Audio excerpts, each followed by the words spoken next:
Howdy, howdy. Oh.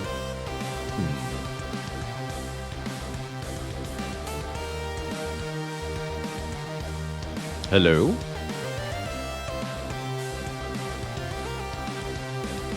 I think my mic is working, but I'm actually not sure. How's it going, Emeroy, Dragonwing, Mark McCarr? Chat hears me loud and clear. Excellent. Hey there, Spark Spice, Stockfish Andy, Zavern, Blurst, Martin Scores Easy, Infidel Zombie. Every time a banger intro song you don't recognize happens on the stream, it turns out to be from the Cursed to Golf soundtrack. Again, cannot stress just how ridiculous it is that a random golfing roguelite game had the best soundtrack of the year for 2022. But I stand firm that it absolutely did. Not only are the songs jammin' and slammin', but they're also obscenely long. We were just listening to Scramble with Scotty, which clocked in at 9 minutes and 46 seconds of Scottish electronic heavy metal nonsense. And man, is it just a good time or what? When they created the obscenely long courses, labyrinth-like, in fact, in that game, I guess they had to know the player was going to hang out there for a long time, so they made music tracks to match the intended length of the stage. And, well, it's incredible. I really, really adore the Curse to Golf soundtrack.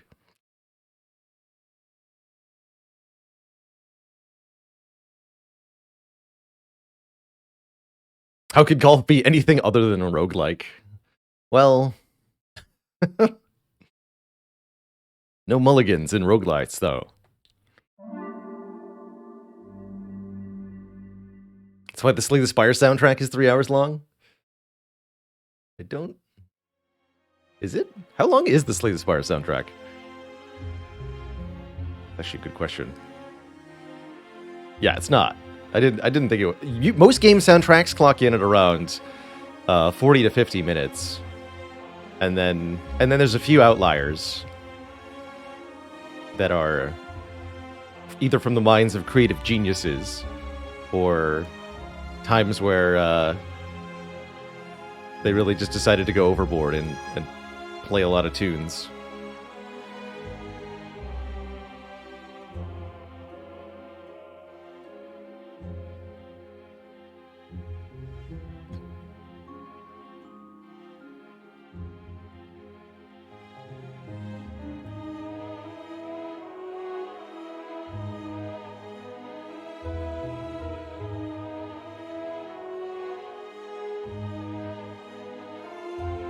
And Mangat, thanks for 7 months of support. Thanks for the Prime sub. A whole week of months. Of years.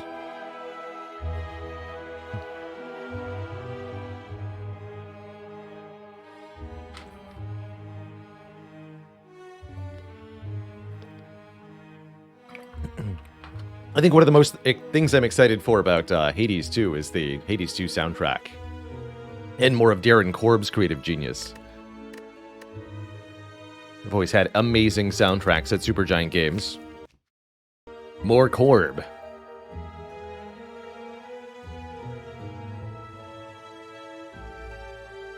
There must be more Korb. But there need not be any more Like-Water. We mastered Like-Water yesterday on this Watcher run. Pretty dang successful. With an early... We got membership card and courier. Although the worst small bank of all time. We immediately... What was it? We got...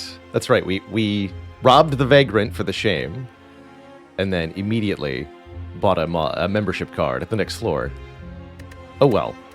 So it goes.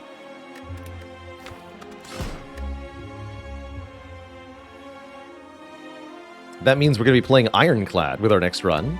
Always happy to start my day with some Clad. I think he's a pretty fun character.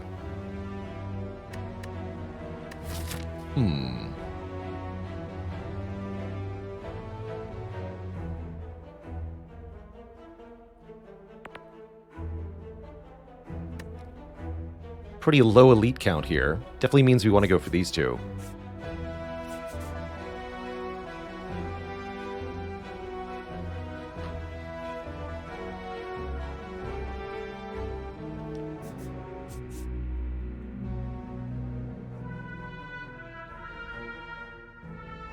Have I played Limbo? I'm not Slim Cat, so I can't make any recommendations on that one.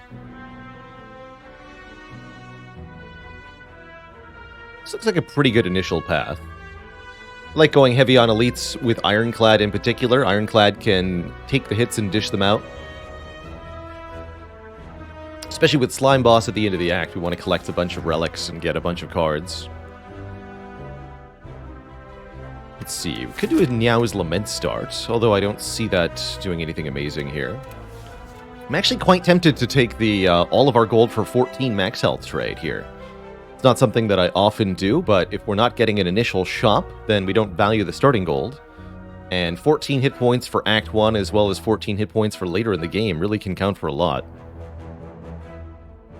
Having enough health to just tank the game is definitely a valid route to success for Ironclad. And I think makes us... Excuse me, I think makes us want to go for strength a bit more heavily. Do I ever get tired/bored of playing Slay the Spire? Do I still see myself playing this game for another 5 years? Not at the pace that I have been playing for another 5 years, I don't think. I can see myself reasonably getting to 10,000 hours played/streamed of Slay the Spire. For reference, we're at about 6,500 currently. But I don't know that I would get to 15 or 20,000. I definitely see another year or two of Spire in my future, but beyond that, I don't know. There's definitely an upper limit somewhere where I feel like I've explored every aspect the game has, where I feel like I've kind of done and talked about everything there is to do and talk about in the game, and so my creative desires turn to other projects.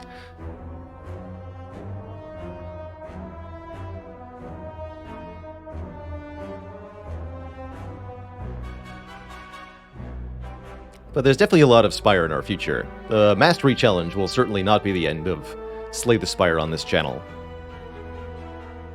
Steven says, this run is the easiest transmutation mastery ever. Oh man. Let's hope Civ 7 is a banger.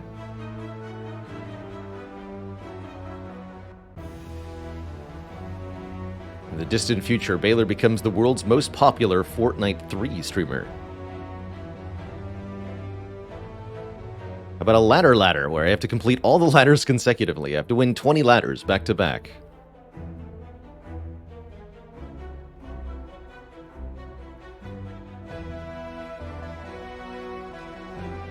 Forced Dupes Challenge. Whenever I see a card in the card award I already have, I have to pick it. I kind of like that, Sarah Artemiel. Challenge runs are definitely a fun way to take gameplay direction. If you're ever playing a game that you like playing a lot, but you feel like you've gotten stuck in a rut in terms of the decision making, you're frustrated at the things that are too good, or annoyed that other things in the game don't work as well as you want them to be, certain strategies or items or whatever, highly encourage the creation of self-imposed challenge runs, limiting yourself artificially in some way in order to make your gameplay different. And there's a million and one different ways to do this for any given game. Spire is no exception. I've seen many people do self-imposed challenges of all sorts, like you can pick only the leftmost card in each card reward and try to win that way, or you can only get card rewards from the Dreamcatcher relic and try to win that way. And that's been done successfully by at least one person I know of. Try to get as far as you can without ever taking any damage. All sorts of challenges that one can create for oneself to mix up the game a bit. And those can be really, really fun for streams in particular. Although as the stream gets larger and larger, and the player gets more and more veteran, I find that you can run into a tricky situation where your self-imposed challenge rules become too complicated to be able to convey to a viewer. And at that point, the viewer engagement in the special weird challenge that's going on is broken. And you lose something really valuable about the streaming experience. So for streaming, especially to a large audience, I have this sort of core rule in place that the The challenge rule has to be simple and easily communicated, because otherwise it turns into referring people to a Google Doc spreadsheet, which I guess we're currently doing technically. Yeah, but like to even convey the basic concept, and you lose a lot of people that way. I can't explain it to a 5th grader, then I can't do it.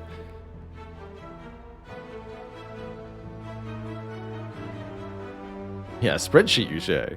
Speaking of. There is there we go. Master Modus Pones got it with the Mastery of Spire cards spreadsheet. Tracking which cards we have and have not won with.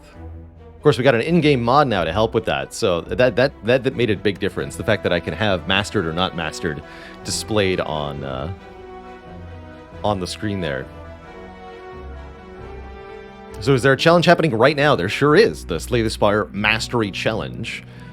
I tasked myself with sort of a completionist challenge in Slay the Spire. Can I complete Slay the Spire with every different card in the whole game being in our deck? Not at the same time, but rather one at a time, accomplishing a win with all of the 352 different cards that are within the game of Slay the Spire. And I decided that sounded too easy at its core, so then I required that it has to be 2 of that card. So that's the Bela Lord Slay the Spire Mastery Challenge. Defeat the Corrupt Heart on Ascension 20 with 2 copies of a card in your deck in order to master that card. And then do that separately for all 352 cards. With multiples in one run being allowed if I can pull it off. And by and large, we've done that. We've gotten more cards mastered than we have won runs. D-Money, thanks for 2 months of the Prime subs. Ruvias with the 3 months. Here's to 3 more mastered cards today. How many more Ironclad runs am I thinking before I start to pass for characters without 100%? I will not be passing on Ironclad. I've said this a couple times, so I'm just going to reiterate it. I like playing this character. It's fun, and it's good stream content, so it's not going to stop. Even if there are no cards to master.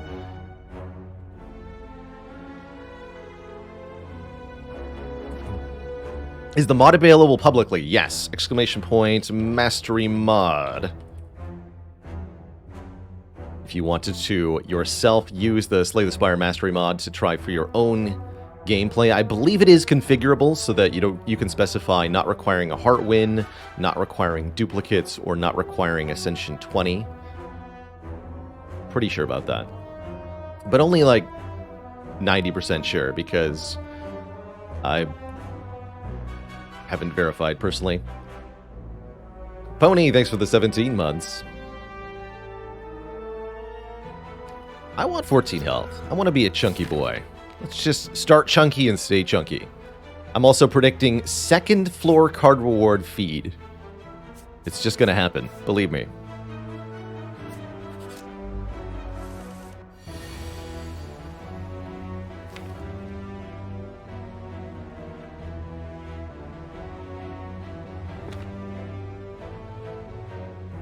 Does this work?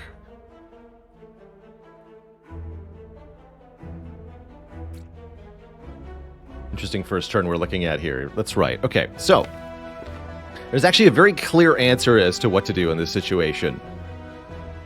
If you're staring at both of these slimes in the first combat debuffing you on turn 1 as Clad, don't be tempted to hit the little one here. So what's going to happen is that next turn, both slimes will attack us. The little one is going to hit for 4 damage. And this one, we can actually see with the Slay the Spire Bestiary mod. We can open up the AI here. It's got 2 moves, Flame, Tackle, and Lick. Lick cannot be used twice in a row on Ascension 20, so next turn the medium one will attack us for 10 damage. And we are going to draw 3 strikes, and randomly 1 strike, Ascender's Bane, or Defend. So we have very little. We're also going to be both weak and frail. So if we kill the little one with Bash Strike, then next turn we block for either 0 or 3, depending on whether we draw Defend or not, and we'll take 7 damage or 10 damage. But if we play Bash Strike on this one, brings it to 17 health. 3 strikes with Vulnerable and Weaken are going to do 18 damage combined. We can kill this one next turn. This one will then hit us only for 4 damage. We take 4 damage, and the fight should be in hand after that point. Definitely the best way to go through this fight is to go all aggro on the medium slime turn 1 here.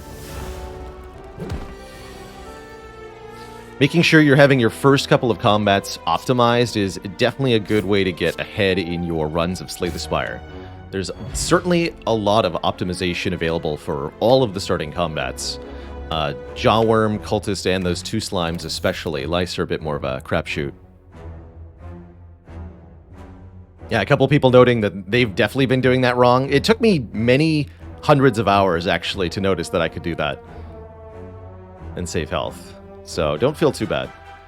Figure I'll save you all the learning time and point out the optimization availability there.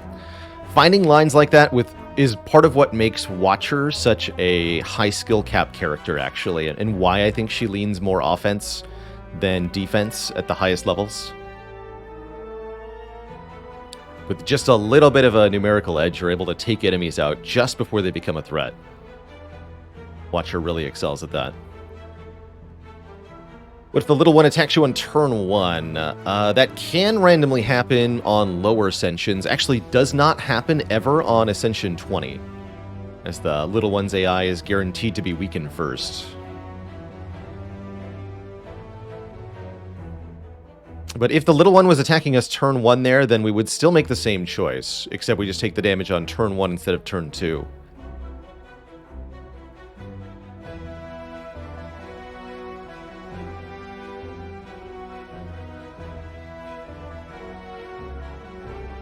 So, first card reward here. All of these are pretty valid. I think Anger is definitely one of the best early picks for Ironclad, and I think it also excels against Slime Boss in particular. It's also very good with Strength, which is something that this deck is probably going to want. Armaments and Thunderclap are perfectly valid first picks as well. I like that Thunderclap does a little bit of area damage. If you pick a Thunderclap, I highly recommend giving it the upgrade so that it's actually area damage instead of just kind of. And you can also use it to extend the vulnerable of your bash, so picking a Thunderclap is sort of like upgrading your bash. Not really, but kind of. And then Armaments is just a general all-purpose defensive card. But I definitely think that Anger, being a zero-cost attack, is just exceptionally valuable for the Clads early game. No choices to make here, just strike them each one time. Hopefully we draw 1 defend and the ability to kill the front louse. Or actually, even better would be strike, anger, defend, defend. Which is exactly what we get. Perfect.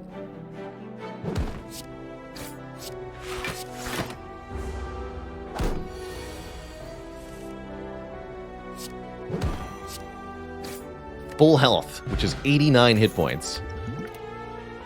It's a good time. We did not get the feed. But we did get a dual wield for the feed. No, that's not going to happen. I'm pretty happy with a headbutt here. I actually quite like headbutt in conjunction with anger, because we can put back the zero-cost attack that we created and both play it again and make more copies. Headbutt's also just good damage for the value, and I love this card as a general rule because it is deck manipulation, something that's just exceedingly valuable in Slay the Spire as you become more and more confident in your play and knowing what cards you're needing to play in each combat. Headbutt allows us to recur our most important card, ideally an upgraded card of some kind, and allows us to set up guaranteed draws on important turns as well. For example, putting a block card on top before a major attack from a boss, or setting up a guaranteed kill before an enemy can do something nasty. Having access to this sort of thing is vitally important. View it as similar to Rebound or Hologram on Defect, which I value very highly as well. Still want to go this way? Definitely. Golden Idol this early. Interesting. We're full health. We have a lot of hit points. Interesting. Normally I value an early idol pretty heavily. We'd have to give up a substantial amount of max health. We're talking 8 max health, I think, to get the golden idol.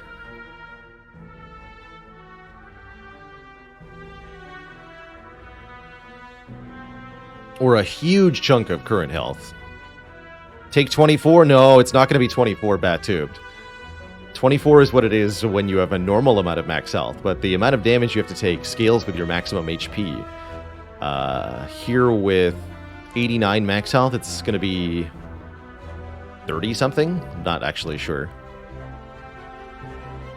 What's the math on that? I think it's 30%.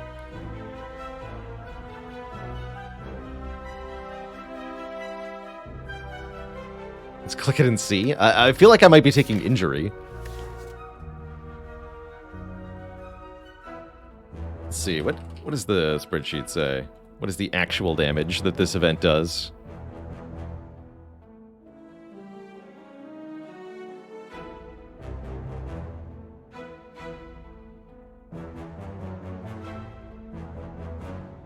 Act 1. Golden Idol.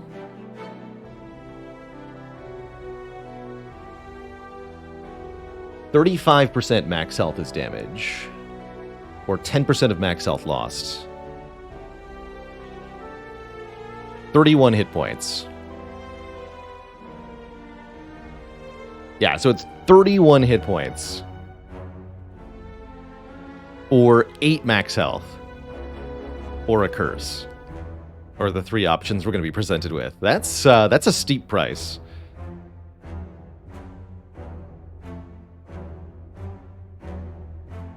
Burning blood and hit points, isn't it always damage? Well, let's see. We have another easy pool fight,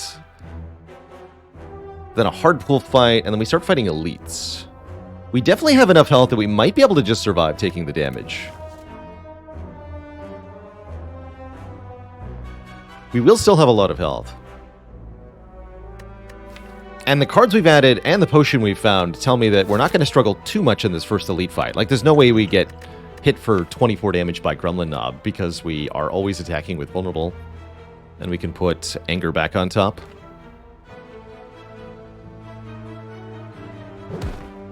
But yeah, the injury, 31 damage or 8 max health. I guess we'll take 31. It's going to be 25% more gold for the rest of the run, so this is essentially 31 damage for a relic eventually. Yeah, exactly. Having taken the max health up boon, I really don't want to sacrifice any max health here. Avoid the bad outcomes from the Act 2 Golden Idol events, but what if I want the 5 max health from that event? No, I don't think so. Alright, we'll take 31 damage. Let's see how badly I regret that. Looks like we're probably going to heal 6 versus Cultist, though, or maybe 5, since we got an exceptional turn 1 draw here. Bonus points if we draw a headbutt next turn. We did not. Okay, so in order to guarantee a kill, let's see. If we draw any attack, we can kill next turn, right? Strike, strike, headbutt would do it. And if I draw triple defend, we can just play triple defend. So we should be able to defend 2 times and greed 1 hit point here. That's what I'm thinking. We don't need to play a strike. Perfect. Get the full 6. There's the strength. I knew it. I knew we would find strength. Perfect. That's exactly the card I want here. Gain 2 strength. We'll upgrade it post-haste to become 3 strength. And from here we can start taking multi-hit cards or anything that scales reasonably with strength. Cool. Without Inflame being here, Blood for Blood is also a pretty good card. It's nice against the elite fights of Act 1, generally speaking. Does need an upgrade for the initial discount, but is absolutely a powerful card to base your deck around. Better against Hexaghost, though. But I do think the Inflame is better to get us set up for the Strengthing. Given a choice to go Strength or Exhaust, usually I would pick Exhaust over Strength. Wow, what a tough-looking Gremlins combat we just strolled into. Sneaky gremlin, 2 fat gremlins, and an angry gremlin. I guess it could be worse. Imagine if this mad gremlin in the back was a wizard instead. We'd be terrified, but this isn't too bad.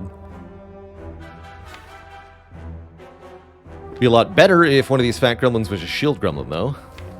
It's okay. We could consider using our potion here, although it might be really important for that elite fight upcoming.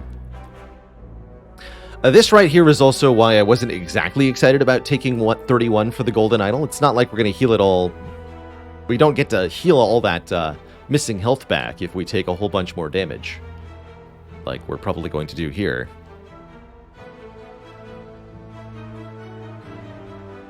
Going to be a hard run? I don't think so. I think it might be a run where we need to rest one time this act. Otherwise, I'm actually not that afraid.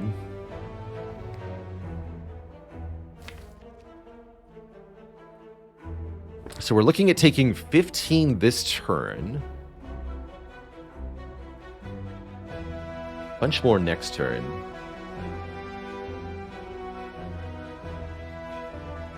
Well, no. So we kill the sneaky gremlin this turn, kill a fat gremlin next turn. So next turn we're playing what? Strike. Probably inflame defend. Take 7 more. And then it would be 3 strikes to kill one, the fat gremlin. So we have to take another 5 after that. So we reasonably take 15 plus 5 plus 7. 27 damage to win this fight without the potion. If I use the potion, we get 2 kills this turn. We take 10 this turn. We'll probably take 4 next turn, then 5. 10 plus 4 plus 5, take 19. So we're saving, what, 8 health by using the potion? That doesn't sound like it's good enough. Rather have the potion for the elite fight. Yeah, especially with 2 elites in a row. Definitely going to be headbutting the anger. Oh yeah, we're headbutting anger. That's even more reason not to use the potion.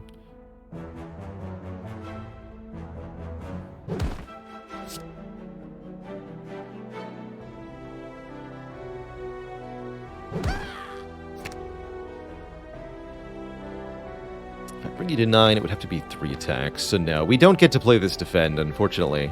We have to play 2 strikes. Do it on that one. Become weak and frail for the rest of the fight. So it goes.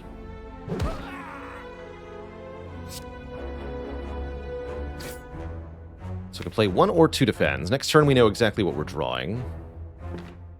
We'd like to kill the fat gremlin and block if we could. Or block, I guess, is fine. Let's see, well, weak. If we play Bash Strike, that would do 12. Bash alone is only 6. So I can strike this turn, do Inflame Bash next turn, or I can double defend this turn, do Bash Strike next turn. Double defend this turn is going to be the right way to go. That way we take 4 this turn, 5 next turn. So it's actually a little bit off on my estimate there. Good.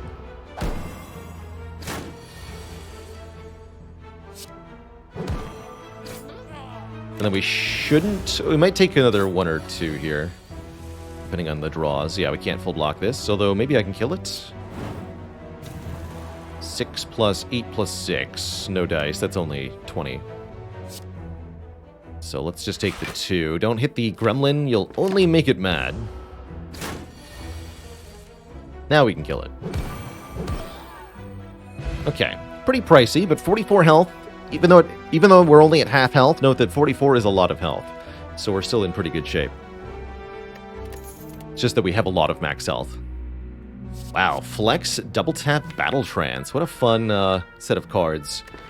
I have no question in my mind as to what I'm taking here. Battle Trance is an exceptional way to draw cards, which is really good with Angers and drawing through the slimes in our slime boss fight. I also think the Battle Trance is one of the best headbutt targets, because you can draw 8 cards on your turn and then have one of those be headbutt to put the Battle Trance back on top to draw 8 more cards next turn. Really quite fantastic. Becomes a really good upgrade, too. We upgrade it to draw 4, and then start headbutting it. Didn't get a potion, so I'm really glad we preserved our vulnerable potion. And I think we are going to upgrade in Flame here. Yeah, we're going to upgrade in Flame with the fire.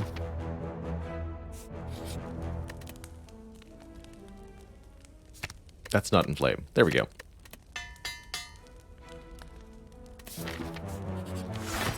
It is a sleepy egg. Let's get angry while he sleeps. Rah.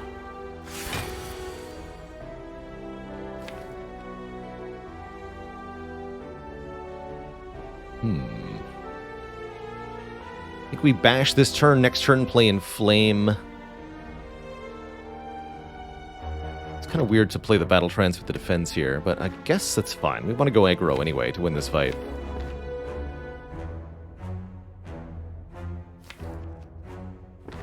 Yeah, it seems like a pretty good open overall, though, definitely.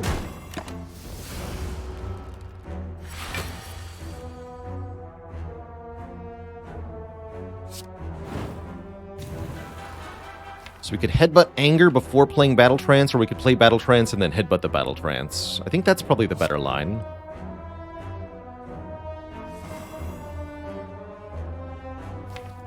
And that way we can draw a lot of good stuff next turn.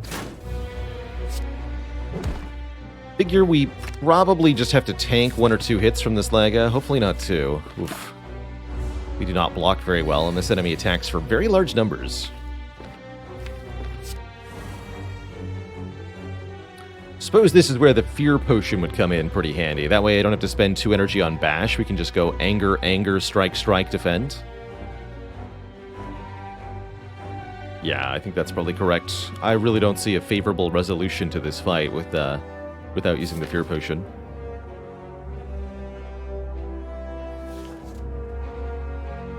This is where having 31 more hit points would be really nice.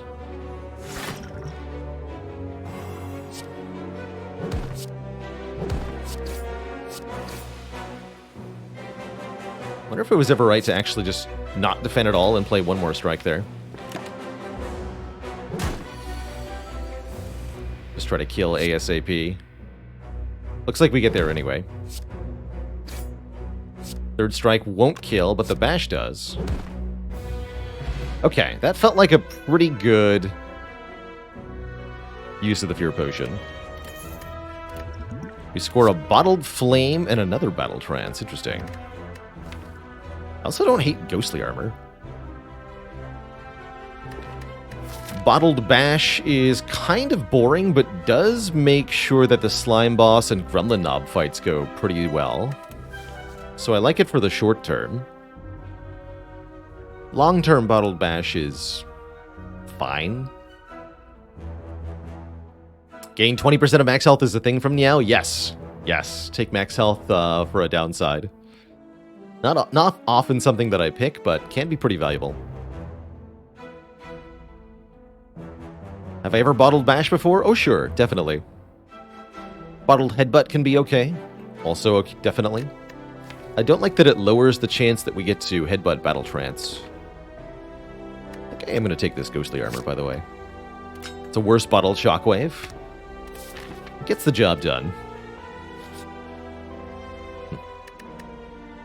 The downside of taking max health in Act 1, it just makes the damaging events so much more damaging. I will not be taking your 2 random upgrades today. No thank you. I will be leaving, and I still think we can head this way. 35 health should be enough, especially with Bottled Bash. Get an Ilmamori, negating the next 2 curses we would obtain. I think I'm okay with that. Could take the blue key here. We are on the Slay the Spire Mastery Challenge, which may require us to get curses in duplicate. Let's take the blue key. Since all of Ironclad's cards are mastered, we are staring down the Gremlin Knob. Bash Strike turn 1, underwhelming, but hopefully we'll get the job done. Will it, though? We are not killing next turn, huh? Bummer.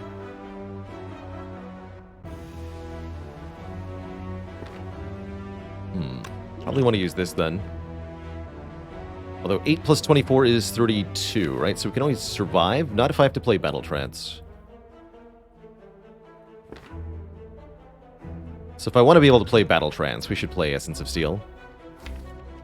Well, I may not need to play Battle Trance. And it's 7 hit points no matter what, so that's pretty good for Essence of Steel. Don't think we ever play Ghostly Armor here. That seems like a terrible idea. Want it to exhaust so that we can't draw it again. So, there's no way to do 41 damage with this hand, right? We could do Inflame, Anger, Headbutt, Anger, Battle Trance, Anger Strike. Yeah, that's 3 energy. So that would be 12 plus 9 plus 9 plus 9. That's only 39. Bummer. And I don't think drawing into Bash would make any difference, right? Because I can't even do Inflame, Bash, Headbutt. So we're just shy of the kill here. Which means we were never going to get there, right? This is a minimum roll on the knob's hit points. So indeed, I think we just eat 21 damage. We probably don't play Battle Trance.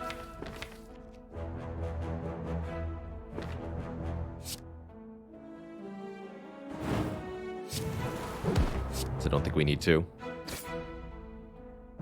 Yeah, if this does 12, we just headbutt the Bash, and I think that directly kills. Yeah, Bash itself does 11 damage, so there's no point in playing Battle Trance. That's true, actually. There was an opportunity. There was a 1 in... If we played Battle Trance, there was a 1 with Anger on top. It's a 1 in 11. To get a kill. And we can actually do the math on, is that worth it? Because it costs 4 hit points immediately.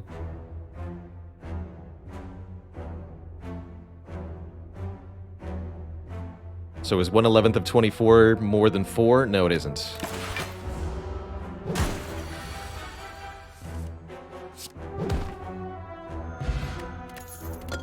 Okay, Blood Potion is really nice, because this heals based on our max health. And I think I would like to Shrug It Off. Although we don't necessarily need it with the Ghostly Armor. Just having another block card is welcome. We also just defeated Gremlinob, and we know there are no more Gremlinobs in the future.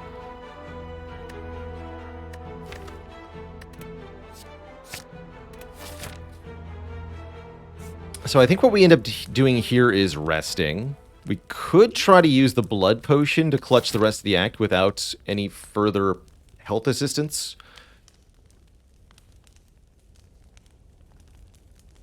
We could. I think Legovilin's going to smack us again, though.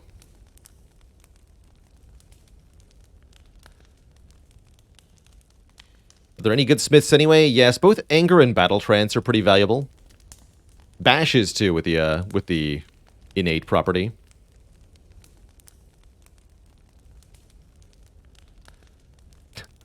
I love it, Obadiah the Slim. However, in the future I will please request that you refrain from spamming the chat room.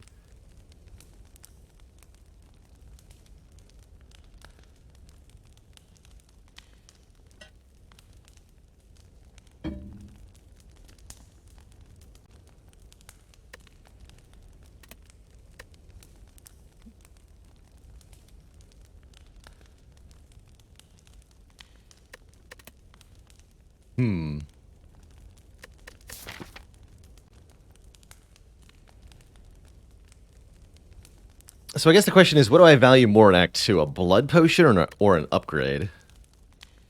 We can also view this as having made the decision at the Golden Idol event to sacrifice one of our upgrades this act for 8 max health, which I think is very reasonable, actually. If I could dig at a campfire for 8 max health, I'd be doing that a lot.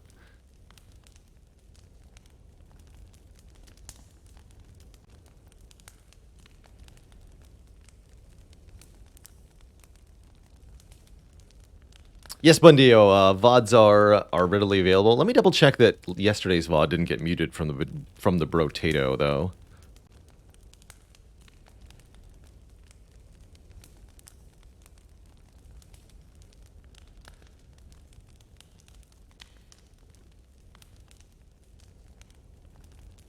Oh, it did. The problem for Brotato.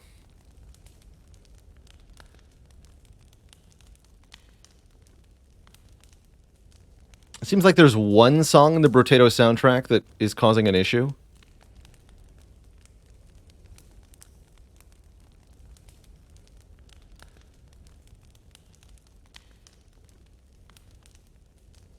And the short answer as to the why of that is copyright troll nonsense. Ugh. Alright, well, I'll have to manually publish today's VOD, probably. Fix a few things with that. Annoying.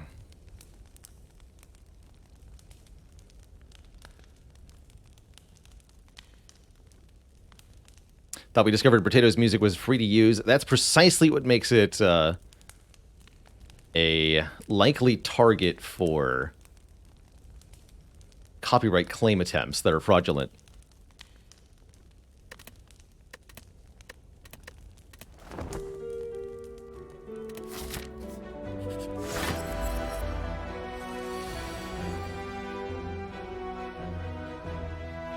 Lantern is nice. Actually, Lantern with the bottled bash is pretty spicy.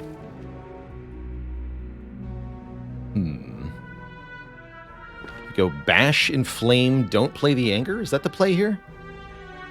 Or do we just open immediately?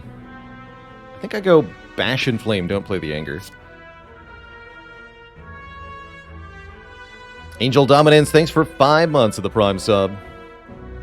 Why do sailors lose their Spire runs? Lots of curses.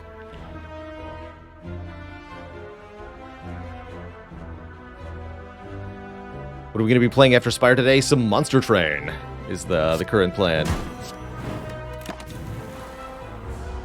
And I do indeed facto the chatted dad joke. Oh, I'm so glad I decided not to open last turn. What a draw. Awesome. Let's go. Let's go.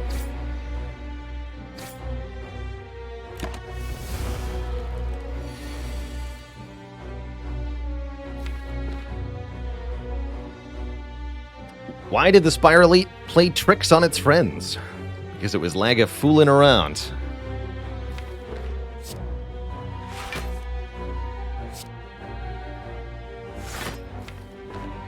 So we want to... We Battle Trance, Headbutt Battle Trance? No, we Headbutt the Ghostly Armor. Don't play the Battle Trance. That's what we do. No refunds. There we go. Having actual good block cards makes this fight quite a bit better.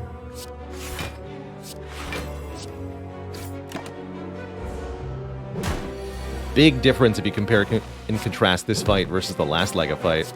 Let's see, 32 health. Let's do some quick math. How much is Bash Strike Anger? With 1 strength. 9 plus 10 plus 10, right? That's not quite a kill. I'd have to get both Angers. That's pretty unlikely. So, Battle Trance then, or just the Ghostly?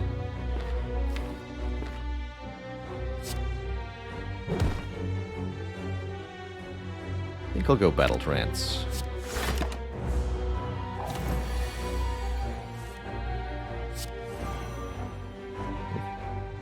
I regret that slightly. Sure would have been nice to get the kill here.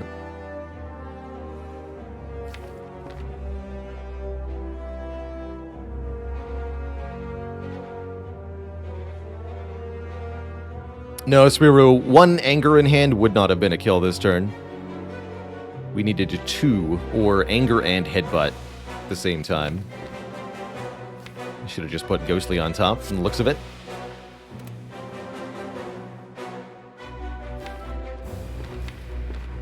Let's see, so we could deal 17 if I play Strike Headbutt.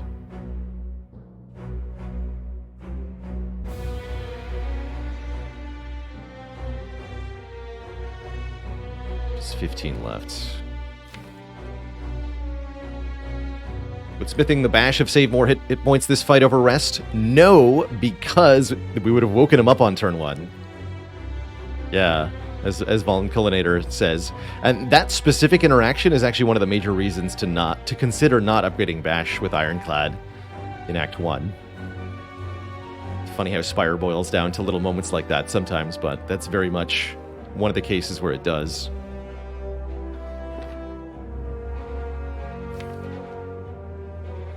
So I would need 3 attack cards next turn. Could put the Shrug on top. Probably better just put Battle Trance on top.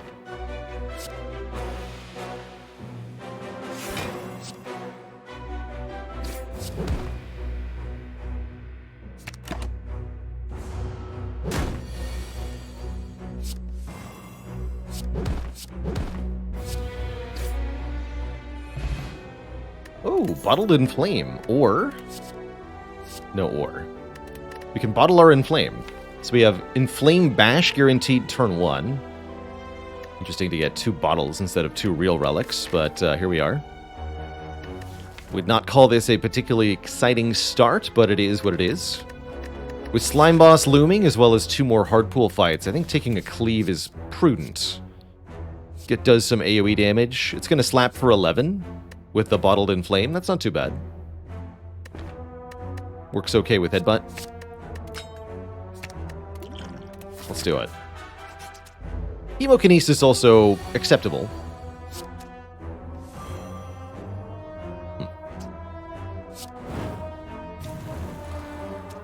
Guess we go for the Cultist first here.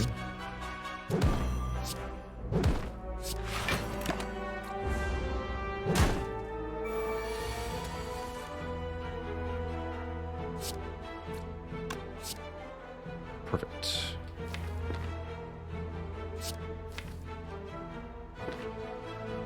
These are 9 each.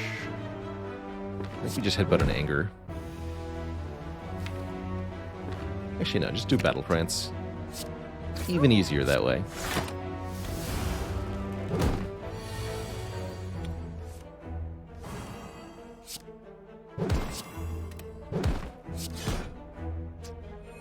Nice and clean. Pommel Strike is quite nice, especially with Bottled Inflame.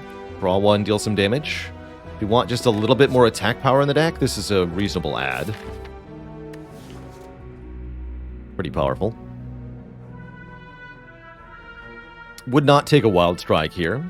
Carnage is less good than normal, actually. I'll take 1 Pommel.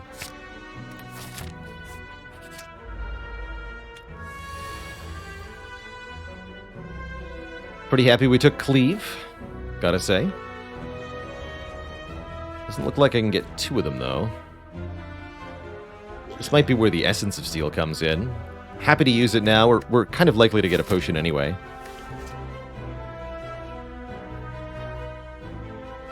This is definitely happening.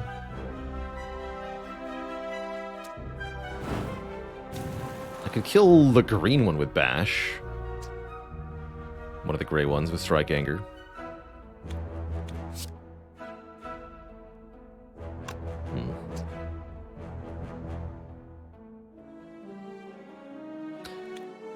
Do you know the percentage of getting a potion each fight? I've got a mod called Info Mod that displays it live on screen, but the chance to find a potion is known.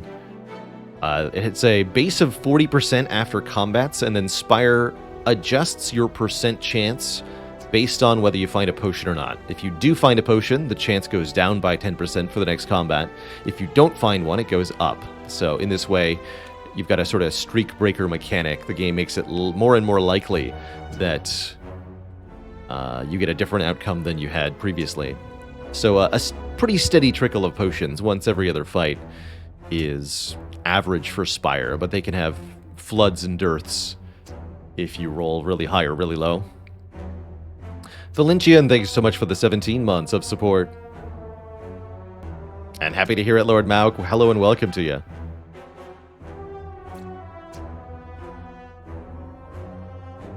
So what, take 3 here, use the potion?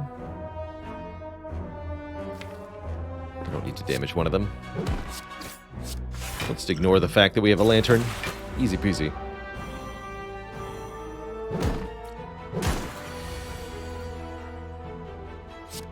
Bummer.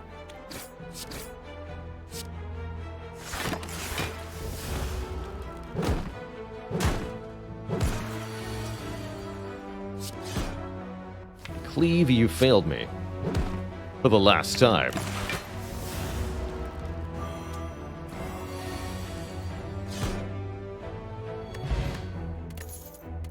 We do get another potion, the Snecko Oil. Draw 5 and randomize the cost of cards in hand. And we're offered a Sentinel, a Body Slam, or a Metallicize. Don't usually like Body Slam early on. Sentinel and Metallicize seem kind of unhelpful. Metallicize is vaguely okay, but it's a bit slow. I'll skip these cards, which we're happy doing. We've got a pretty well-built deck. This should be able to handle the Slime Boss. With 33 health, we might need to use the Blood Potion, but I think overall we're in pretty good shape here. And that's going to allow us to upgrade either the Battle Trance or the Bash. Now is an acceptable time to upgrade Bash. I personally think I want to upgrade the Battle Trance for even more card draw. In Dean Burden, the goal of the Ironclad runs is to master colorless cards and curses, primarily, but also to be entertaining and fun, secondarily. Still would like to have a good run of Slay the Spire. Still would like to play the game and win. These are good things, usually. Let's give him a bash.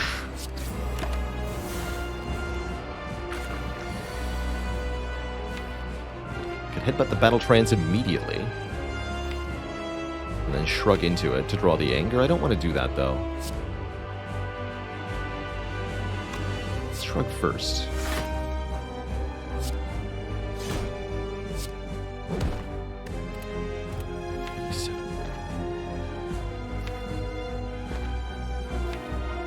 Do Bash Strike Anger.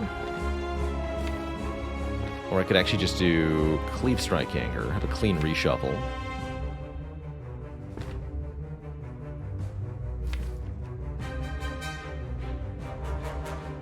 I wanna do this.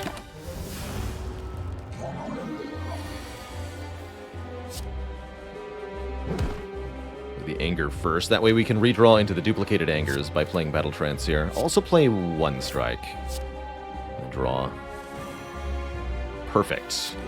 Anger, strike, headbutt again, headbutting once again, Battle Trance. Note we've now played Battle Trance 3 turns in a row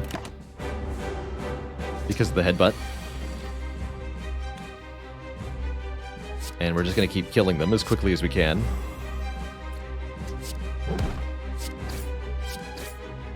What slimes?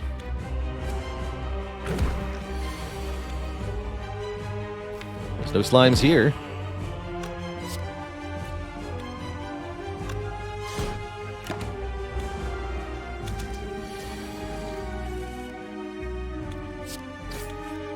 GG. We successfully keep that blood potion intact onto Act 2. There is a limit break. Double your strength. Normally, I would say Limit Break with only 1 Inflame is not that good of a strength scaling card. However, we are guaranteed to draw that Inflame on turn 1, so there's no way for this Limit Break to miss. This is always at least +3 strength. That's pretty cool. We'll happily click on that.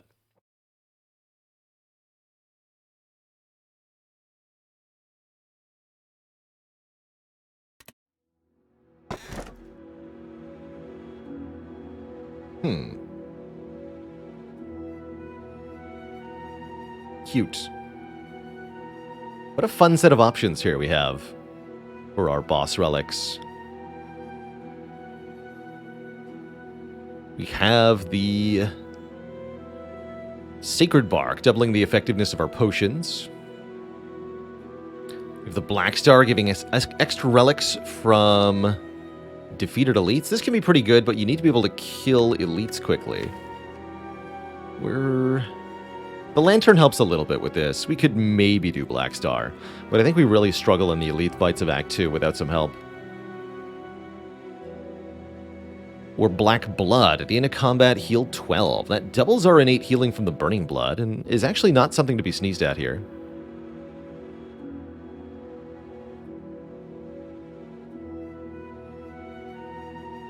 Before I talk too much about boss relics, I do want to answer a question in chat from Tamisha, who says, chess has the term theoretical win, implying a position is objectively winning, which assumes correct play from the person playing. You're just kind of like assuming that you can suss out an objectively correct line of play and then execute upon it. I do not know if Spire... I suppose you can have objective winning from a point within the heart fight itself, but it's very hard to achieve a state earlier than that.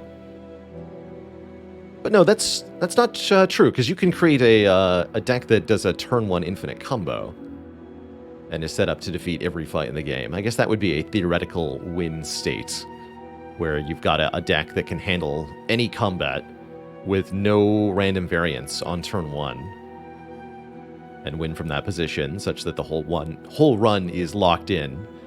Yeah, you can reach states like that. And so that means then the follow-up question is, if so, how early can you achieve such a state? How early could you be in a state to win all of the upcoming threats? With a sufficiently good seeded start, I don't know that you can do it on floor 1 with a Pandora's box swap, but you might be able to. If not, probably it would only take a few floors, maybe floor 3 or floor 4, as long as it takes to get to one shop after one event. I think that's all you'd really need. Assuming perfect luck otherwise.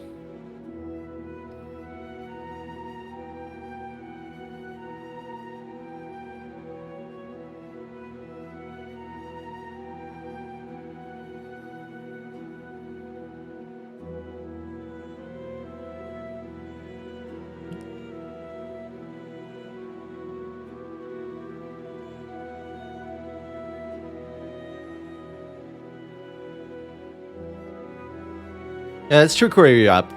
There are so many different events and game states in this game that it's really hard to call anything concretely won or decided. There's always a gotcha somewhere. Anyhow, when it comes to this combat reward, or this boss reward, this is a rare situation where I am actually eyeing the Black Blood quite a lot. Heal 12 per fight is going to let us sort of face tank our way through Act 2. Combined with the high max health that we managed to preserve from Act 1, I really like this in particular. Because it means we can tank 40 or 50 damage to defeat an elite and then slowly heal that back. Black Star could definitely be a winning line from here, but I struggle to see us performing well in the early fights of Act 2 and in the elite fight. So taking one elite fight, we could probably struggle our way through. But if the relics we get from the first elite aren't immediately helpful, we're going to fizzle and burn out too quickly, I fear. I feel a lot more comfortable with Black Blood, and I think it's a cool-looking relic. One of our late sub badges, by the way. Sub to the channel for 50 or so months, and you can have your own Black Blood icon in Twitch chat.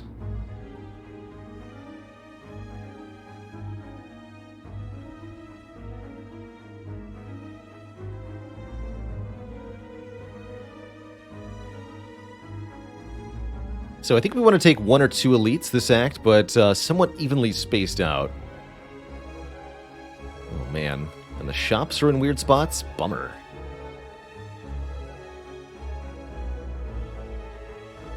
Epona, like so. Thanks for 51 months of support, showing off that Black Flame. That's our 4-year badge.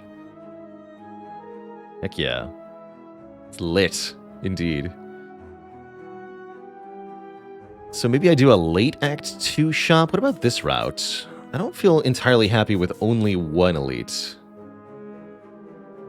which is the path I see on the far side there.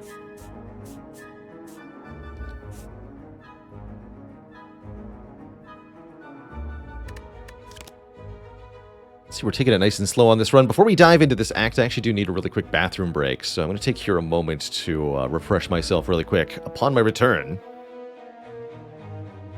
we were to resume the run. BRB.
Whoops. I had that wrong the whole time. Oh well. Anyhow, we are back. So Twitch chat asks, would I take the Bloody Idol for even more healing? I think I would. I'm under no illusions currently that we're going to be at full health.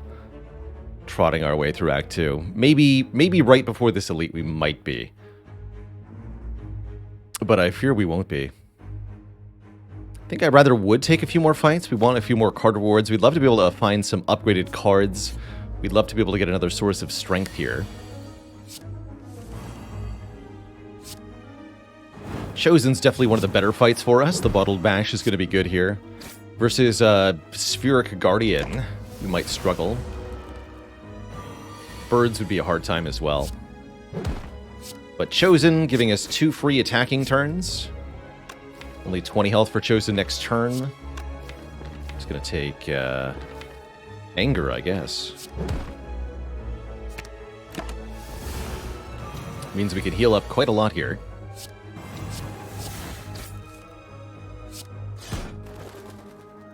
Beautiful, plus 12 from that fight. Combust Plus. At the end of your turn, lose 1 health to deal 7 damage to all enemies. Our act boss is the Bronze Automaton, which is a multi-enemy fight. And this could make Rupture pretty good as well. We have health to spare. It's pretty good mana efficiency. Helps us deal with the AoE fights of Act 2. I think this is actually a pretty good addition to the deck at the moment.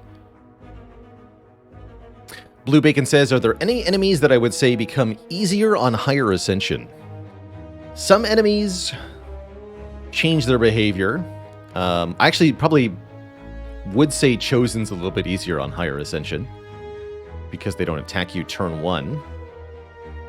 Gremlin Knob can also potentially be easier on higher ascension because of the forced vulnerable into big swing attack pattern. If you kill on turn 3 specifically, then a lower ascension Gremlin Knob is more dangerous than a high ascension one. Other enemies just become more predictable, which can make them easier overall because you don't have to account for random variance. Transient is easier to kill on Ascension 20 because of the extra turn that you have. Don't know if that means that they're easier, period, but they're easier to kill. And that's kind of cool.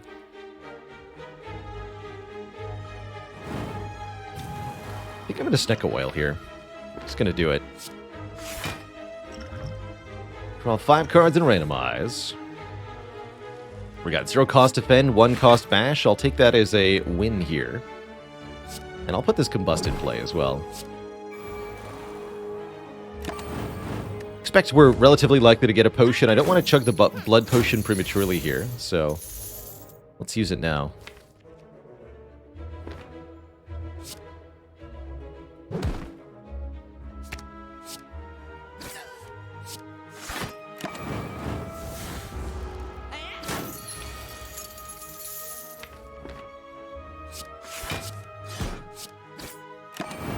Toasty.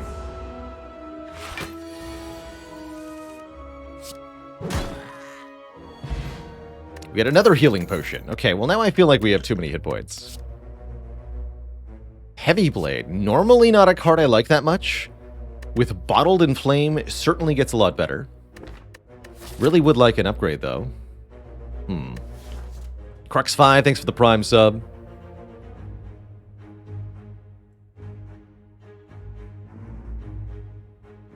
Welcome to the Cozy Sim Club. I don't even have the energy for Heavy Blade. I don't... Could be a way to kill Automaton, though. Dang it, you're right. It's a common. Can skip it for now. Rather to have a pummel. Much rather have a pummel.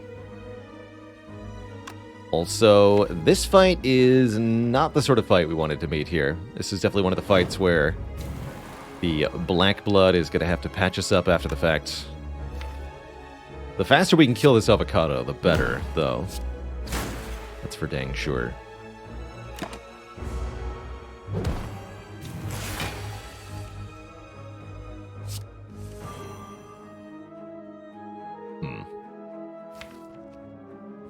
Bummer.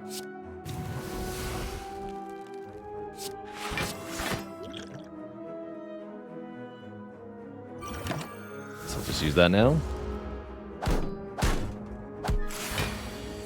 Oh man, they are really swinging for lethal here. Holy crap. Why? Why this particular pattern from these two? Terrifying. This won't be enough to kill either, huh? Dang. That is a tragedy in motion here. If we kill the rat, this becomes a 31. Technically saves me 1 hit point, so sure. Take 31 to the face.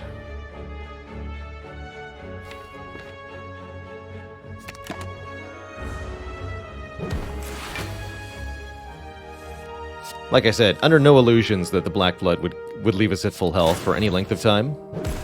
And this is precisely why we didn't take Black Star.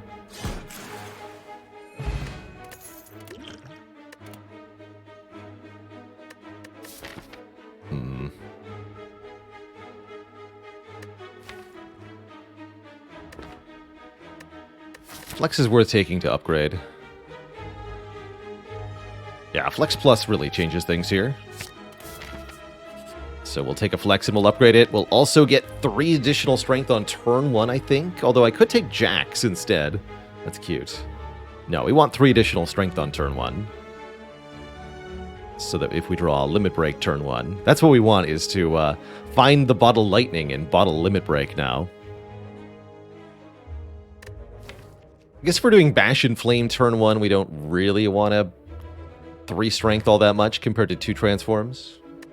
I'm mostly thinking about the opportunity to draw Limit Break immediately. Or to do things like Cleave Anger turn 1. We only get 3 random draws initially, it's true. It's not very likely. There's potential, but it's not very likely. Transforms could be better here.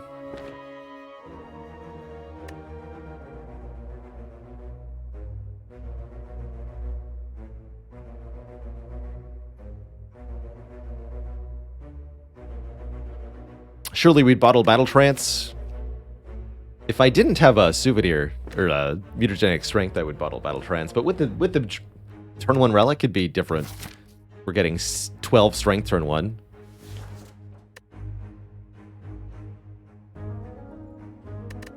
Mutagens are fun, and there's other ways to keep them too. I'll take that special relic.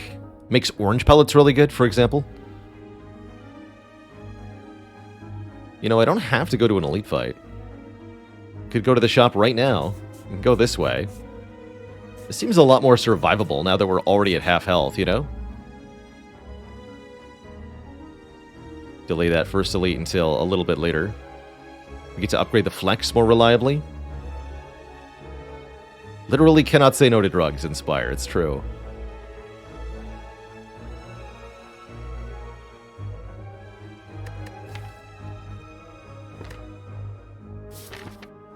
I'm gonna go to the shop here. Violence. I choose violence. We could buy more max HP in the form of the pair. I don't think that's particularly exceptional. How do we feel about Dark Embrace? Too expensive. We do not have enough energy to play Dark Embrace.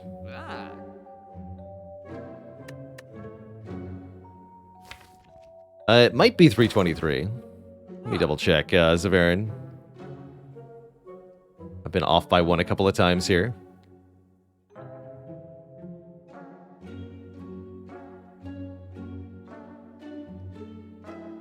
And I think today is one such day, yes. 323.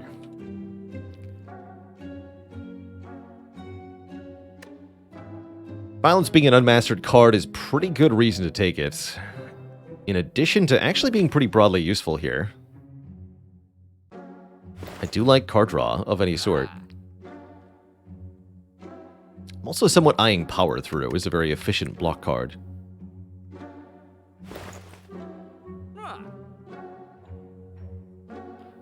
How do I feel about Power Through as a card? Very strong card. It's a ridiculously efficient card, block-wise, with a strong downside, but on a character that has a lot of ways to turn that strong downside into a strong upside. So if you have, like, Medical Kit and Feel No Pain, it's just a stupidly good card. How's it going, Chief Mr. T? Not Mastered refers to our Slay the Spire Mastery Challenge, a self-imposed challenge for Slay the Spire here on the channel, where I'm requiring that I defeat the game with all of the different cards. In order to master a card, we have to take that card, get 2 copies of it, and then beat the game. Looking to do that separately for each and every card. Lice Phoenix, thanks for the 16 months of support. With Ghostly Armor Shrug, I almost want to remove a Defend now. I like the strikes a lot because bites would be good, and because...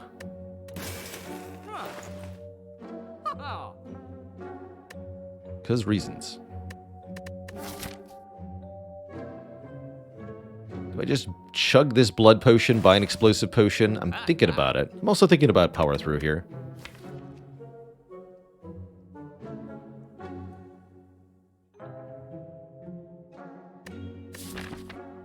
I don't know. We don't have any way to negate those wounds at the moment.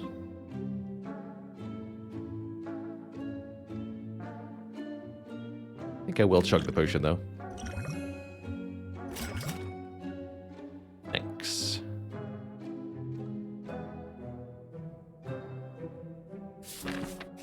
Alright. Here goes nothing.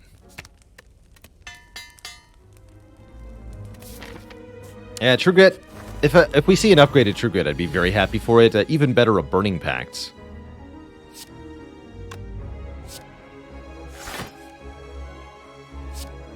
Cultist Bird, I'm pretty reasonably happy with the mutagenic strength for that fight. Got some additional damage on turn 1. Not a lot, but a little bit. Sometimes that's all you need. Just a little.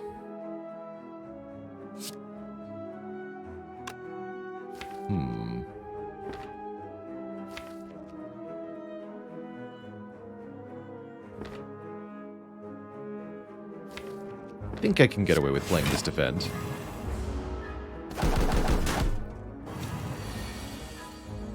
Totally can. Easy.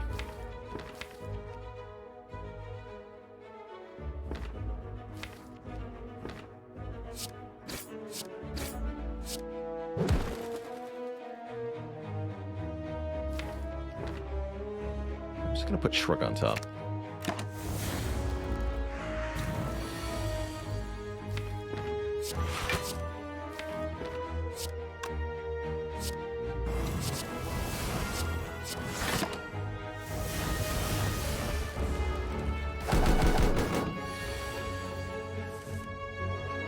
Fair enough. I don't think there was a way for us to down the bird without getting hit at least one time, though. Thanks to that stinky curse from the Chosen. Nice big heal, though. Alright, Heavy Blade is back. We have mutagenic strength now. I'll take it. I will begrudgingly take it. We can upgrade all of our strikes to defense or remove a card. We're currently in a bit of a desperate situation, so I think taking the upgrades here is quite helpful. Make the blocks blockier, the strikes strikier.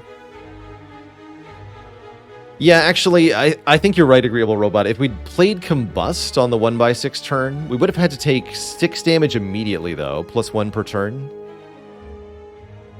So we're trading 9 or so health, saving the 15 later. Still a net gain, definitely. Yes, I think it would have been correct to play Combust instead of blocking. So I could not, in fact, get away with that defend that I thought I could get away with.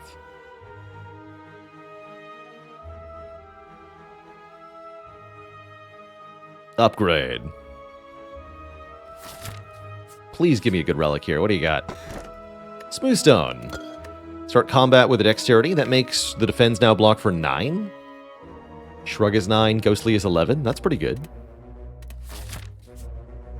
And we get another upgrade here, which shouldn't yet be Limit Break. I'm thinking we actually want to upgrade either Heavy Blade or maybe it's Bash time. Especially for fighting Book of Stabbing. We're going to want Bash to be upgraded. Though the Bash upgrade won't help me against Bronze Automaton, so I'm going to upgrade the Heavy Blade, and then the Limit Break, and then maybe Rest one time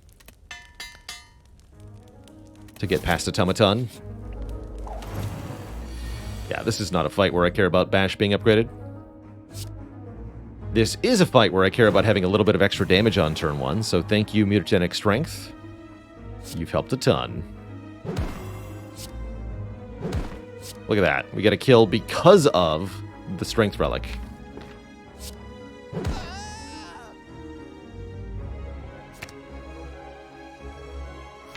It's pretty good.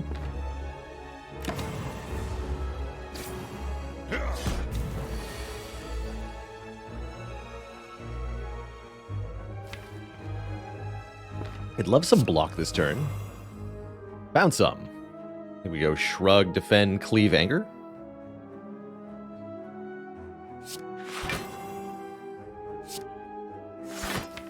We're looking for the Limit Break and the Combust.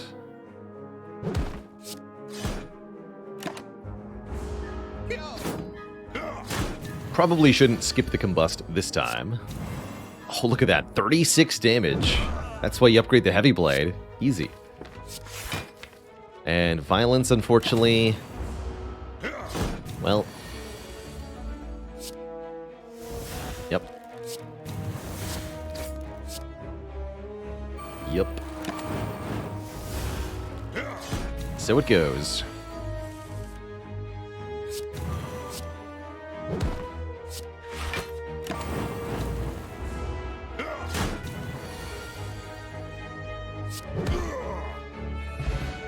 Ceramic Fish. When we add a card to the deck, we'll gain 9. Here's another strength gain card, Spot Weakness. No questions asked. This is the card I want. With a Limit Break in the deck, we definitely want more ways to gain strength. Speaking of, I will upgrade Limit Break now so that we can play it multiple times. Limit Break, possibly with Headbutt, is my intended way to beat the Bronze Automaton. We want to play Heavy Blade for about 100 damage 2 times. I want to take 2 more regular fights. No, I think I want one event here. A couple of good things this could be. A Writhe Curse is not a good thing, though.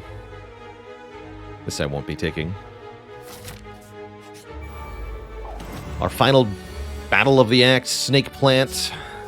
Hitting us for 24 on turn 1 with not much we can do about it. Classic. I could do this.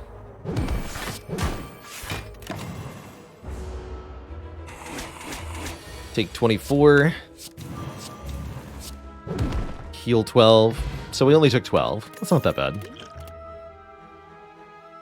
Sentinel with an upgrade. Interesting. Basically just a defend plus. That doesn't sound helpful. This deck would kill for a Reaper. It sure would. But we can see that our max health approach is starting to fail us here. It definitely feels like we have to rest going into Bronze Automaton. I did say we probably needed to rest one time, and so we shall, especially with these potions, which are not that helpful. That puts us to 63, which is enough to tank one Hyper Beam, but only if we don't take excessive damage in the setup turns of this fight. Yes! Got Limit Break turn 1. The Mutagenic Strength is going to pay off big here. Excellent. Just blap it for 74 immediately. Alright, we have a pretty good odds of going to Act 2 now. Exciting. Cards.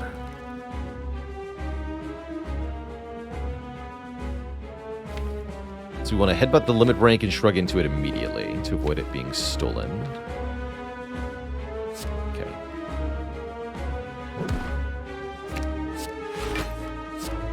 $18 strength. I'm just going to put all the damage on Tommy here.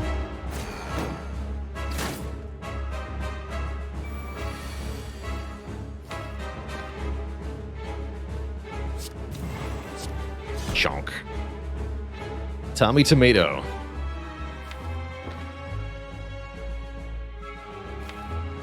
You can have that combust, actually. Feel free to keep it. And I don't think we're going to need this ghostly armor either. We're going for the kill here. This is a spooky turn. We don't need to tank the Hyper Beam, though. We just need to tank this and then win before Hyper Beam arrives in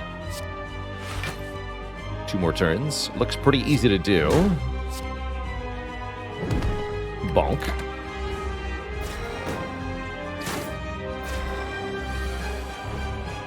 $36 strength. Kill them all at the same time.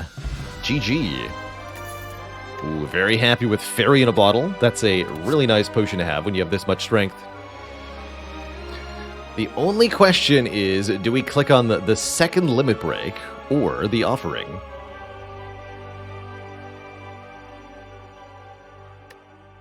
Tough choice. Both are very good. Do I prefer Pellets or Brimstone now? I would still prefer Pellets, definitely. Offering is the safe play, Limit Break is the fun one. That's kind of where my head's at, Von Cullinator.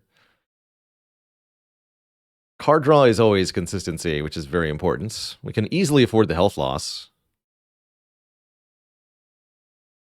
And we're going to get a real boss relic, too? How exciting.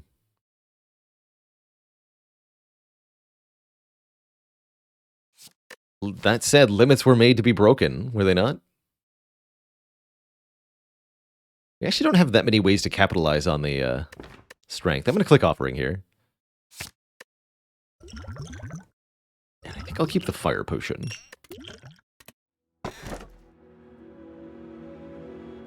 Collar, Key, or Crown? 3 energy options for us. All provide essentially the same benefit. Slaver's Collar only gives it during elite and boss fights. Key and Crown provided at all times. Curse Key's not bad. We can just skip 1 treasure chest. Since we already have the blue key, we skipped Omamori.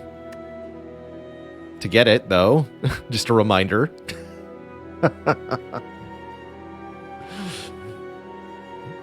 It's pretty funny.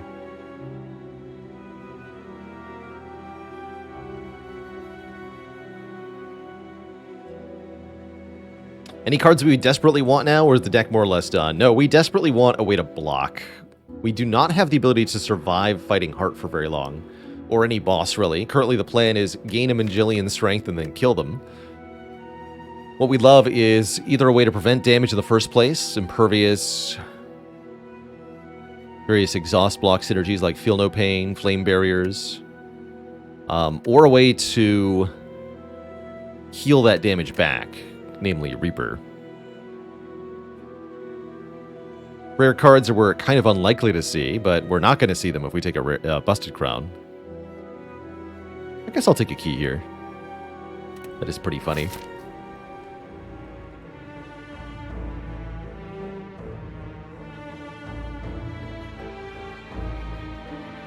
And we have to go to the Burning Elite. So there's not a lot of choice there. Our starting path is set more or less in stone. My only question is, do we take one more event or one more combat to start? And then we're going to go either here, here, or here. This one I like a lot, actually.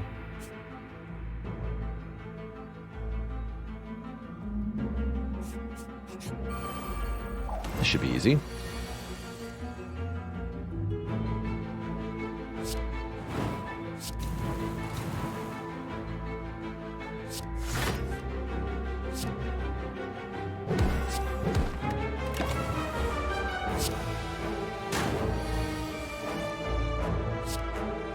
$59 damage already. Dang. Alright, that was a nice generous heal. That's good. Top us up before we start losing health this act. Weakness is a way for us to reduce enemy damage. Intimidate is the first real weakness card we've been offered.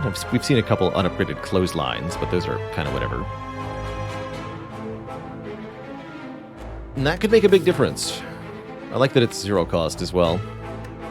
And gives us more reason to pick up exhaust synergies. I'll take this. The Ghostly Armor Plus for 14 block is also pretty good. But I think this Intimidate is a little bit better. Let's do an event. It's an upgrade. How nice. I'll go ahead and upgrade the card draw on the Offering to make it draw 5. That sounds very helpful. And yeah, I'm going to play Offering in this fight.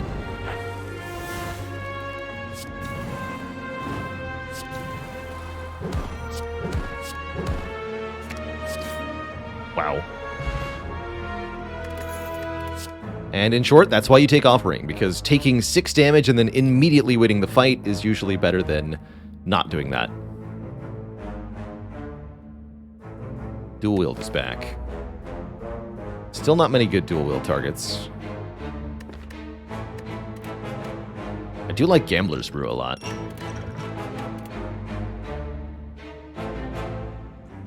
We could try to Dual Wield Heavy Blade. I'd rather just add a second Heavy Blade.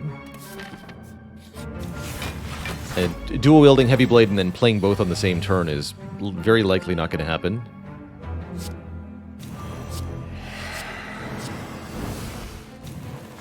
Triple Jawworm's a little threatening here. I think we draw reasonably well.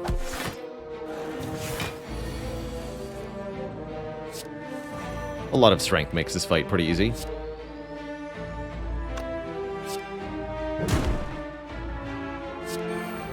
Guess Combust does too.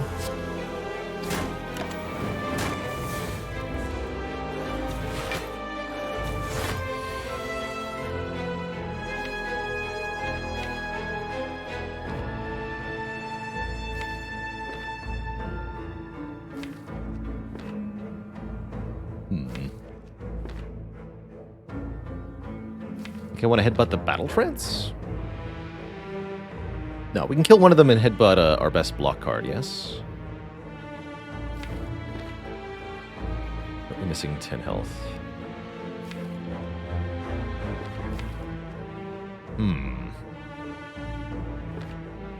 Can't just kill them, can I? I don't think so. Not both of them, anyway. Would rather have 2 Twin Strikes than a Heavy Blade? Yeah. Well said.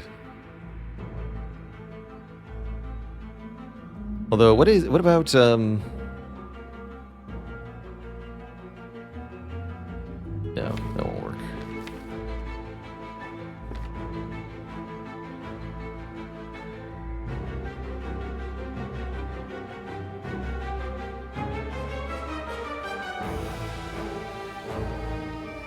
I don't see a way to kill them both. Just one of them. With the damage we have. So yeah, I'm going to headbutt Battle Trance.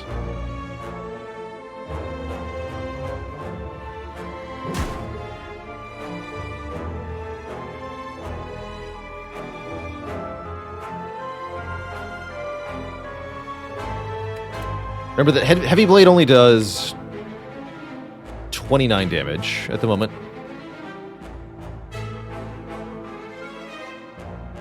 Which is not enough.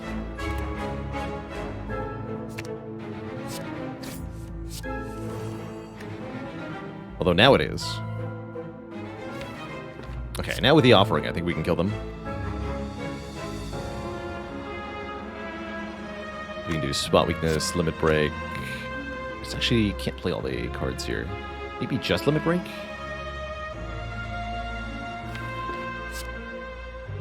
Do I have any non-rotating win streaks uploaded to YouTube? Not currently, Nox Frags.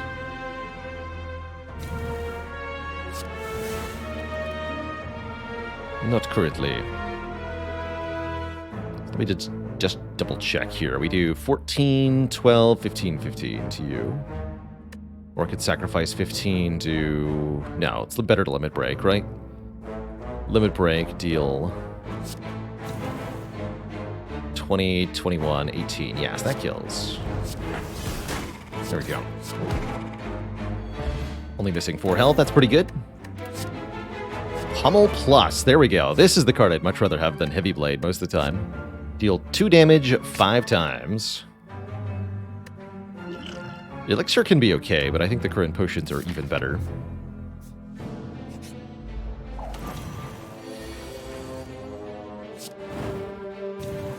Alas, poor Spot Weakness.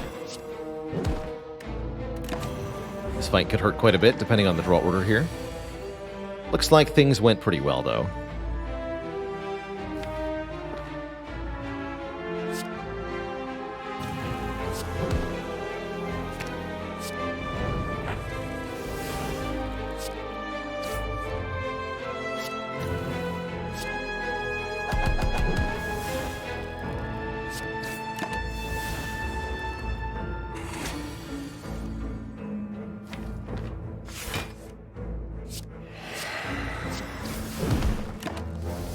Kill them before they become a threat. That's the goal. Oh man, what a bad draw. Ouch. Gambler's Brew for 20 hit points? Probably worth it. Yeah, that's got to be worth it.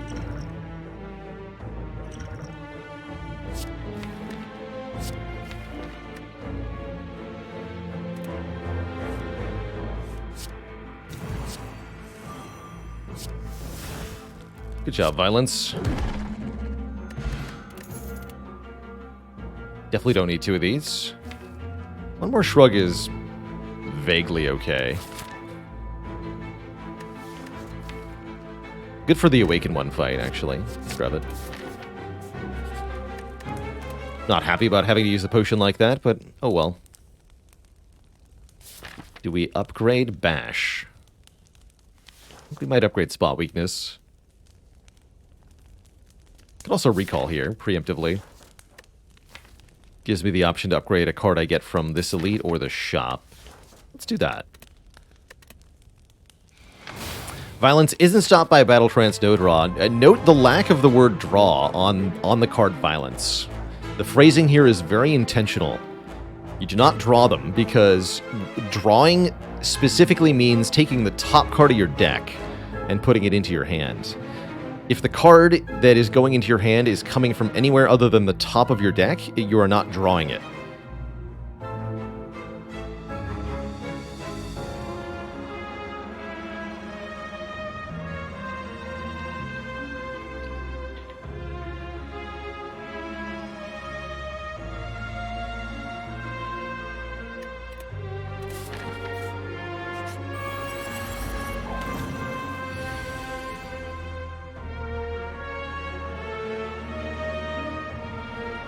Not a great turn 1.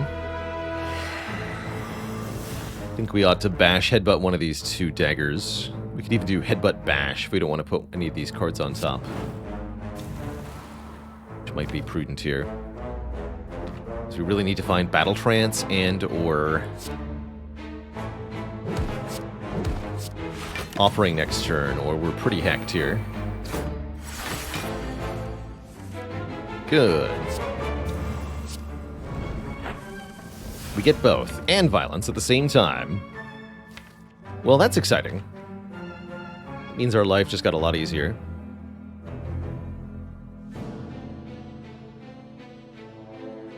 We get to put a lot of cards into our hands.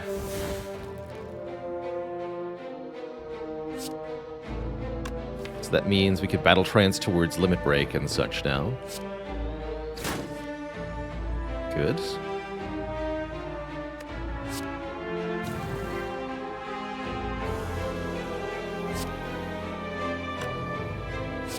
Strike here, draw 3 more. Didn't get the battle trance, that's fine.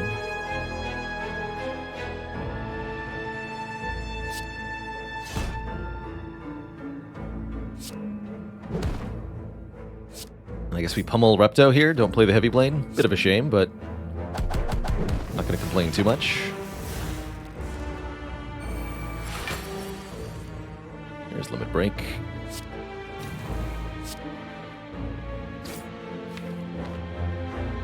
Ouch.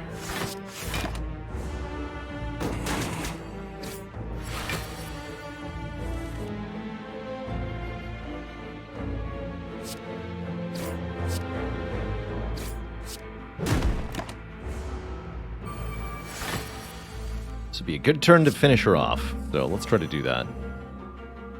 Good. Okay, that wasn't too bad. We get Red Skull for further strength synergy. If our health is at or below half, we have 3 more strength. And we get another limit break. So we got the offering and the double limit break. Excellent.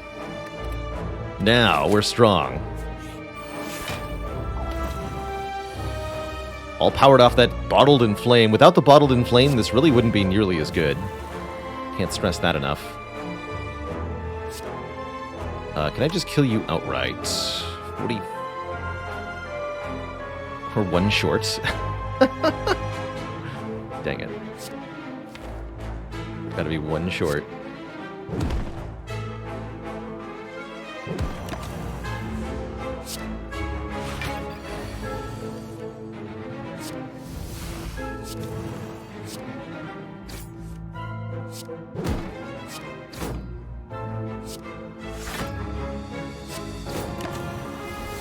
Okay, better take the 2 here to make sure this thing has lower health.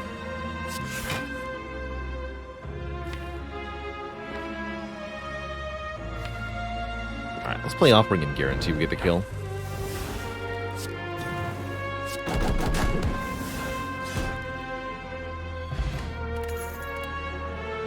Boomerang plus another reasonable strength scaling card. We have so much strength that I think this is very good. And as this is a small treasure chest, I think we don't open this, don't get a curse, and proceed to the store. If this was a larger chest, I think we would open it, specifically because we could get rid of the curse almost immediately. But I don't think there's anything of value in here, so onwards. Transient! Happy to see ya. Can't wait to kill ya. You're gonna die, kid.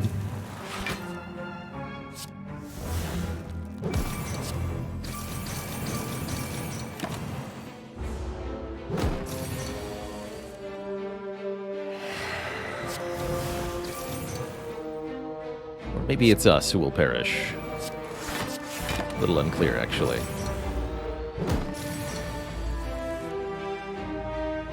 That's not ideal.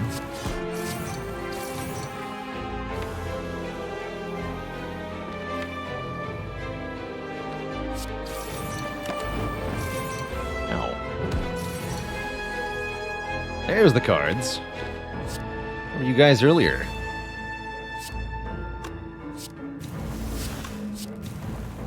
Bonk. Actually not going to play this anger right now.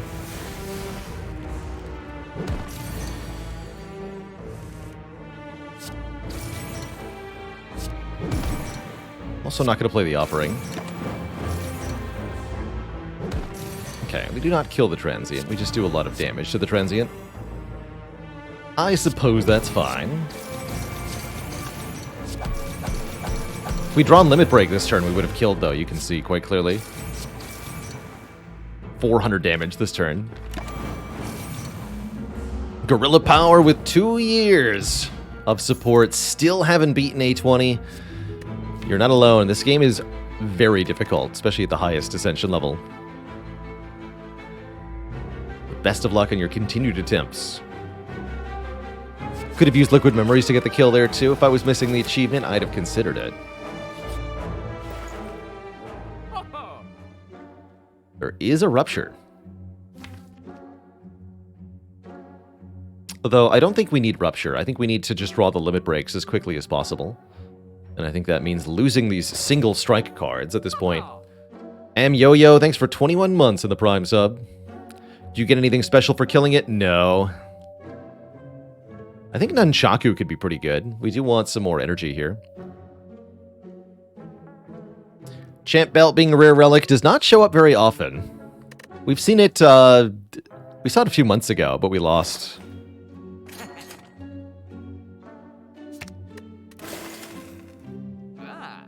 I just do those two things. Rupture is just adding too much. We could try to get Chrysalis in here.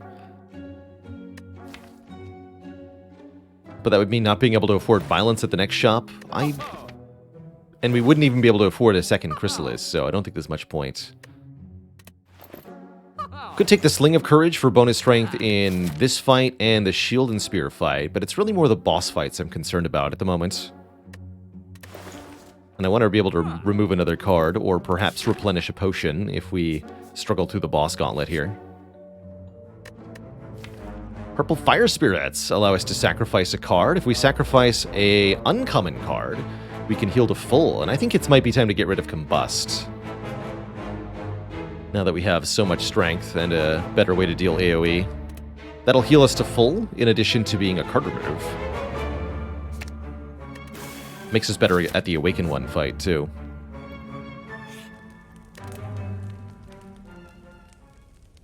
Not going to upgrade the second limit break just yet. Let's upgrade Spot Weakness first.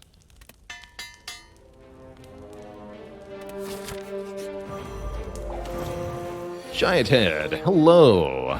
What a great turn one. You are very, very ruined, Mr. Giant Head. I already have 20 strength.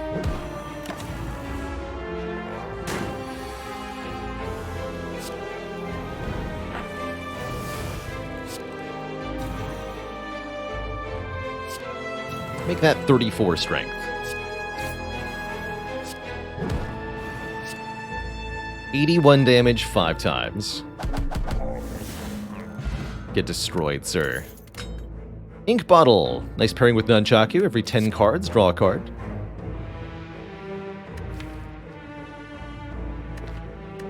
Skip it all. You can see why I have so little block. Yeah, we don't really need it, right?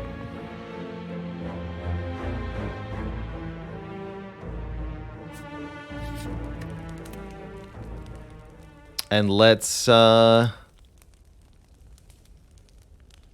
important is the bash upgrade for the heart, I wonder?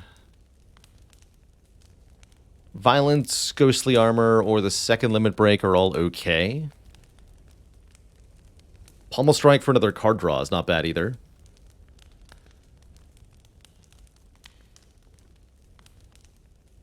How do we block heart, though? I'm thinking it might involve this Fairy in a Bottle, quite frankly. Yeah, let's upgrade this, I guess. Not a lot of good upgrades left here.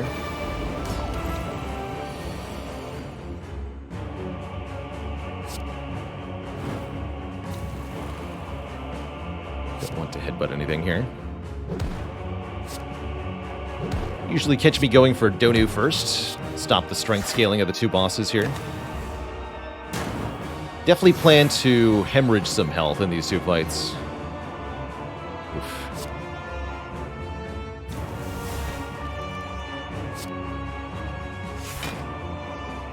Deal 44 or keep 9 health. I'm going to keep 9 health, I think.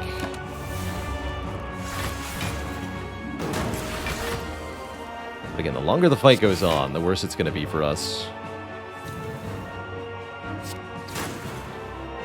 There's really no way for us to not just take a lot of damage every turn. So the fight has to end essentially as quickly as humanly possible. Which, thankfully, we're quite good at doing.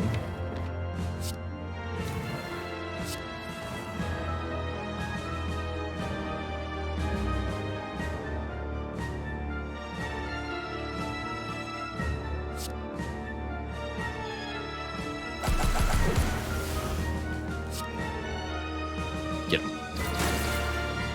Not quite, huh? Play the cleave or block for 9. We block for 9. We should be able to kill before this is a problem.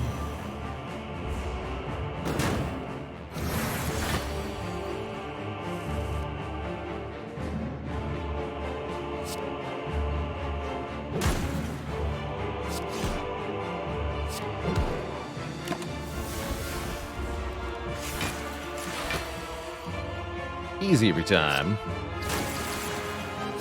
Bonk. Okay, 58 health should be enough to face tank our way through the next boss fight, too. Chunt, thanks for the Prime sub in 21 months. This particular stretch of the game is where the 14 max health start that we took really starts to become very important.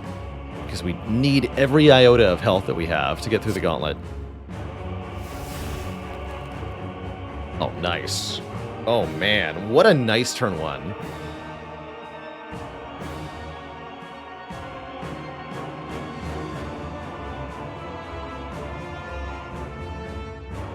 Because we can go Inflame, Limit Break, Headbutt the Limit Break, Pommel Strike. Oh, wait. Limit Break 2 more times. No, I only have energy for 1 more. So that Headbutt was wasted. We could have done Ghostly Armor instead, but I didn't know this was happening. Either way, this is a good start, right? 21 strength. Take some damage, but who cares? Goal is win before we die. And this looks like a really good start to that. Oh no, a Time Eater's going to attack us next turn for a lot of damage. Bonk.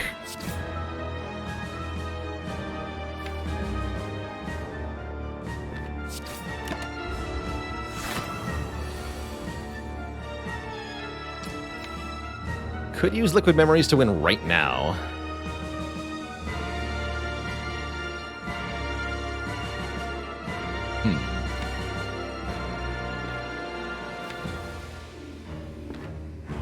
I shouldn't need to do that.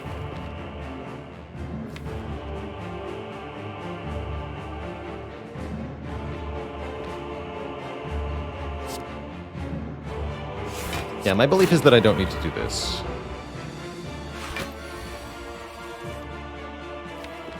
Feels pretty correct.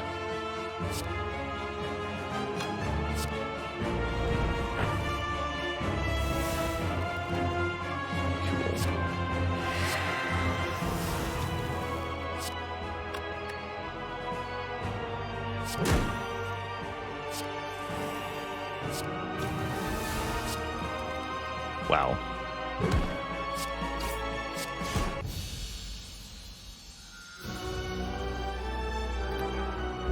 Two thump, two thump, two thump, a deep pulsing dread can be felt throughout the room. Is this the heart of the Spire, the source of all this? Flexing. You ready your muscles? Deal 1858. Good year.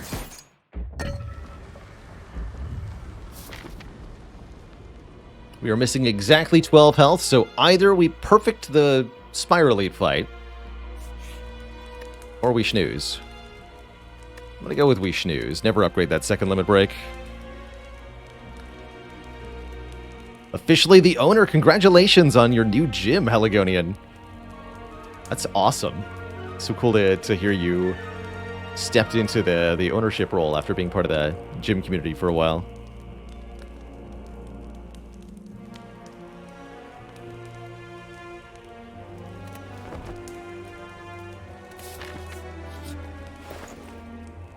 You're not violence. None of these cards are violence. Centennial Puzzle for more card draw looks pretty good. We could also take Toolbox for a card on turn 1. None of the cards look all that important. That's right, we gave a shout out to Haligonian's workout charity event a while back.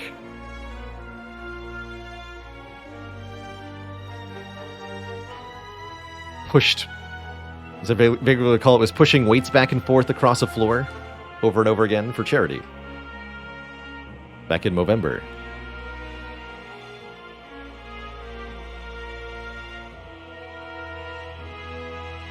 I really like Centennial Puzzle.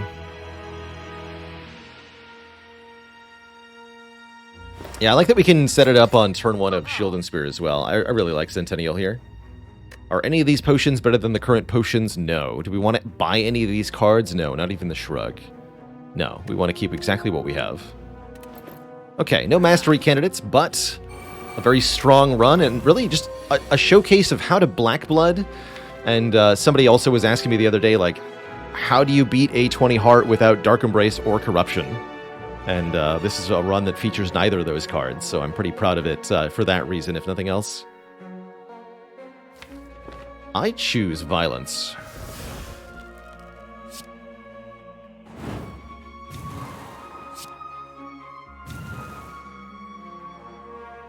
Block for 3, take a bunch. So if I hit Spot Weakness, do I draw it immediately here? Perfect. Cool. And this is the exact moment that drawing 3 extra cards becomes crucially important.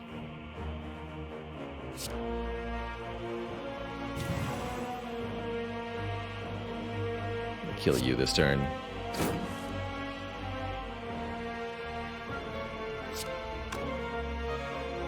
Unfortunately, it looks like I have to use my very valuable potion to do that. It's a bummer.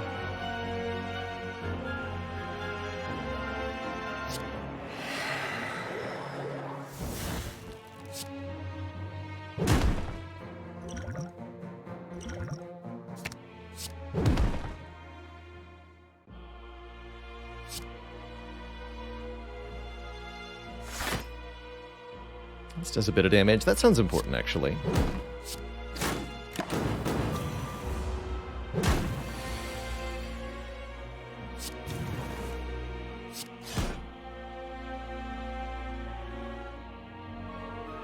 Get to exactly full health. That seems pretty important. We could set up the values better, but I think just having the most amount of hit points possible is pretty important here.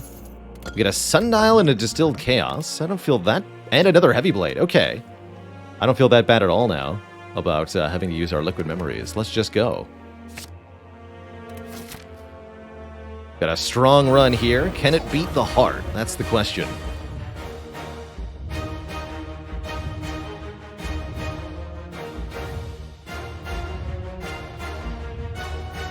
And do I want to draw extra cards right now, or do I want to do it next turn? Is the other question before us here. We have a reasonable turn that we could play here. We could do Ghostly Armor, Inflame, Bash, Sword, Boomerang. Just dish out some damage immediately. We'd like to get a bit higher in Strength before we really start playing cards, but we don't want to draw into Spot Weakness before it's useful.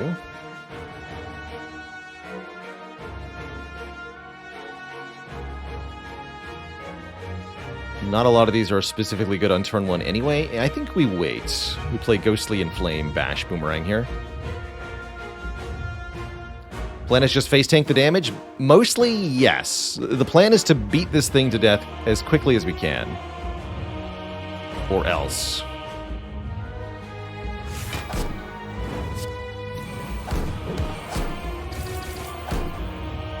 $60-ish is a decent turn 1 start, but it's not going to be enough. We need to get our strength count higher very quickly here.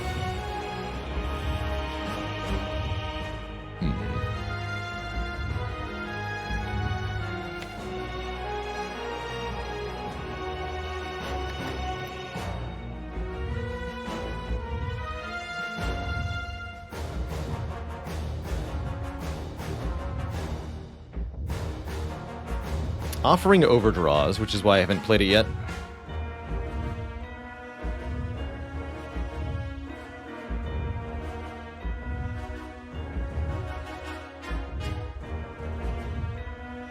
Pommel Strike will draw 5. Guess we start with that.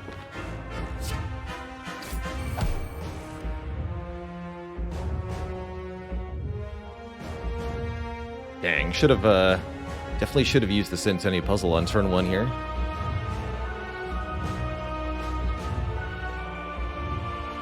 It's a shame.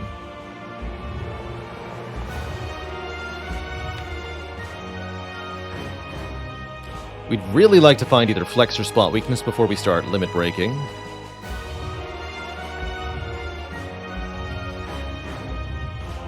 Trying to figure out if I distilled chaos now.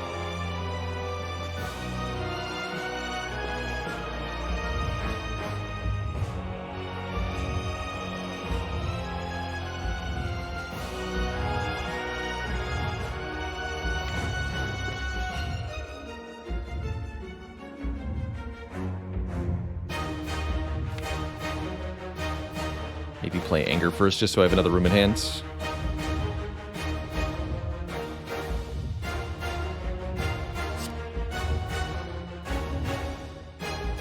Did the 3 off the Chaos proc the Ink Bottle? Yes. More reason to play the Anger first.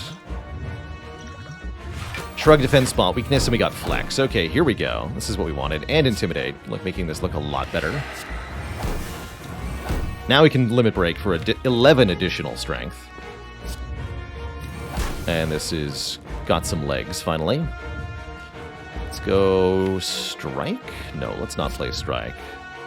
Let's play Heavy Blade into Offering. It's already enough damage.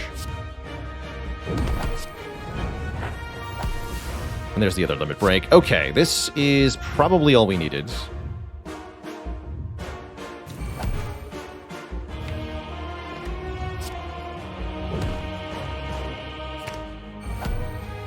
Even Battle Trance into that if I want to.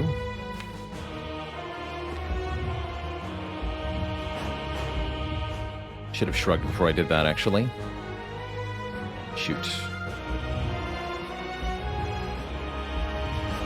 Yeah, that was a mistake. Damn it.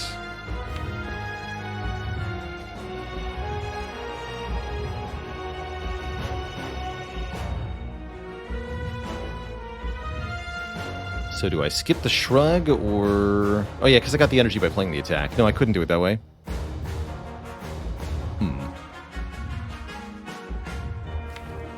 If I shrug, I draw the limit break immediately, and we can't play it. If I battle trance, we might draw void, and I can't play it.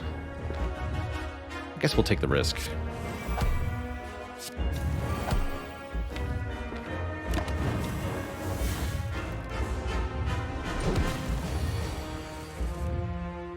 $336 damage. Once again, violence doing its best. So we need to damage cap this turn, damage cap next turn, and then kill. Save us, Fairy.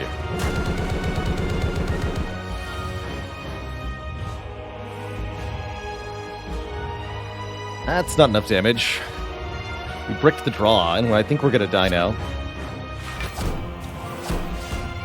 Just shy. Yep. 884 damage. Oh. You mean I'm not allowed to do more damage? That's a real shame, because I have thousands of damage.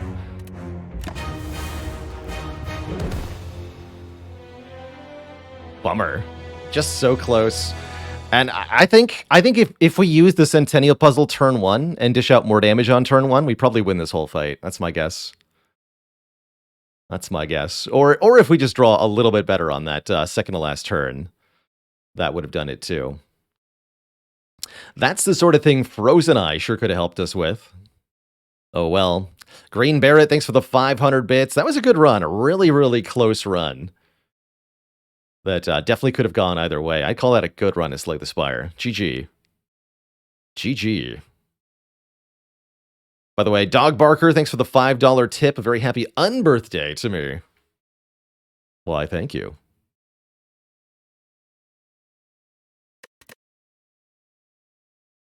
Yeah, fortunately, there was nothing on at stake to be mastered here. GG. Bite Shifter, thanks for the Prime sub and the 6 months, the half year.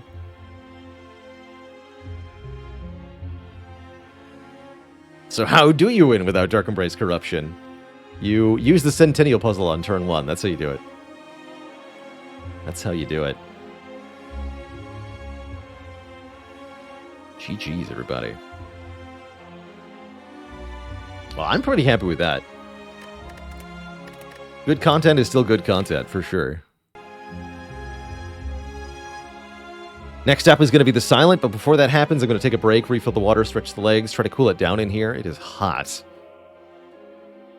Back in a few, and when I return, it's Silent time. BRB.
All right, Twitch chat, we are back. We are back. That would definitely make it a lot better, Boom Chicka Wow Wow, if Chrysalis would let you discover each card, so you choose one of 3, rather than getting random ones.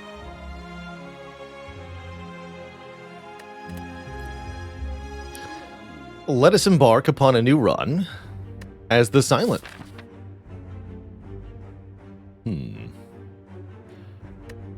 Ooh, this looks tough. I don't like it. I see that we can get a 1 hit point elite. That's kind of reasonable.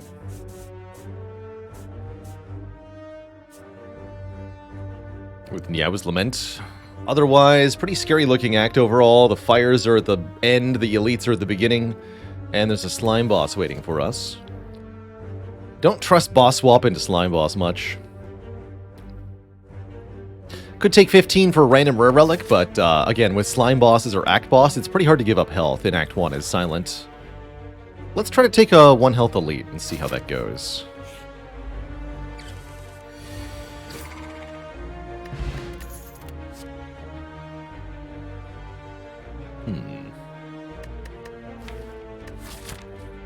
Poison stab into slime boss. I guess I'll grab a poison stab over a quick slash flying knee. I don't love any of those cards. Upgrade 2.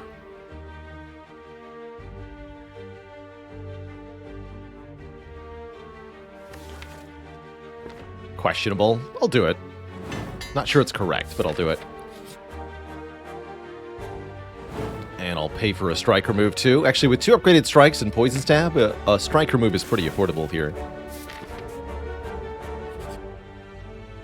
More health loss? Could we outright die before we even... You know, that could be pretty fun. Let's find out. Is this one of those seeds? Click. Click. No, it's not. We get the Snecko skull. We're at 6 HP. And the elite is free. Yume's skull, let's go. This run is all set. There's gonna be a waffle in the shop, don't worry.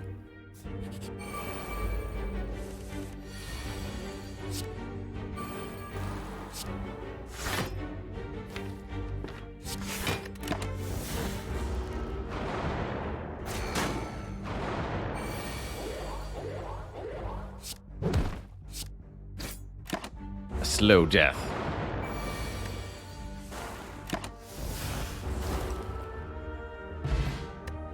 No curses? Okay, okay. And a dagger spray or an acrobatics? Pretty tempted by acro, gonna be honest, but probably should take a dagger spray here for the upcoming slime boss fight. We assume we're making it to the shop? I think so. This should be a pretty easy fight. Right? Smiley face.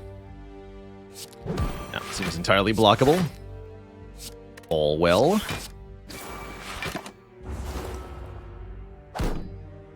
Should have done that differently, though. Poison stab you.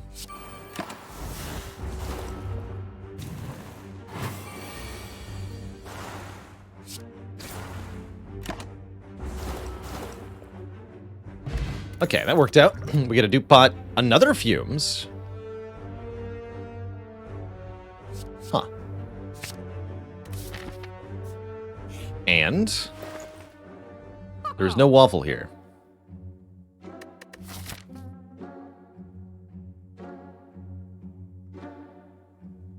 A shame. Happy flower for more energy is always nice, especially on silence. Card removal is somewhat reasonable. We could try to go to another shop here, which honestly we might have to, because am I striding into an elite fight with 6 health? Probably not.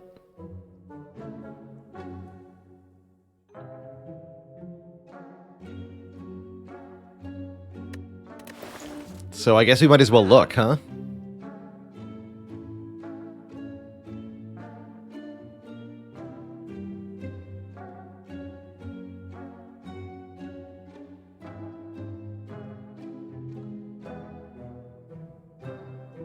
Yeah, let's just look. Big money and a ninja scroll. I'll take it because we're desperate.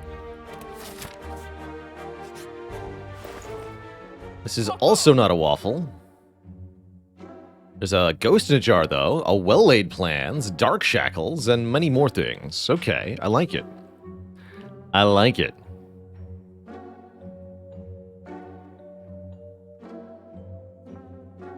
I see I also owe the chat a dad joke.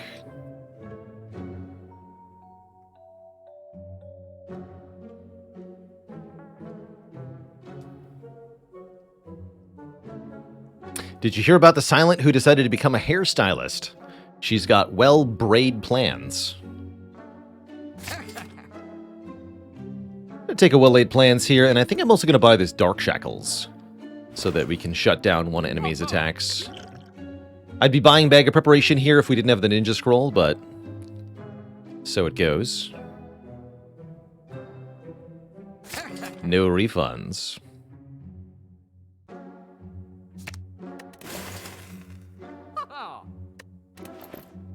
And yeah, I'm not going to fight that elite. That's crazy.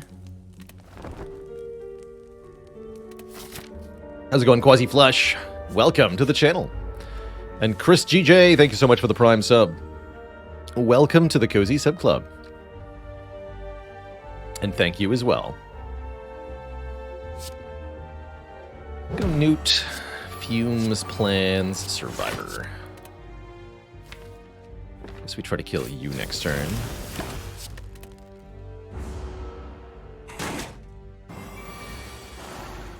They're both attacking. How rude.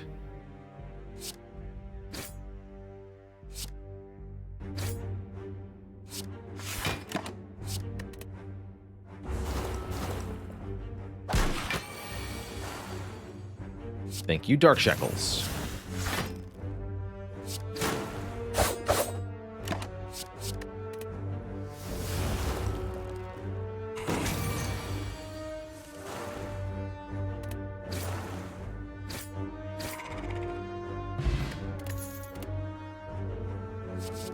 Mediocre common attacks. Don't feel like we need them. Let's upgrade some cards. Going to Slime Boss here. I like the well-laid plans upgrade. I like upgrading maybe one of the poison cards. One of the two Fumes upgraded would be pretty helpful. Although it's not necessary because of Snecko Skull. Clamist with 4 months. Thank you. Did you hear about the Silence horse that she rides at dark? A nightmare.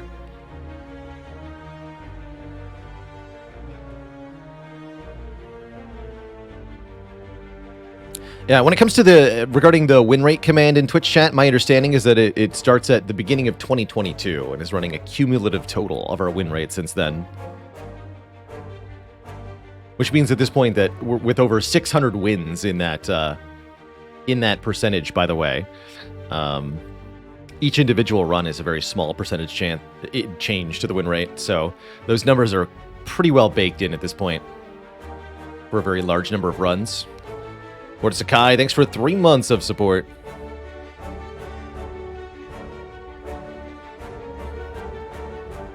Tater says, I usually never upgrade well-laid plans for the first boss because of the chance of pyramid. Do we think we'll need it for the slime boss? We might. I also think it could be very important for the beginning of Act 2. It's true there's a chance of pyramid. I'd still probably take pyramid even with an upgraded well-laid plans. I'll just do it now.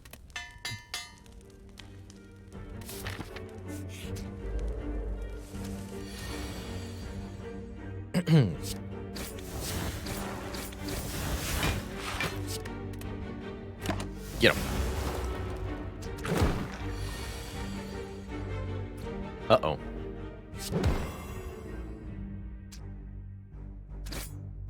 Good.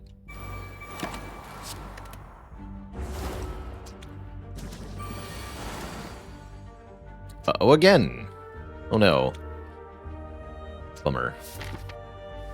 Really want this potion for Slime Boss. Aw, man.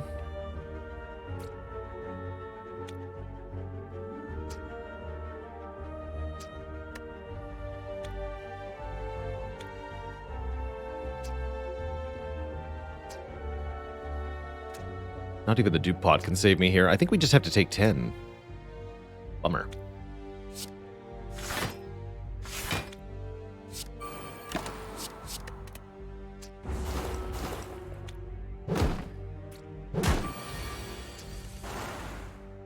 Wow, they did it again. Jerks.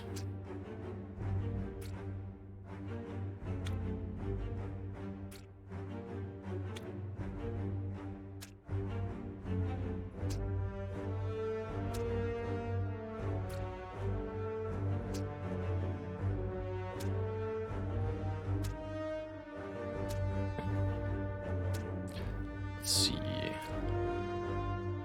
16 plus 9 is 25.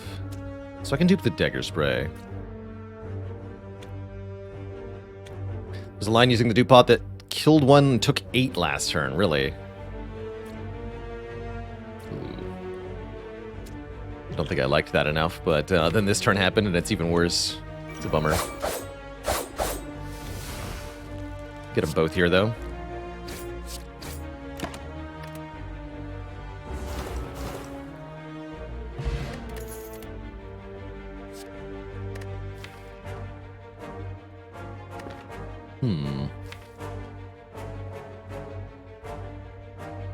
Problem is there's 17 cards in my hands. In my deck. So it'd be off by 1. Can't make this finale work.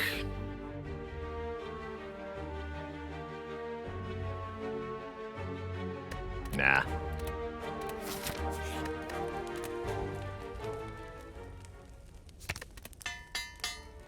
Alright, Slime Boss, let's see how this goes. I'm not expecting much here.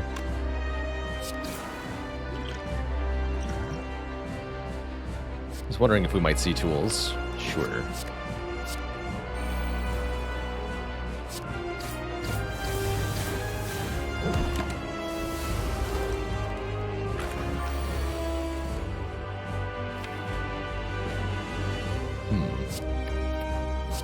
Might just be dead here, actually.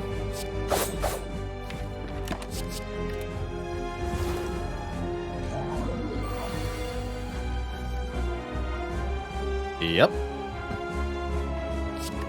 We get crushed by the slime boss to death.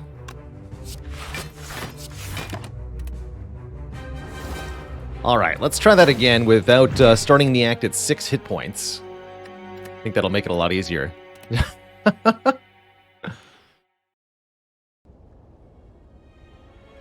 To shreds, you say? So yeah, that's why you don't click the scrap ooze as many times as you can. It's a short thing to point to. Let's have ourselves a Handigreed run.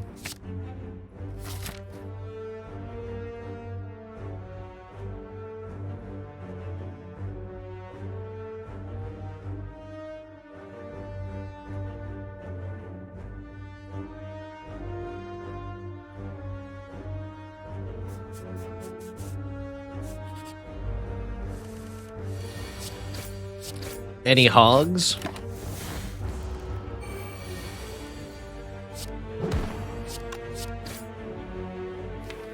Cool.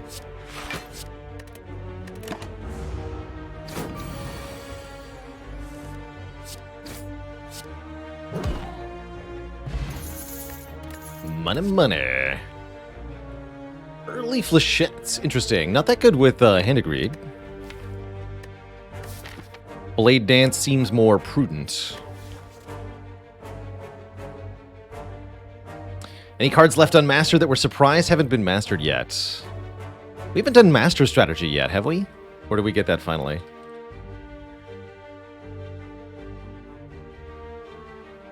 No, we haven't done Master Strategy yet. That's the one I'm most surprised by. Can't really take an early flechettes, can you? I think you can. I think this can actually be a very good first card. First card flechettes into second card acrobatics. Or even, I once did prepared into reflex, or not reflex, prepared, flechettes into prepared into expertise. And that worked shockingly well.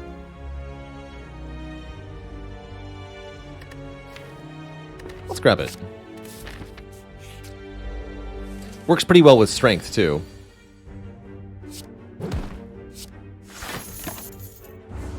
It's not always useful, but when it does well, Flechettes does really well.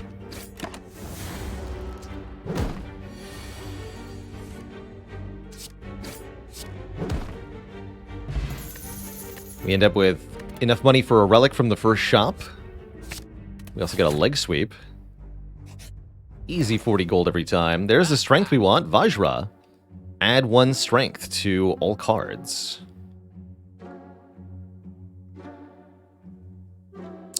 Could also do something more mundane, like buy potions to kill this Burning Elite with.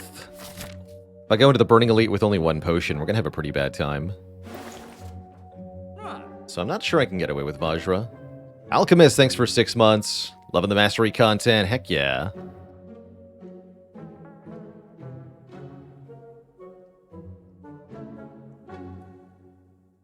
No, I will not be addressing the elephant in the shop. Let's remove a strike here and buy Liquid Memories. Could buy Entropic instead, but I think Liquid Memories, so that we can Liquid Memories Hand of Greed in the Elite fight, is going to be key to making this actually work here. And if I could buy this, I probably would. I'm not going to buy Bane. Purple Fire Spirits. Okay. This might not be smart. Here we go. Removing more strikes in order to make the Flechettes more impactful here.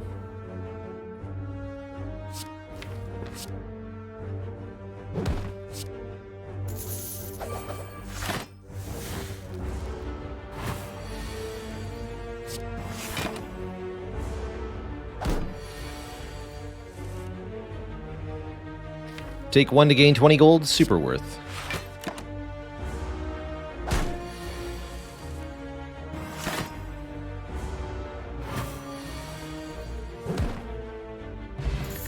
Smoke Bomb means we aren't too afraid of that Burning Elite.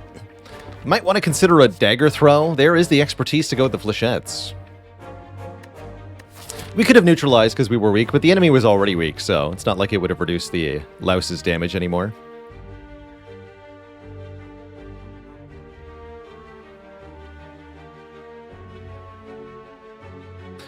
How's it going, David? STV? That is, as far as I'm aware, intended behavior and is duplicated on the... duplicated. You'll see that same behavior on the PC version.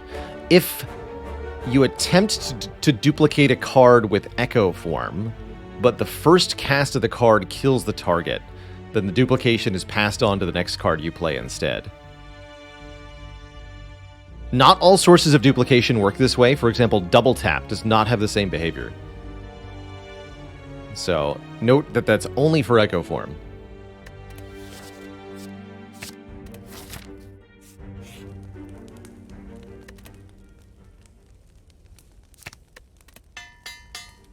Might actually be better to upgrade Flechettes, by the way.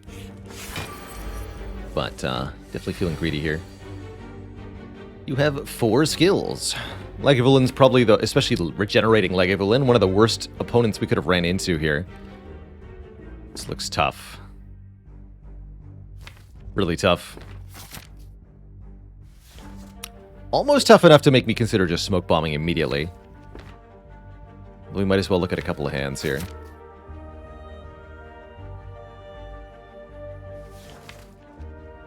Winning this fight seems like it would require at least 40 hit points.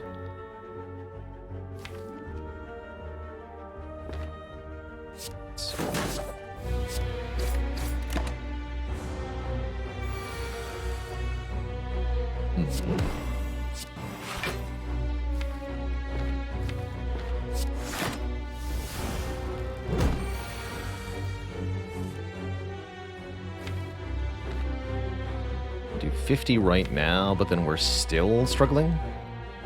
It's not that much damage, though. Shuffling without Hand of Greed is definitely pretty bad. We're gonna struggle too much. I'm out of here. That means we'll find another Burning Elite in the future acts.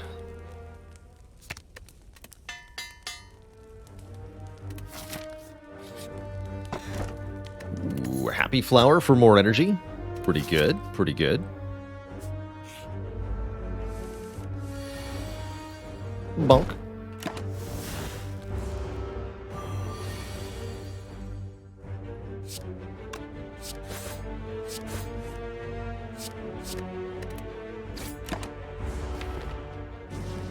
We'd like to separately hand agree both of these slimes, if possible.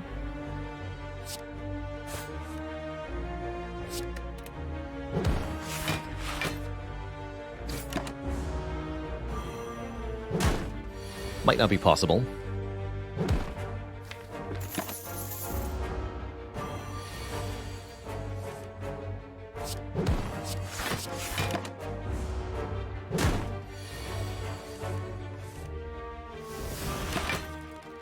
Would also like to set up Happy Flower for turn 1, but can't get everything you want.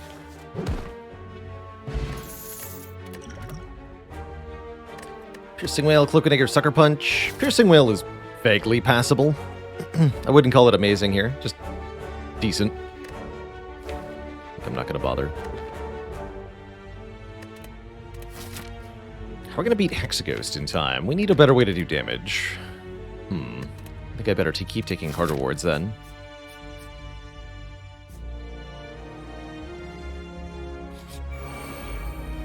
Have you ever tried a challenge run where you fight Burning Elite every act? Yes, we have done that.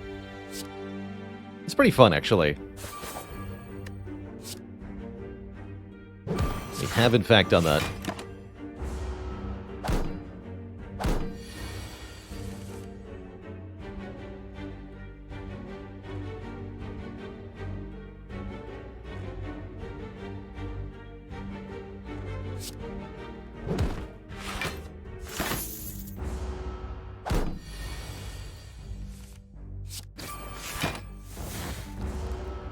I agree, Randy B. I don't mind Whale into Hexaghost, but I do mind it going into Gremlin Knob or Sentries.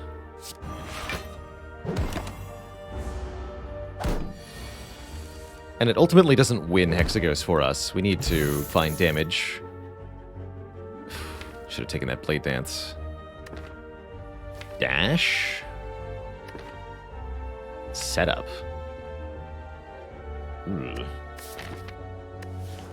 I don't think I'm going to take any of these. None of them are good enough. Now this is good enough. This is what we're here for. Cash money. I think I'm going to do 18 rather than blocking for 5. Let's hit you.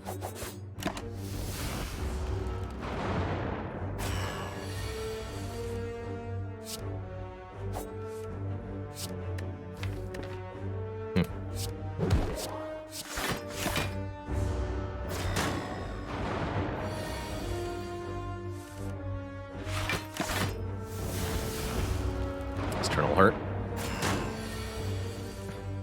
Or will it?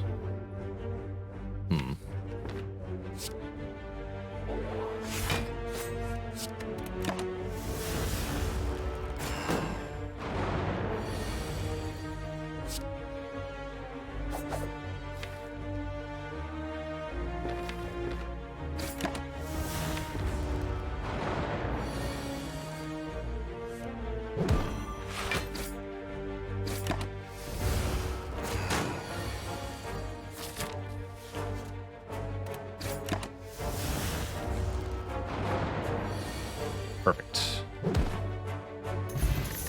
Get an Incense Burner, Intangibility every 6 turns, and a Strength Potion, the first hope of beating Hexaghost. Combine that with Terror, and now we are beating Hexaghost. Actually, now we're in great shape here. Apply 99 turns of Vulnerable. I like it. Bonk. Poor guy.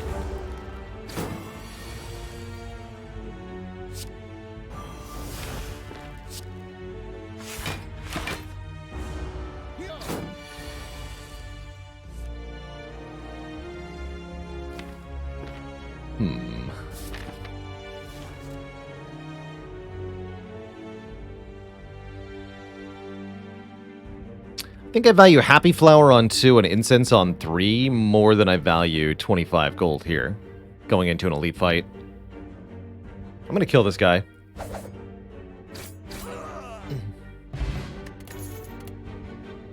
Ooh, and Venom. Venom's kind of cute with Flechettes. Actually not that helpful in this deck right now. I think we're already doing okay between, again, Strength Potion and the Terror. Zethulu, thanks for 2 months. Will the remaining 30 cards be mastered by the end of the year? That is the question. More like Hand of Charity.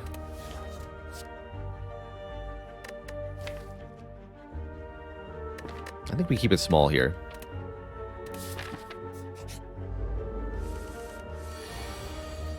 Oh, baby. That's what I like to see.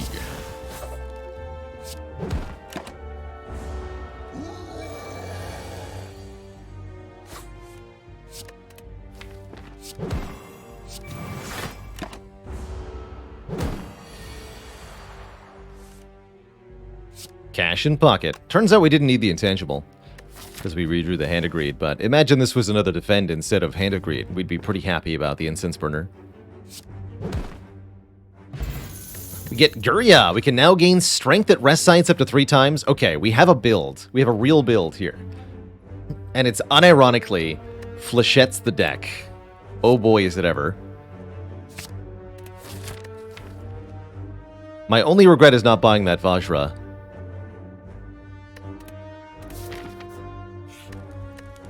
Let's lift. We start battles with 1 strength. And let's make it a bit more. 9 times 3. Get swole. Punch the ghost. Punch the ghost forever.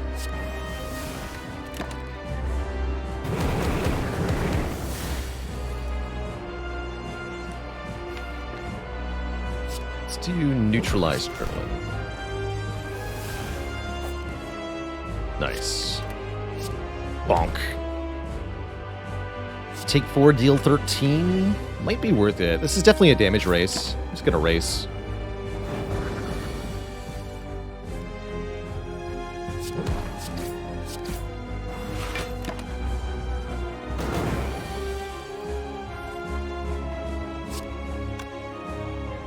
Flechette's Doubters in Shambles as we deal 13 times 4 with Flechette's.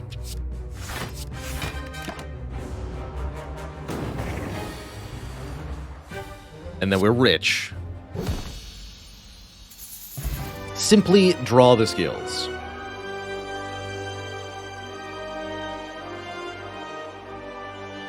Do I know why the Silent got so strong? I always assumed she was just the strong Silent type.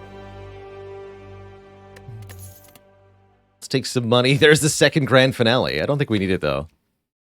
I would like some area damage. Die can hit all enemies 1 time. That'd be pretty welcome. I don't trust Finale, as mentioned. Although, the cards that we want from here are suspiciously similar to the cards that Grand Finale wants. Still, going into Act 2, I think I want a way to deal damage to all enemies at the same time. And I like that it exhausts, so that we just keep drawing back into the flechettes and skills later on. Sure.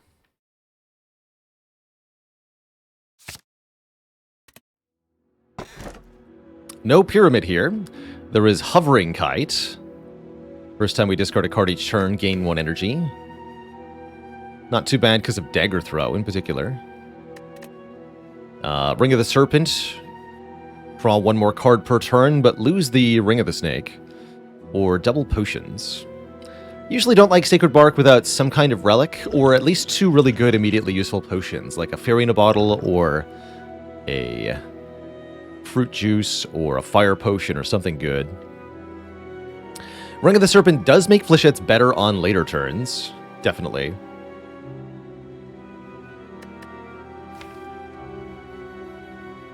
And it helps draw back to the Hand of Greed quickly.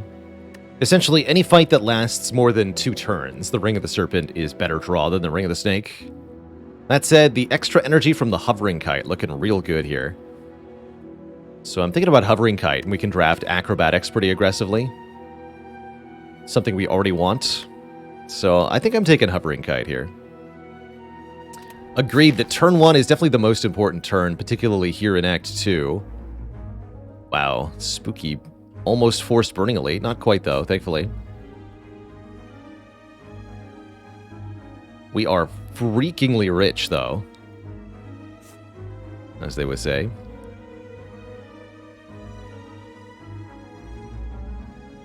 There's only 2 merchants. So our real hope is that we encounter a merchant in a random room here. Let's do this. Bird nerds. Get birded. Get nerded.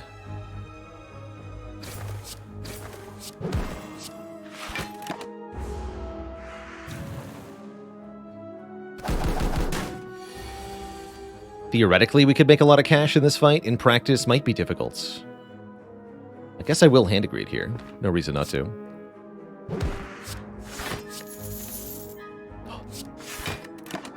Hovering Kite.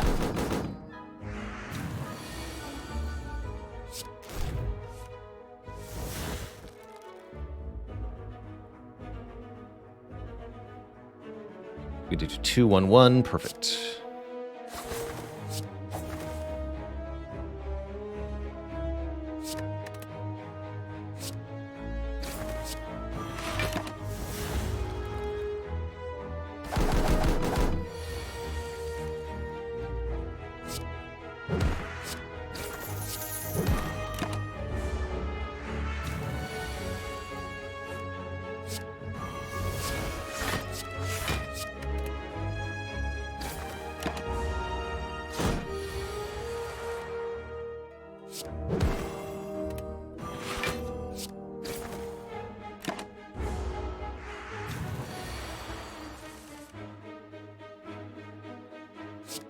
Guess we just go.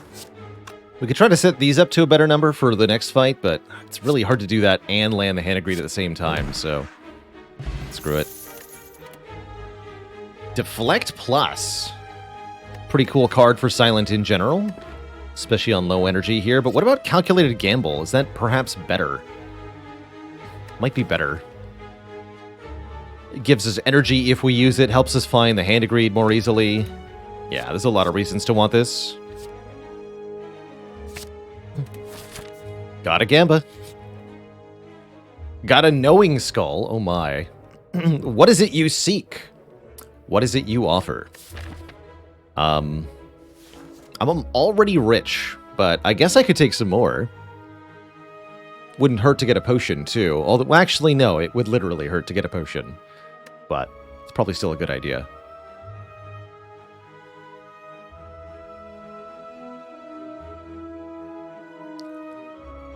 Hurt me. Ancient Potion. Not that good, but oh well. Could save us against Snecko, maybe. I'll take 90 bucks. Twice? I plan on sleeping here.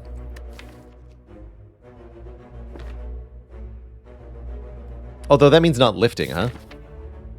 I would like to lift. No, let's just leave.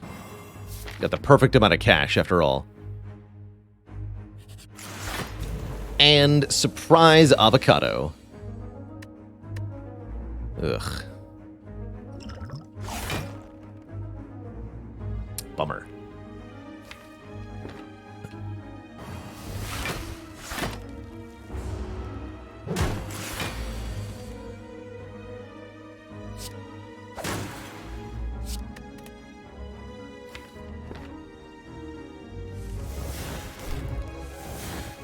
Good.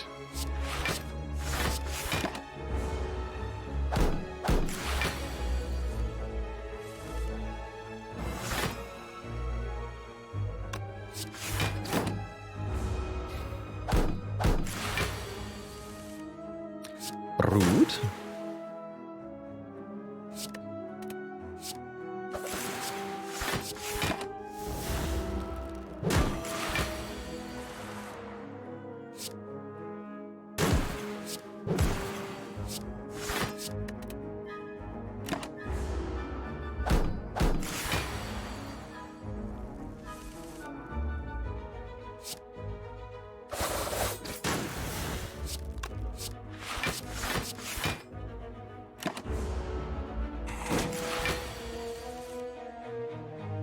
What's the earliest floor we've lost a run at? Ooh, good question. I actually don't know that off the top of my head.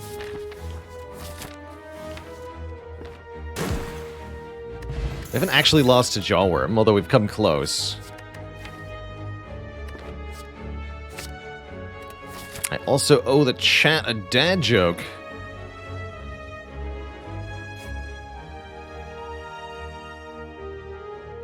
Oh yeah, we had the forced loss seed. I'm gonna die in this fight, man.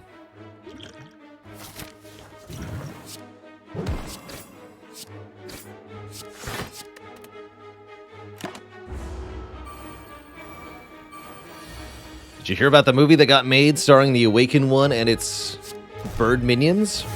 It's a cult classic.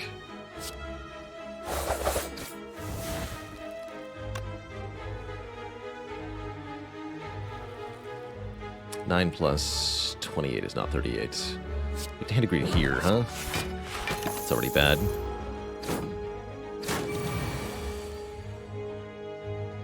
Bummer.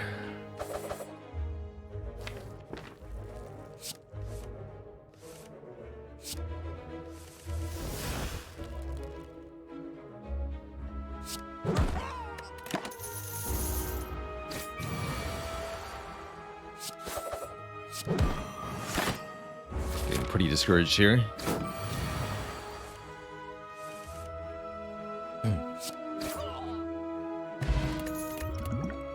Ready to start the next run, mainly.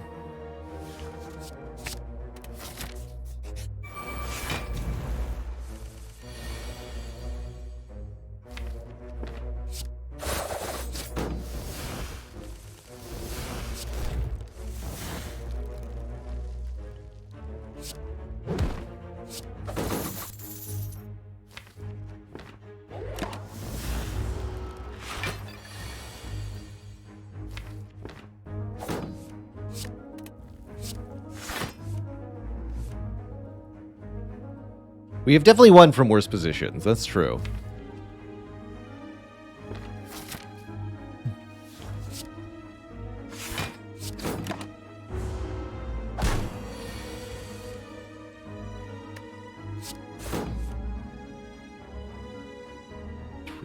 Got a swift potion here, huh? Dang. Yeah.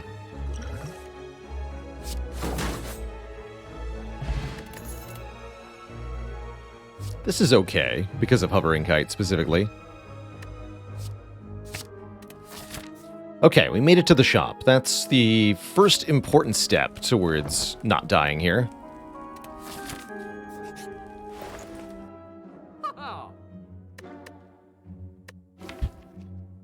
Sling of Courage is good.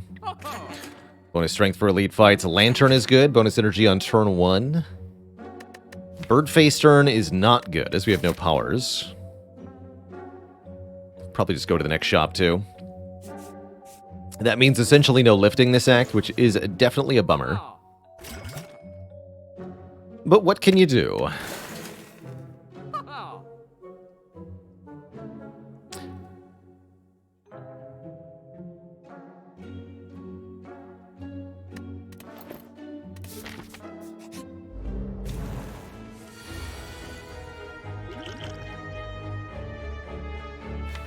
Yeah, we're gonna need this. Definitely.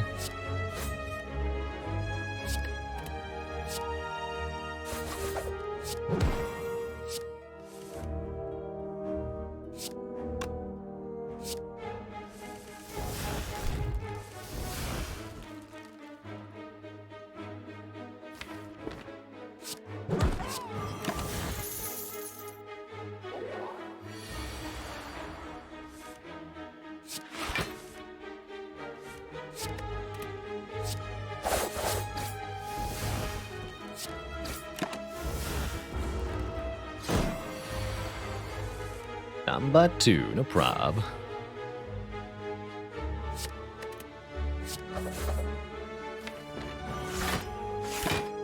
Really good fight, actually.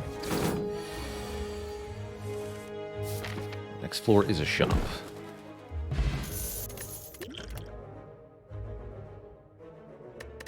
I'll take one backstab. I think that makes our turn ones a little bit more reliable. I'm just going to keep cruising here. A card remove. Excellent. Wow, we're going to be out of strikes in a moment. That's very good. Again, making this Fléchettes really slap pretty hard. You two again. It's a slightly bigger problem this time.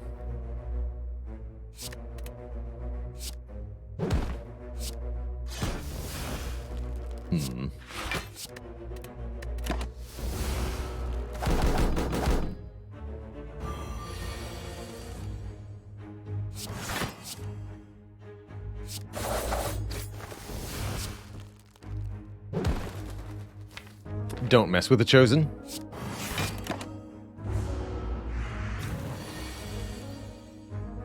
Do not even think about it.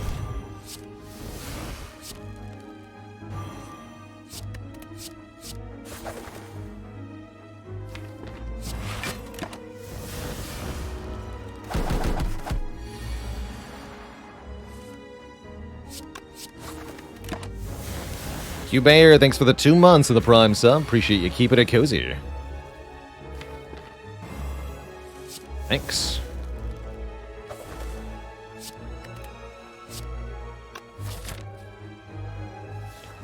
I should really set up the relics, but I don't care. The incense burner, but I don't care to. I do not care to. Lee's Waffle here to send us to full health, huh? That is a mighty, mighty tempting acquisition. But yeah, tough bandages are way better. Pro tip.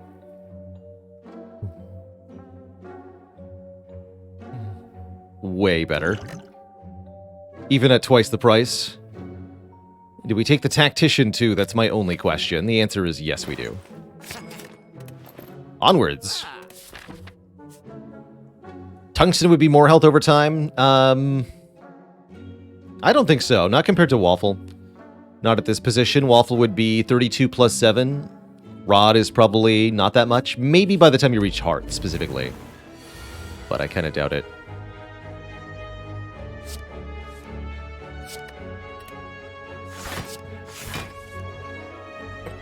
Perfect. Gamba.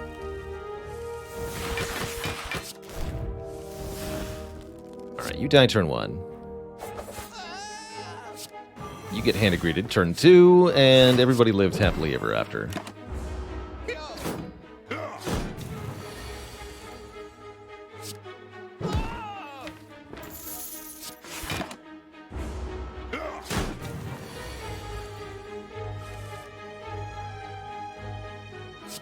Again, just a casual 36 damage from Fléchettes here.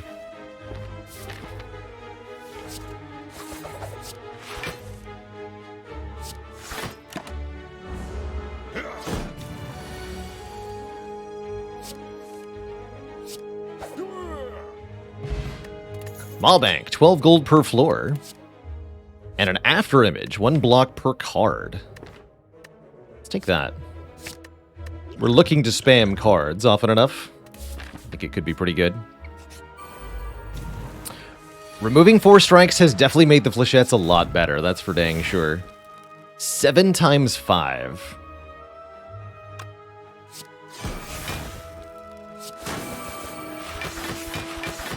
Then the enemy got 30 block. Like they do.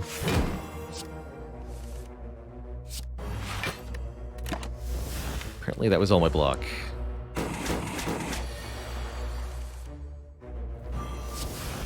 Oh, 39 because of the 1 strength. Heck yeah. Are we okay with turn 5 intangible versus collector? Yes, that's a good number. Bad numbers are turn 1 and turn 4 for collector fight. Good.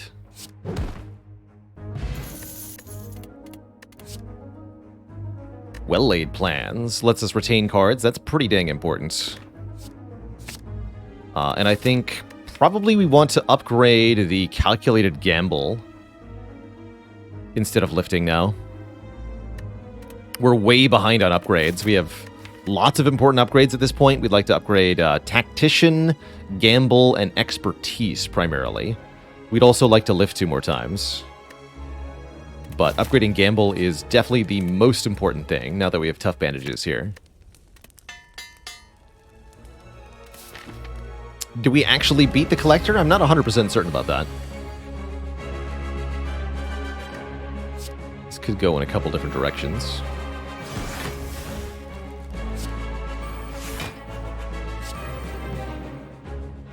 Keep this for next turn.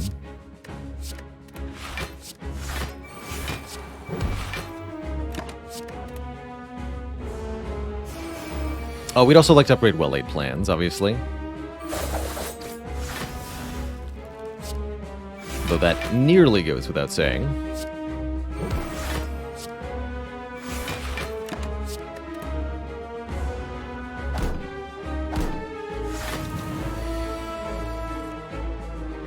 Just get Pyramid.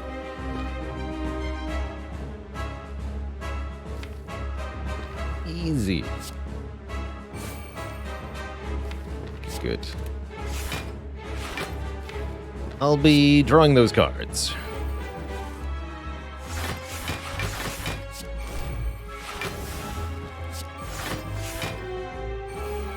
Here we go.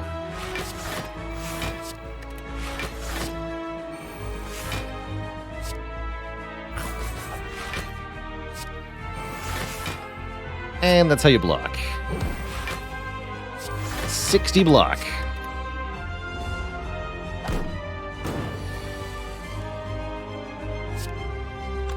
Really? One short? Pathetic.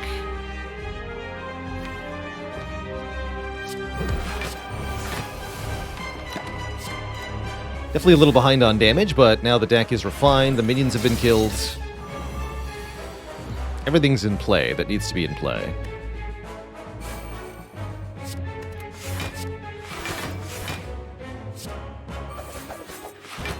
Flechette's still kicking butt.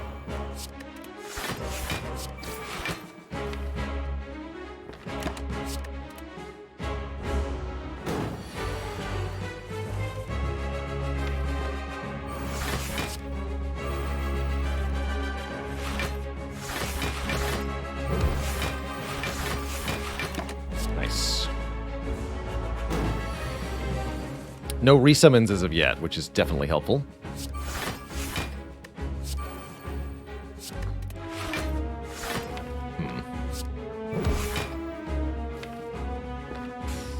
Can dagger throw the Tactician next turn, just keep the leg sweep, I guess? Nah, we'd better keep Survivor. Just a couple more turns we have to survive here. Expertise was also a reasonable keep there. We drew it again anyway, thankfully.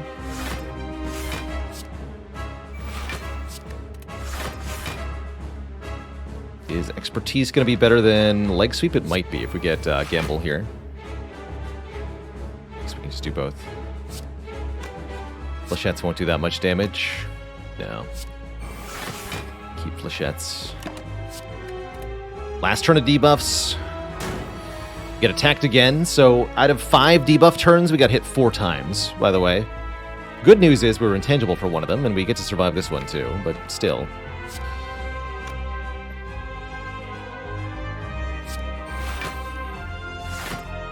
Just holding on as best we can here. Which we can do pretty easily.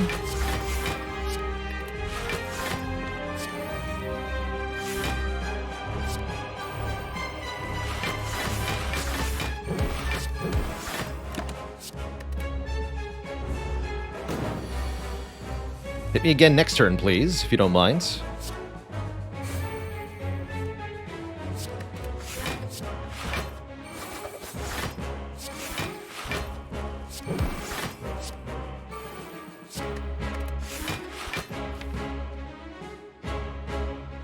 We're intangible. Keep this. Nice.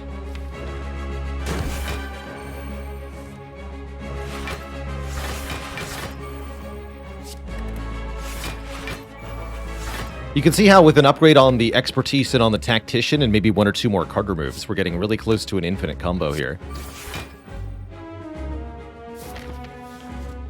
This is fine. Wow. Cool fight. Tough bandages, 43 block per combat so far. Here's Unload to discard all non-attack cards in our hand. Except they make flechettes good. I think we want fewer cards and not more. As tempting as it is to pick up unmastered cards. Here we can get an Astrolabe to transform 3, we can get a Coffee Dripper for more energy, or we can get a Busted Crown for more energy but less options in card rewards. Suppose Coffee Dripper is just fine. More energy is more good. Yeah, Coffee Dripper's fine. Astrolabe also an option, but I really want that energy. Now we can lift at rest sites. I agree, Underhand of Pluto, not a terrible crown, but I think the Dripper is all the same benefit with less downside. Simply lift. Man, that's not a lot of upgrades we get. Maybe we'll find an Apotheosis or something. Bebron with 27 moons of support, thank you.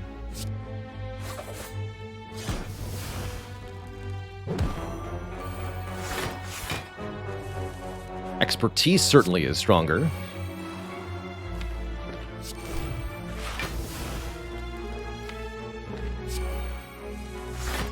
Should retain that. Foolish.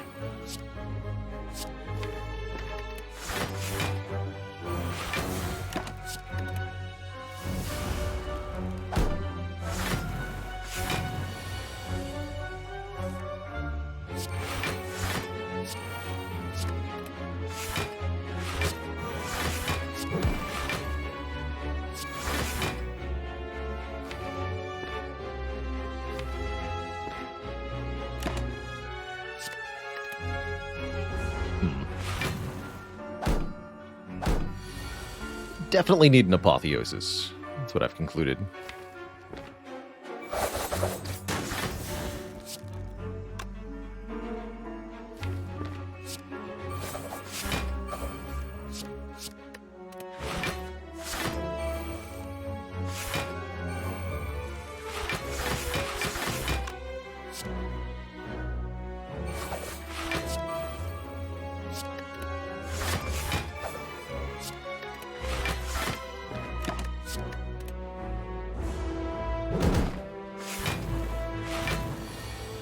They all have to die at the same time, thus I'm trying not to kill them too early.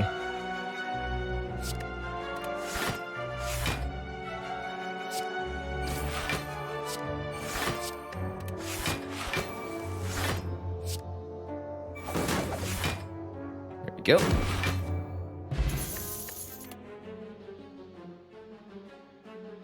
Nah.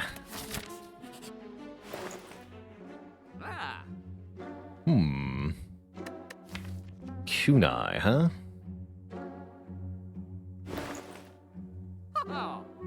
Kunai can definitely make life easier. Makes that Cloak and Dagger we just skipped look a lot better.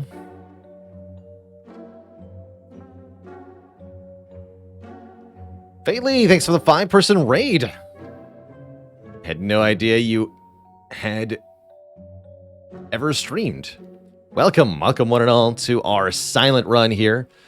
Playing the strong silent type, currently trying to make flechettes as our core damage strategy. We don't actually play that many attacks most turns. This is 1 or 2 decks per turn. We can make an infinite loop. That's just an easier way to win. Destroyed Meow as the Guardian in Downfall and then got wrecked as the Packmaster. Nice! Playing some Spire yourself. Well done. Well done. I'm going to cut Strike here, actually, rather than buying Kunai. I know that seems criminal.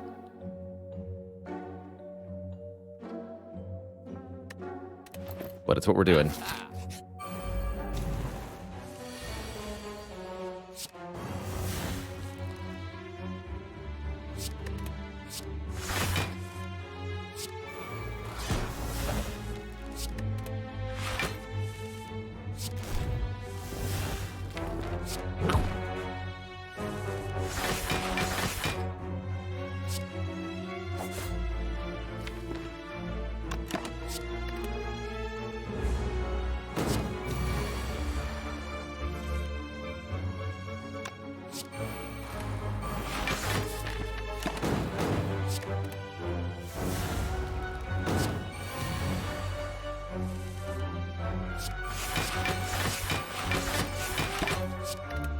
Just upping my relics here.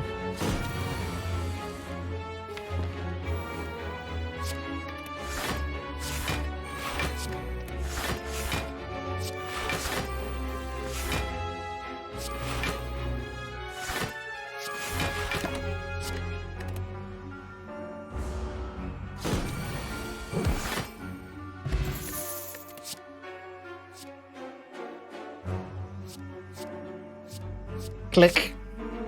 Holy indeed. Reflex with an upgrade. That expertise was pretty good too, but reflex is even better. If we discard reflex, draw 3 cards. That striker move looking a lot better suddenly. Let's actually take another event here. I feel like an event could be a chance for a remove or something. How are the runs treating me? We're having an excellent time, especially on this run. Double bandage up. Transmutation. Somebody said we were going to master transmutation today. Dark Shackles, Discovery, Secret Weapon. Probably want a Dark Shackles. Deep Breath. No upgrade on Deep Breath. Bandage up is okay. I actually would not hate a bandage up here. Only 1 though, not 2. Yeah, we'd like a bandage up. And a Dark Shackles. Discovery and Secret Weapon are okay. Don't think I want Panic Button, although actually it's not bad. Aha! Upgrade all of our cards. Well, if only that didn't prevent Bandage Up from working. Let's fight a boss.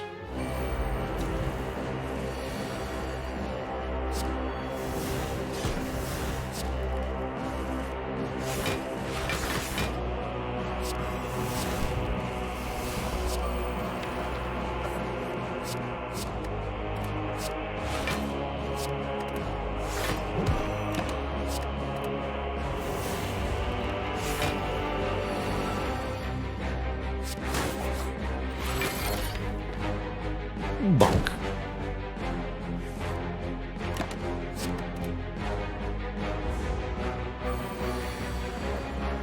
Would I upgrade all there if we hadn't taken the bandage up? I would consider it a bit more heavily. This deck definitely appreciates upgrades in a huge way. But I'd still be a bit concerned.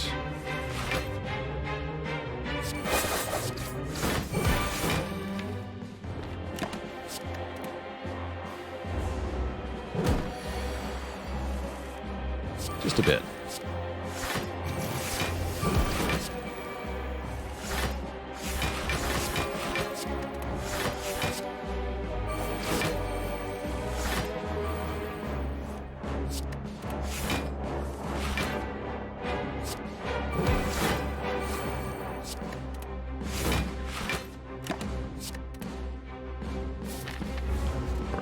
Okay, we should make sure we set up the Incense Burner for that Burning Elite.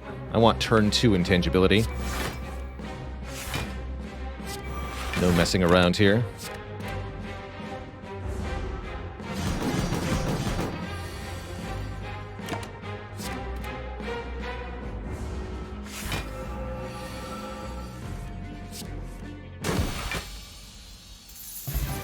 Ice Cream. Energy gets conserved between turns. I like it. Like that quite a lot, actually. And it's not Reptomancer, but it is Nemesis. Feel free to swing for 45 on turn 2. Oops. That's not quite the right order.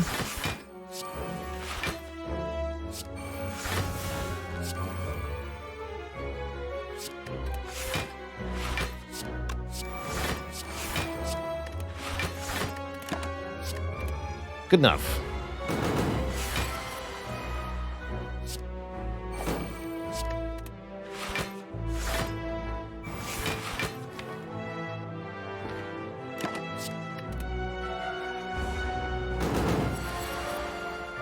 Even better.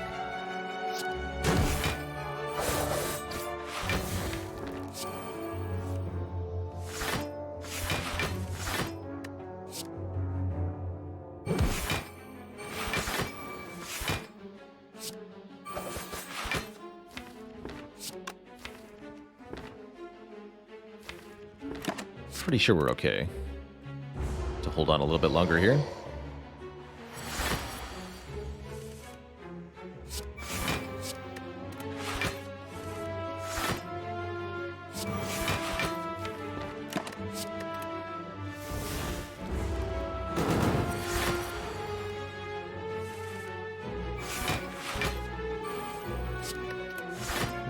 There's risks, though.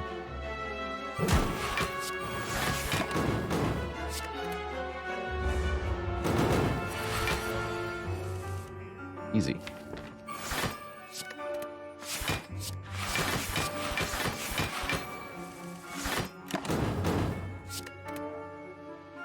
Easy peasy. Burning Elite, no problem. That's a good sign. Would I take a Footwork in this deck? Yes, I think I would. What about a Deflect Plus? That's pretty good, too. Could take a second Well-Laid Plans instead of just upgrading the one that we have. Maybe that's actually better.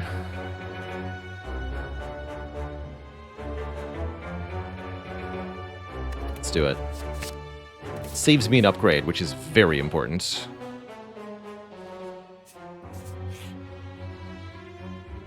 Oh, and we lose a Defend or the Dagger Throw. Let's lose Defend here for an extra free card remove. Really good news. And a bonus merchant. Even better news. Another Well-Laid Plans here. A second Fléchette's here. And I note that there's also Medical Kit, allowing us to exhaust status cards from the deck. Definitely gonna go for Fléchette's Mastery.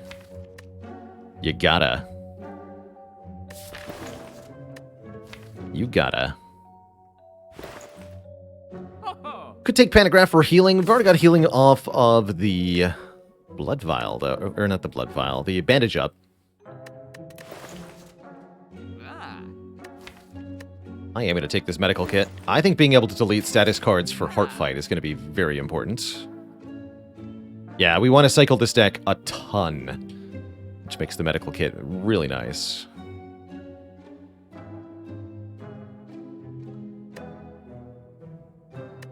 Upgrading Well-Laid Plans is also really nice.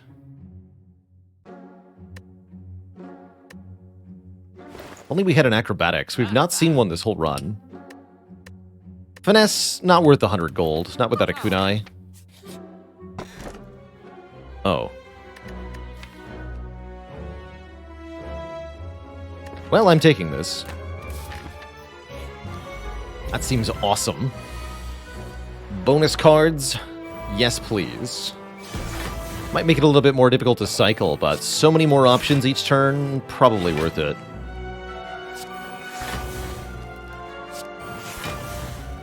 So many more options each turn.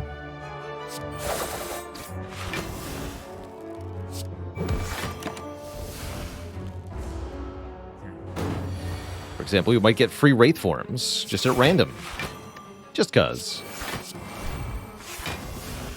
Or free Calculated Gambles. Free Blade Dances, more cards to make the Fléchette slap harder. Yeah, there's a lot of options.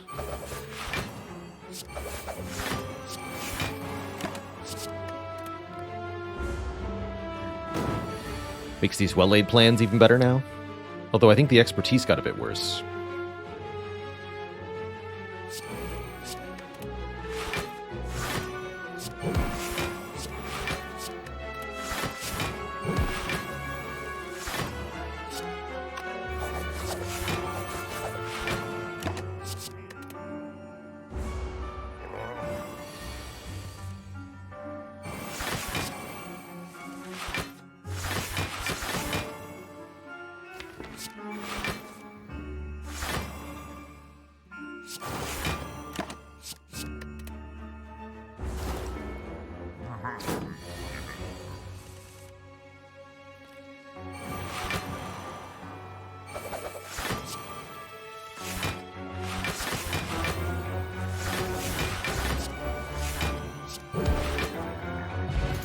Ka-ching. Eternal Feather. There we go. That's healing. Who needs Pantograph? Am I right? I'm right. And yeah, we want the 2 upgrades, regardless of the shop being good or not.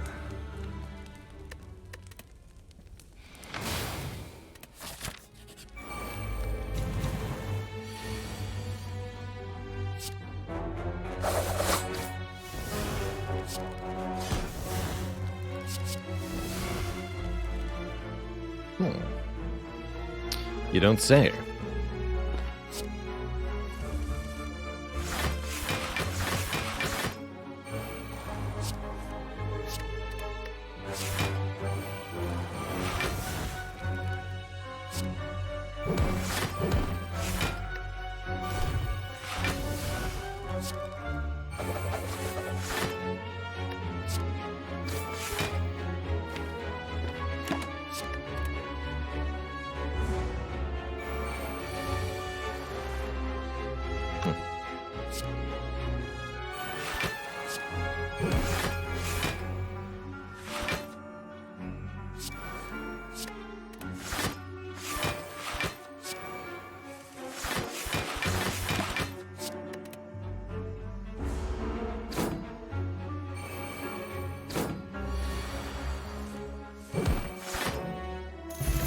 Ka-ching. Triple flechettes. Actually, how about a concentrate?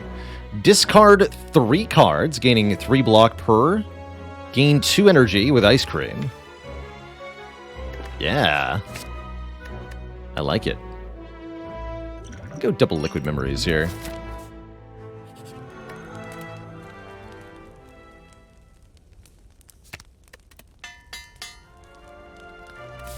Expertise just got better again. Probably our next upgrade. Probably. A real Wraith form is here. Although I don't think we need it. Bag of Preparation's pretty good. Blur is passable.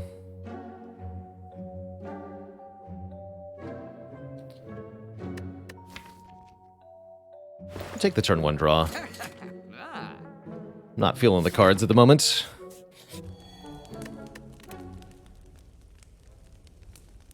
And yeah, let's upgrade this expertise.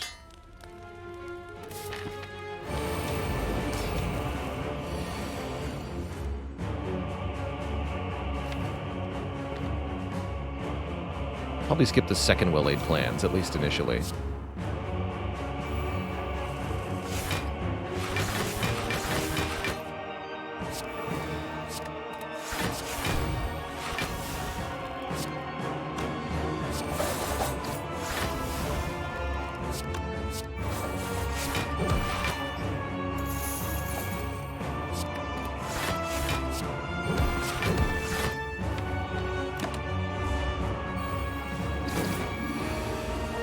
Shouldn't have spent all of my money.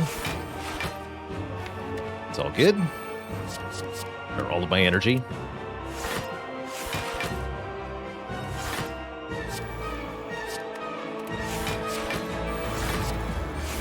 Look at this. Draw 6 cards, then Gamba. Beautiful.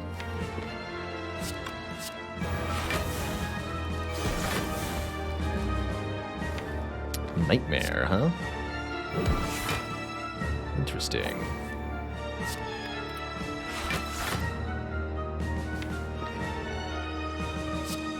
Very interesting.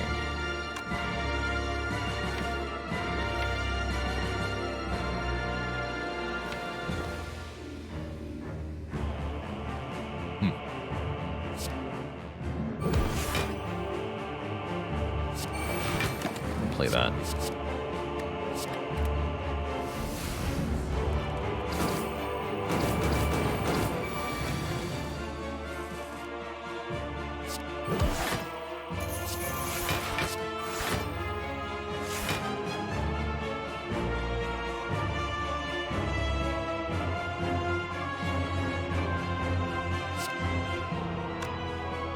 It's fine.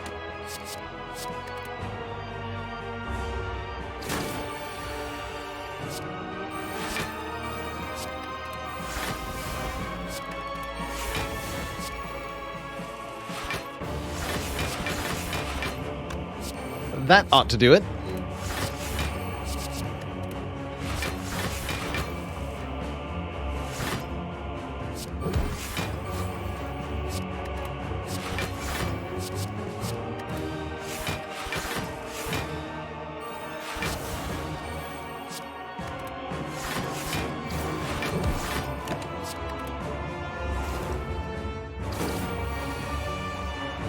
Gamba time. Oh, flechettes time. 90 damage flechettes. Get him. It's max damage. 9 hits. Can never do better than that.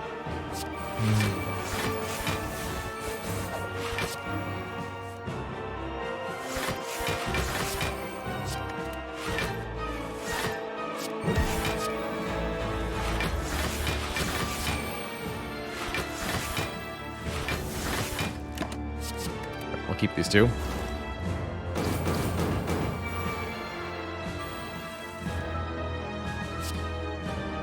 $75 damage flechettes. Get him again.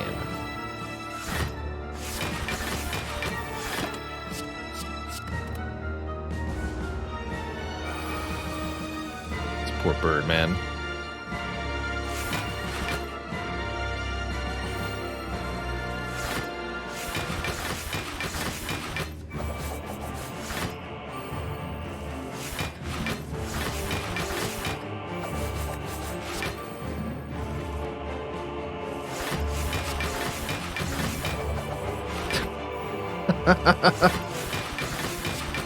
Just flechettes all the way down? Always has been.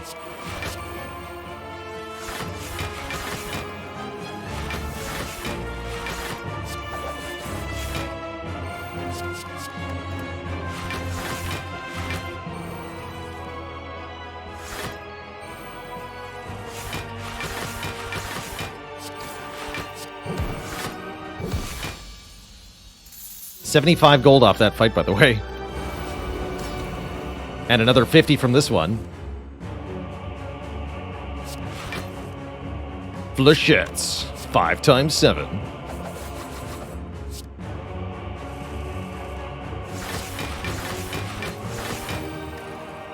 Times 7.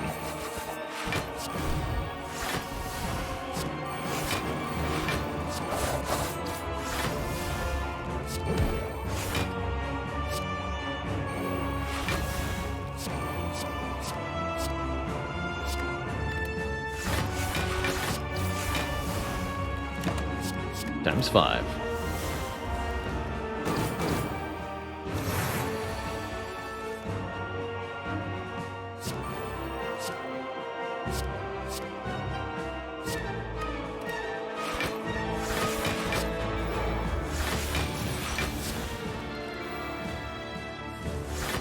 More Flechette's power.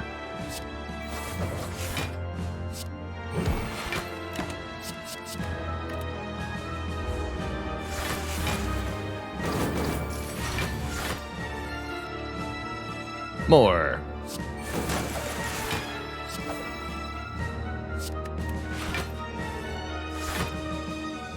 Play them.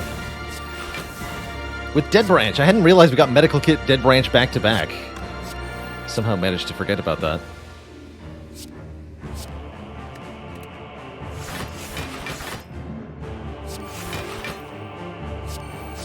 Make a bunch of those, I guess.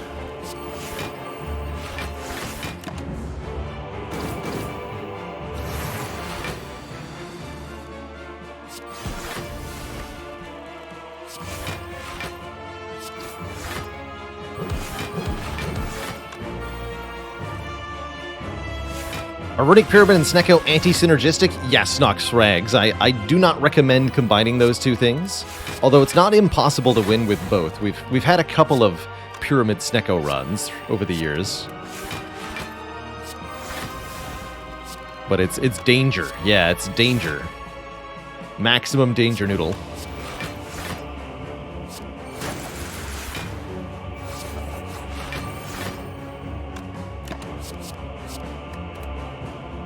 And to Bean Boy, thanks for the 1,050 bits. We sure have turned this run around. Got real strong like very suddenly.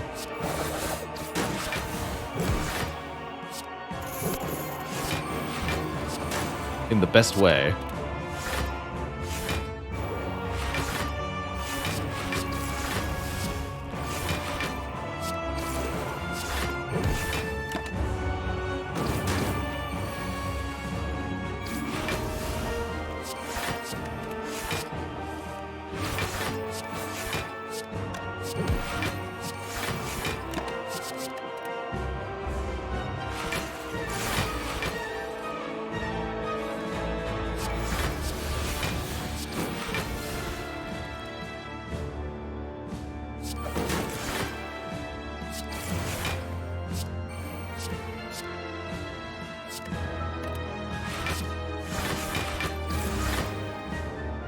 It's not quite a kill. That's fine. We have Eternal Feather. That's completely fine.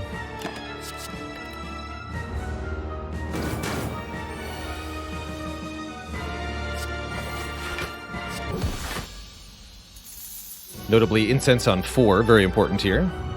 Two thump, two thump, two thump. A deep pulsing dread could be felt throughout the room. Is this the heart of the Spire, the source of all this money? You deal 2085 and advance onwards to the heart.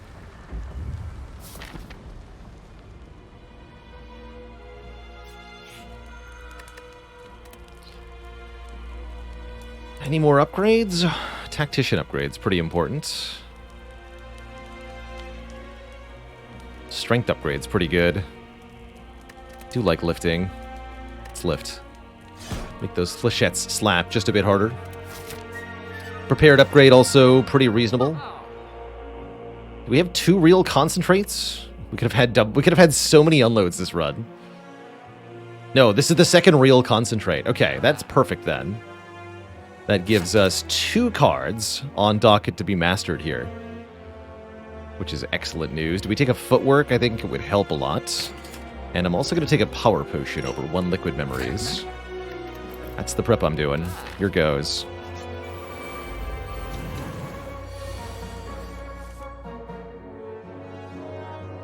Times 6. Well, hold on. We can do a little bit better than that, right? We're intangible next turn. Let's kill this shield first.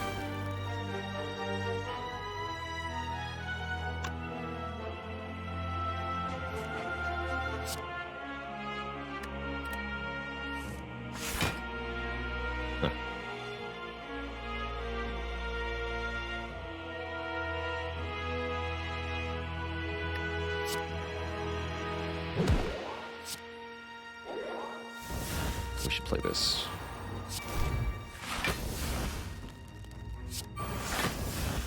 Ah.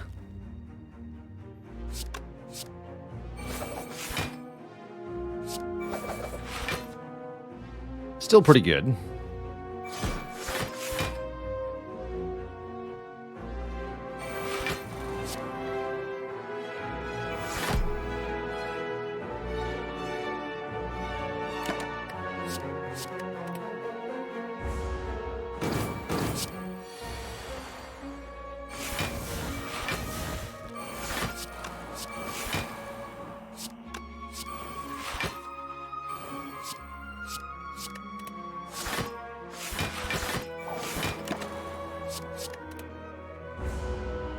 Just want to cycle back around to Incense Burner being on 4 as well. No longer matters if we get a Hand of Greed kill.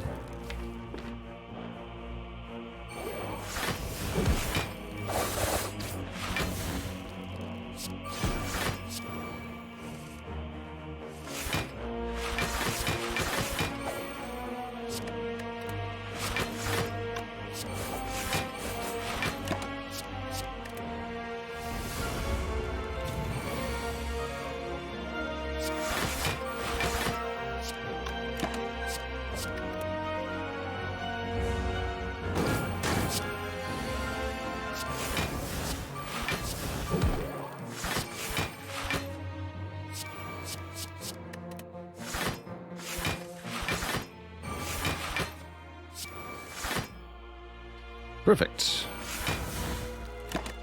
Kill next turn.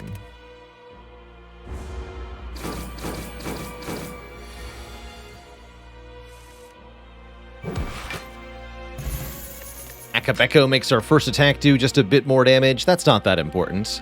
Another calculated gamble, however, is that important.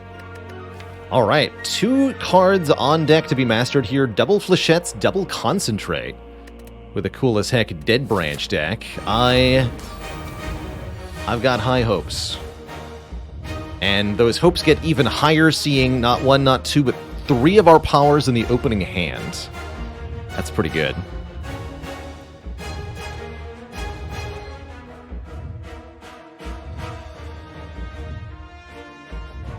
I think we'll also use the Power Potion right away here. Which does contain a Wraith form, but Tools of Trade's even better. So let's do it like this. Footwork, Leg Sweep, Power, Power, Power, Backstab. Bullet Time is cute. I'm going to retain Concentrate, Adrenaline, Gamble? Let's just play the Adrenaline. I'm going to retain Concentrate, Gamble, Backflip.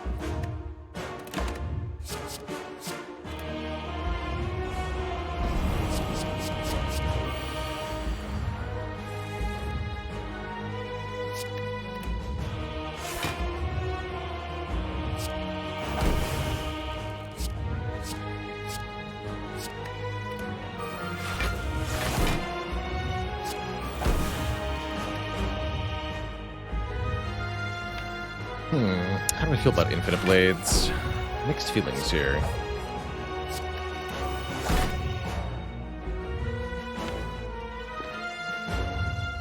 Skip it for now.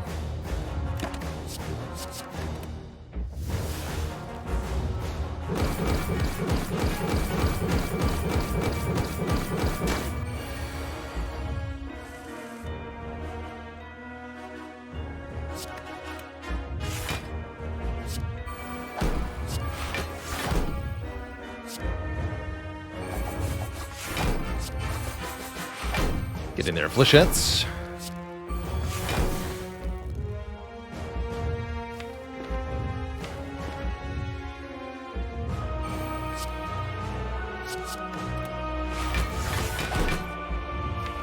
He needs a Wraith form anyway.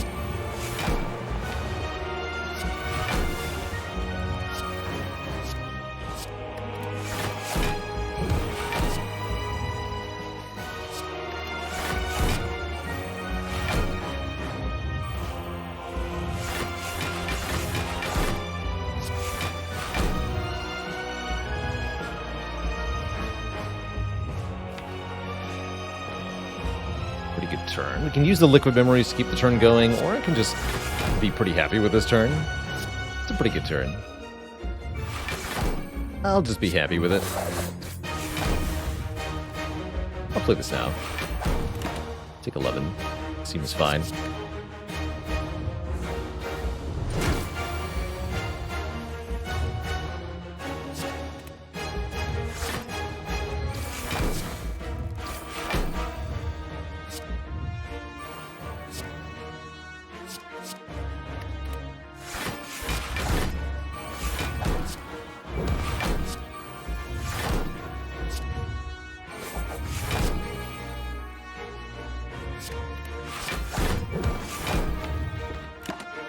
Wraith form this turn seems a lot better. Yeah, if we're going to use Wraith form on any turn, this would definitely be the turn. Gives us intangibility this turn and next turn. Incense Burner gives us intangibility the following time the heart attacks. So if I play Wraith form now, we're immune for 3 turns. That said, I could also just use Dark Shackles here. Seems even easier, actually.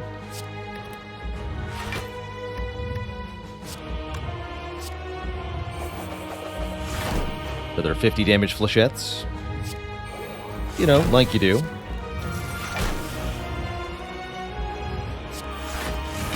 Go ahead and set up the Wraith form, I guess.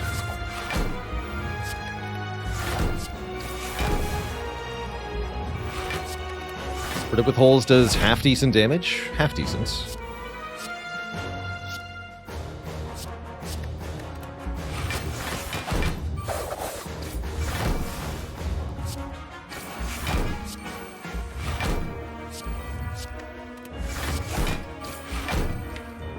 Good talk.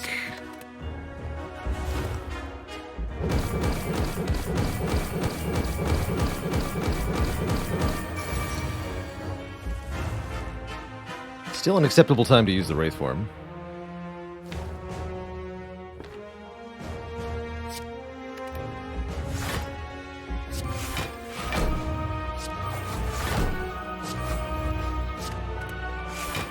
Just gonna do it.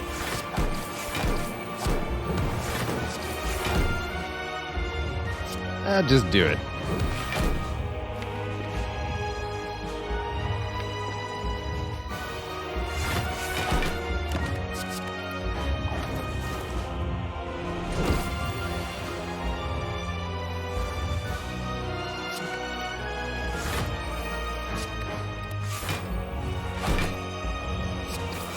Double concentrate with expertise to the rescue.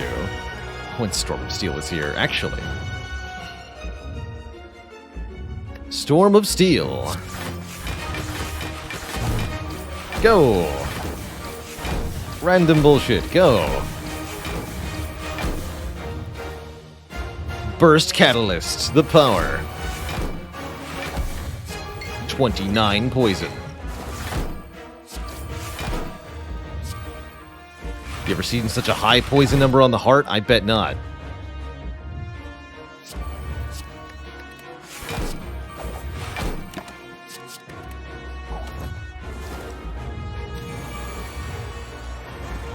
Poison deck wins again.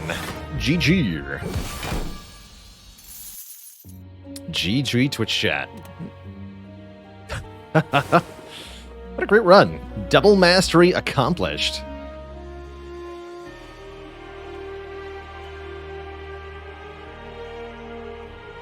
GG. Just one or two good relics take a run from simple to silly, and in this case, the two relics were Tough Bandages first, 12.7 block per turn, and then Dead Branch second for 2 card draw per turn. Those two things together, extra silly. Extra silly. GG. That's why you should never give up on a run. I almost gave up on this one, I feel like, but it didn't quite die. GG. GG. That deck really fletcherished. Oh no. Yeah, before the Tough Bandages appeared, I was definitely feeling down on the run. Definitely. Destroyer STE with 3 months in the Prime sub. Yeah, ready for the next run. I couldn't remember if I said that about the first silent or not. But I was mentally checked out. I had decided we were about to die, and I didn't feel like continuing, but I kept playing, and I turned it around. Even though we, Oh yeah, that was after the triple cultist fight, which I don't think I played this fight correctly. And we ended up taking a bunch of damage. Mostly we just lost the rest of the health to Knowing Skull. But I was feeling discouraged having 800 gold at the same time. Turned out that we could use all that money, and we were able to pull back into the game here. 2 good merchants. Really changed everything. Does this game still hold up? Oh yeah, I think this game will still hold up in a couple of years, too. Coming back from the brink, the Baylor way. Now, Ironclad actually did not win. Ironclad brought the heart to 35 hit points and died. But came so close. So close.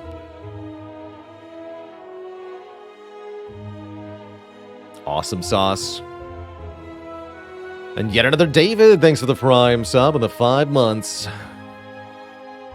Yeah, definitely cool to do both of these at the same time. I hope in particular that this run showed a couple chat members out there just how powerful this card can be. We played this card for more than 50 damage at several points during the run, including versus Hexaghost.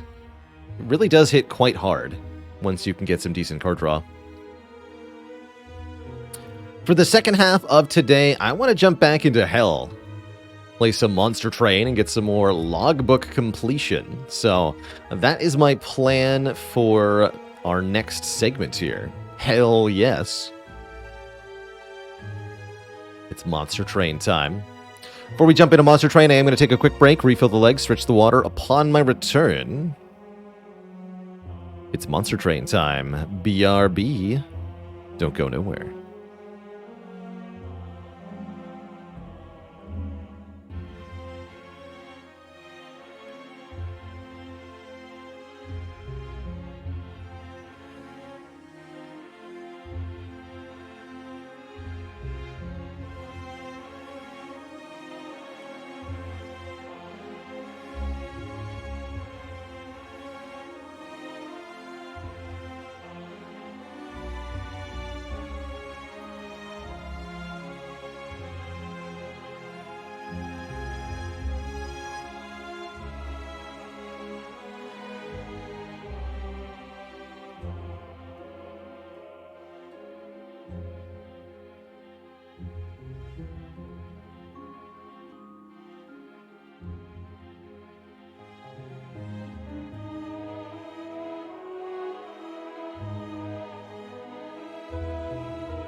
Alrighty, Twitch chat, we are back.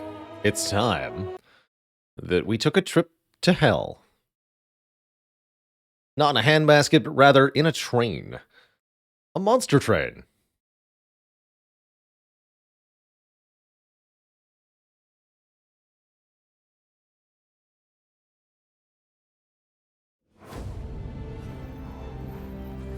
Hell, our home. That's right. Our home and native land. We're most of the way through getting one win with each of the clan combinations here in Monster Train. The logbook requires that we get a run on the maximum difficulty, Covenant 25, similar to Spire's Ascension 20. And that we do so with each and every possible clan combination. There are 30.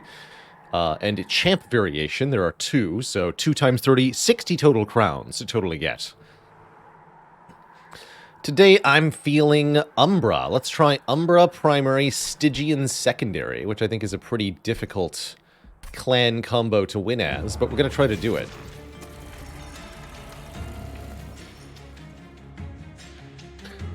Rumor says, I was very involved in Monster Train until the DLC hit and now am completely lost. I think the DLC made this a much better game. You get a lot more decision-making each run, and the depth of strategy is unparalleled because of the ability to infuse the properties from one unit into another.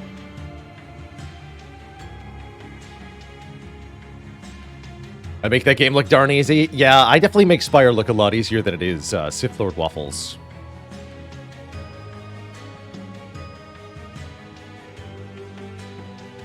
We will be doing the expert challenges, J Waifu. These are a special series of runs, kind of like daily runs from Slay the Spire. But they're specific pre-selected combinations of modifiers that may make the game a lot harder. Some of these are easier than a standard run. Some of them are much, much harder. Like Extra Pain Train, just pure buffs to enemies. Bosses have Stealth 5, all units have spikes, and you get 5 extra curses because screw you. Try to find a way to win anyway. Yes, 5 extra curses. You heard that right.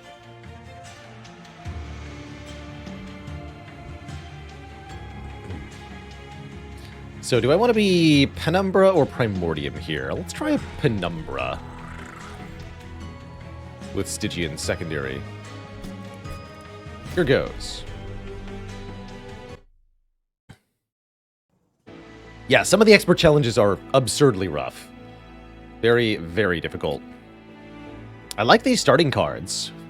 2 damaging spells, and Tumber Assault, which can make morsels. And notably targets an enemy, very valuable. Ice Tornado hits a random enemy 3 times, that's pretty good. And a Void Binding card, applying damage, shield, and rage, but also the negative debuff Ember Drain, which saps our energy on future turns. Stakebird says, Extra Pain Train is one of the 5 expert challenges they never managed either. It's definitely, definitely tough. So our primary champ here is a multi-legged monstrosity. Architect Penumbra is meant to stack with other units, so I think that's probably correct for going Stygian Secondary. Penumbra is meant to sit behind your primary units and contribute a little bit of damage. Trample variant is good for putting on their own floor, but they need some serious stat buffs in order to actually be good. You also need to take capacity from your boss rewards in order to accommodate this champ as they get bigger and bigger with further upgrades.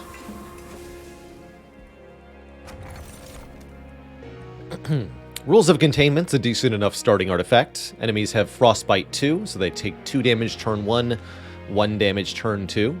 Means we get the first couple of Collector Cherubs for free. Golden Vault, meanwhile, is extremely niche. Only good if you can get a lot of money somehow. Or if you have very low health. Let's take Rules of Containment. And I guess I'll pay 15 shards for another artifact. Choose one of 3.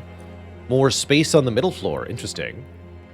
Or apply spell weakness to enemies that reach the top of the train. Also pretty dang good. That's right, makes Mark of Invasion totally free. That's pretty cool.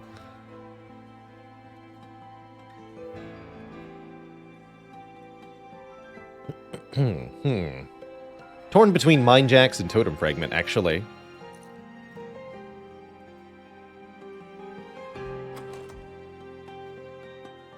Umbra tend to like capacity quite a lot in order to feed more morsels to their units. Let's take Mind Jacks. Not their Jacks, Mind Jacks. Almost always want to take your starting trial here. An added challenge of some sort. This combat actually solved almost entirely by the rules of containment. All of these enemies are going to have 1 hit point. And they'll just die turn 1. Easy. Easy peasy.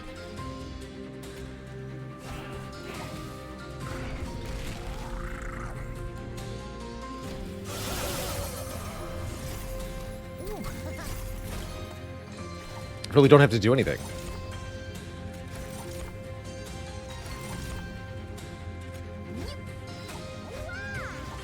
Feed my child.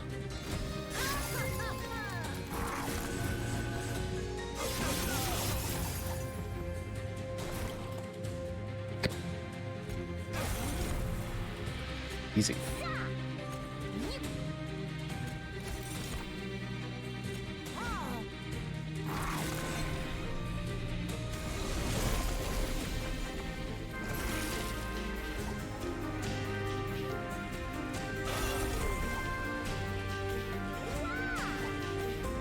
So these morsel units add stats to the frontmost unit on their floor, which eats them like a little snack.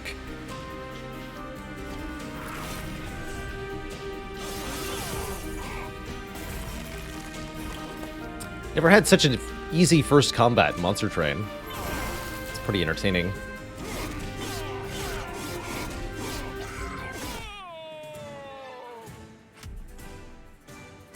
Very good.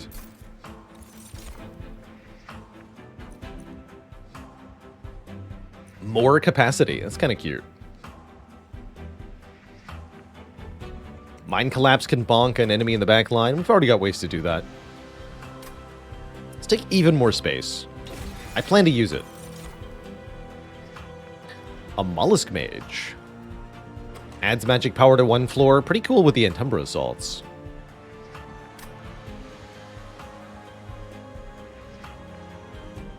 What's the limit on capacity? There's no limit to the amount of pips a floor can have, but there is a 7-unit maximum.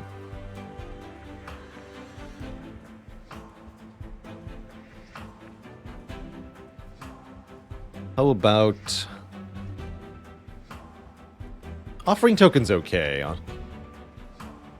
Don't love it on its own, though.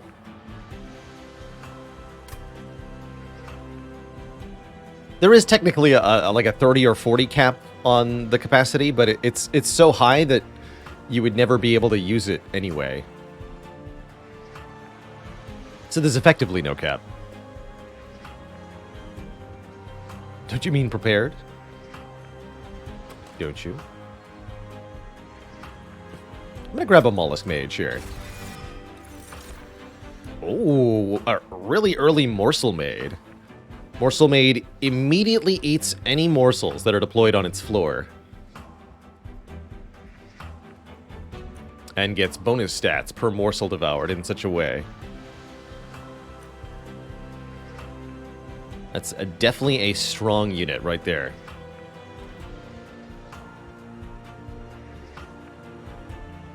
Alloyed Construct could be interesting too. Let's grab Morsel Maid. Morsel Maid definitely better with low capacity. But there's still some shenanigans we can do with it, for sure.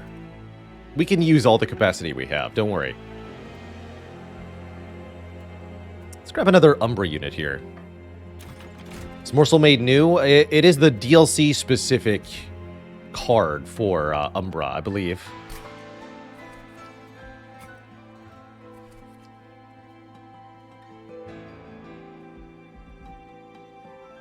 Hmm.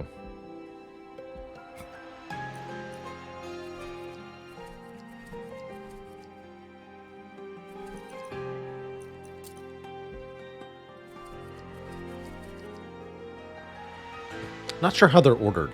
Interesting. Anyway, I think that was the unit from the DLC.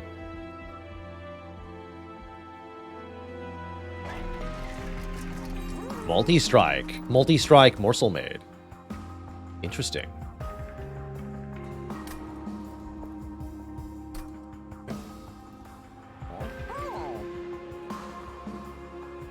Actually, here's an important question that I'm sure somebody in chat knows. If I have 2 morsel made on the same floor, and I play a morsel, what happens?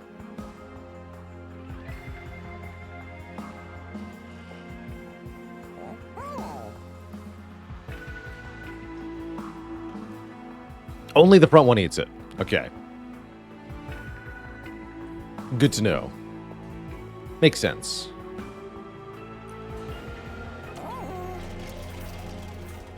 There's no Divine Temple anyway. Okay. Somebody was just asking about Shadow Eater. Deal 10 damage to enemy units on Gorge. Shadow Eater merged with Morsel Maid for the instant AoE damage. That's kind of cute. Ultimately, don't think it's that good, though.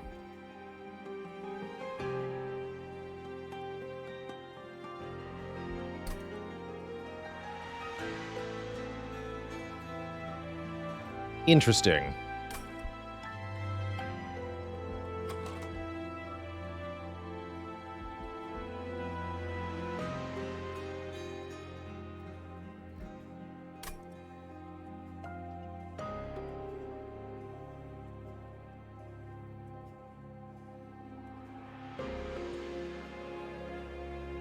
I imagine we want at least one other unit beyond Morsel Maid.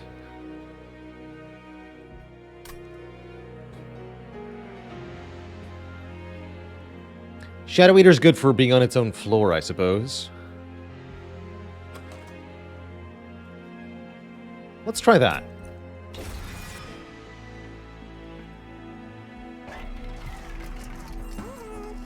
And that probably is even a better target for damage shield then.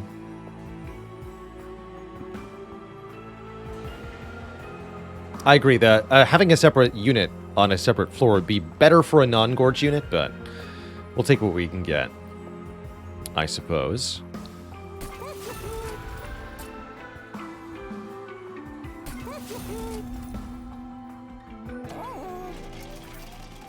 I'm okay with only one upgrade for now on the Morsel Maid. I think I am. Yeah, I am.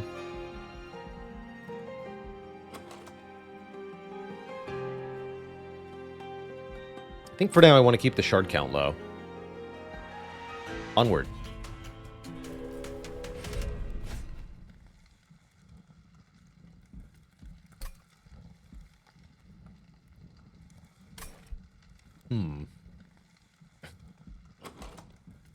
I'm not sure I'm going to need this unit banner. And the additional armor seems kind of bad. I want to have another fight where the rules of containment solve it. So, just all die to frost, please, once again.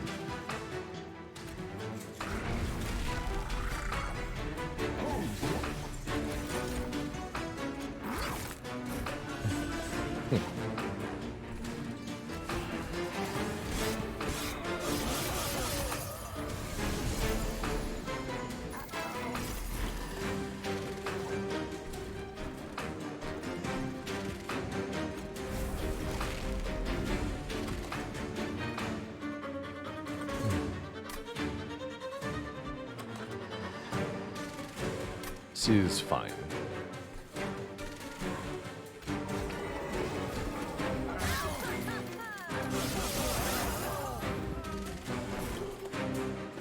And yeah, we want to do morsels first, usually on the top floor. It's a good reminder.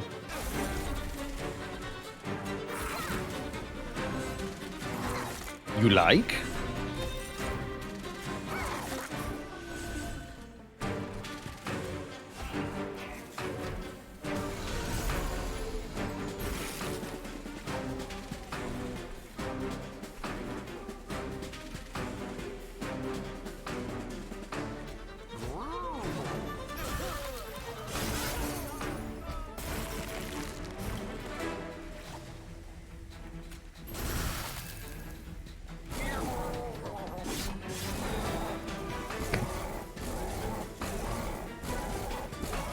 Put your hands in the air.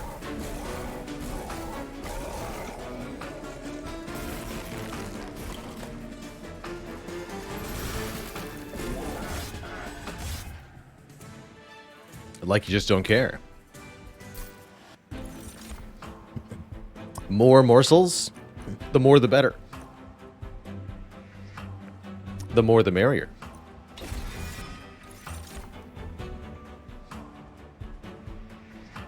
And I'm also very happy to see some attuned spells to take advantage of that spell power. I think I'm going to grab Titan's Gratitude.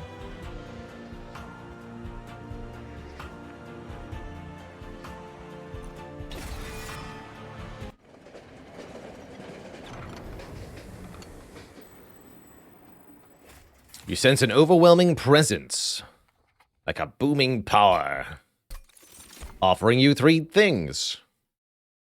Or 25 gold, which I'll probably take here, actually. Feels like we're in pretty good shape. This Divine Winged Steel would be nice for getting through the boss, but I don't need help getting through the boss, so I'll skip.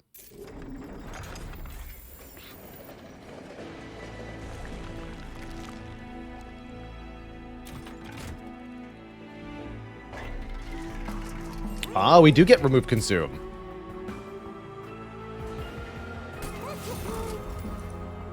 Sounds good to me. Note, I couldn't afford that if I hadn't skipped the Divine Artifact. And if I skipped this, although I don't want to... Heck yeah. Morsel Master. When you summon a morsel unit on this floor, create a copy. We put that on the floor with the Morsel Maid. And then the Morsel Maid gets twice as many morsels. That is more cells.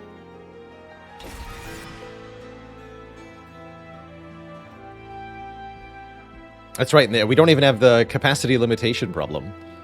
It's pretty good. What about the event? Concealed Caverns, kind of like a Spire event room. These are definitely Spire-inspired. At least in the way the game presents them to you. Would we characterize ourselves as honest, aggressive, or stealthy? Very early petty theft. Deals damage to an enemy unit, 50 bucks if it gets a kill, which is pretty good. Or the Gifts of Gratitude is one time 40x, so usually up to 120 gold.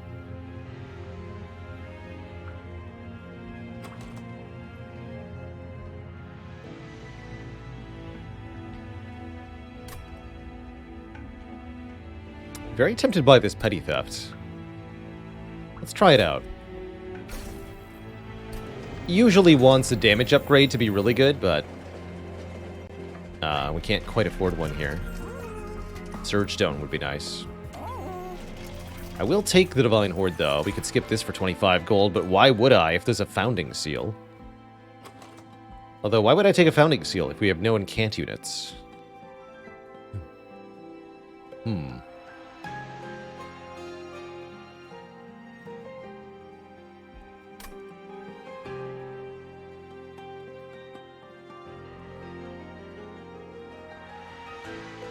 Cleansing Water and Iron Drop Cage are okay.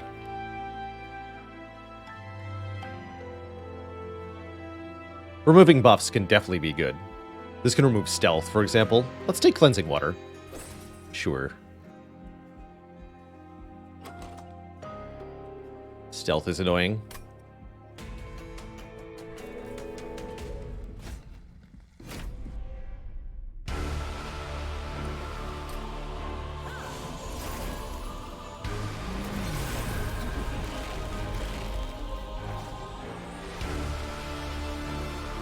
Giving stuff armor makes my Entumbra Assault not work. Bummer.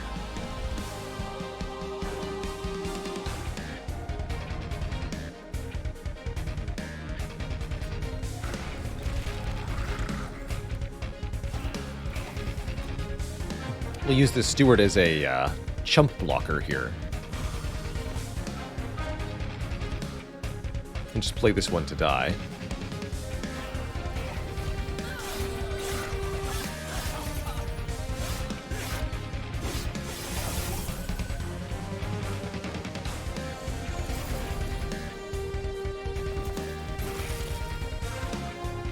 There's the morsel made.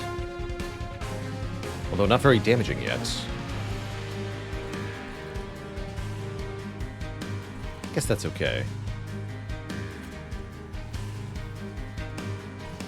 Don't want morsel made in front, I don't think. It's okay if the champ dies.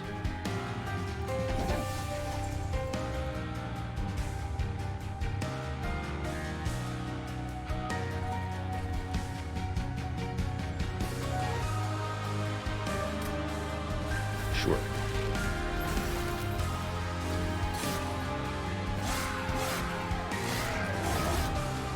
Got him.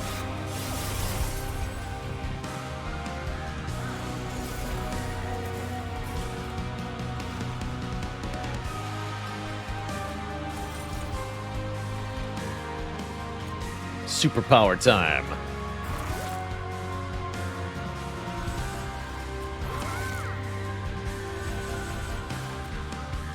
Let's just speed that up a bit.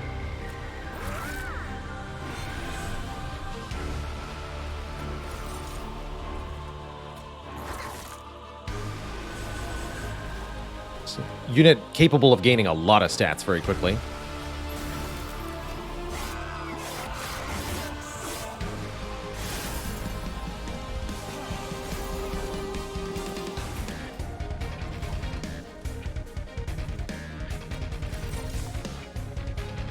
IroZ, thank you for the chill bits. Appreciate you.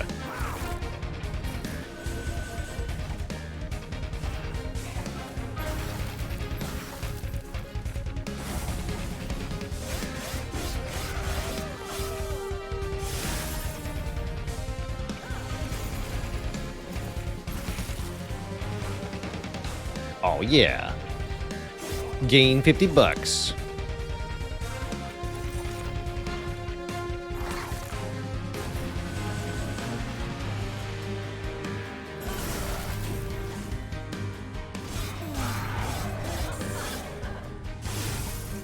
Champ and the frontliner die, but that's okay. All is well.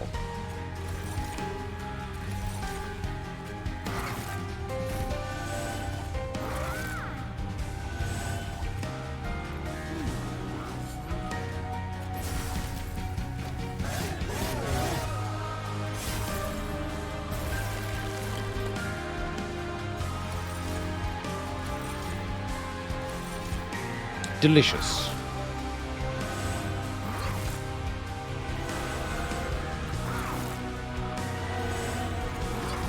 No damage taken.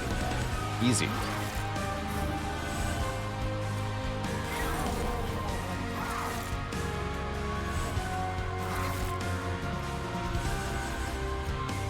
The power.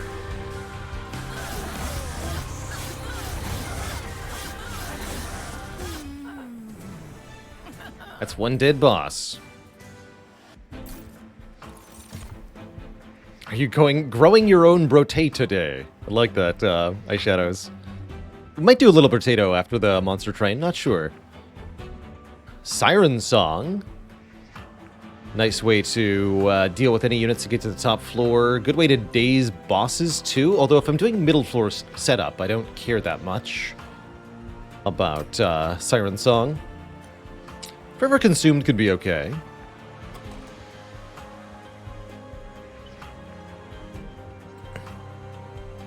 Gifts for a guard, not so sure.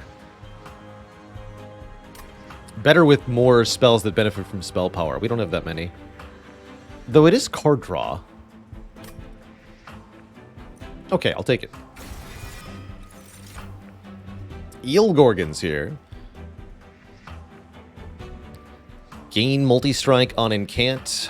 Might be worth just infusing that into Morsel Maid, although that does make a 3-cost Morsel Maid. Wait, another Morsel Master? And a Morsel Maker. I think we just take another Morsel Master here. And we can do some really hot nonsense. Oh my. Yes, we can. And there's a Hell Vent right here. Oh my. Yes, get in here.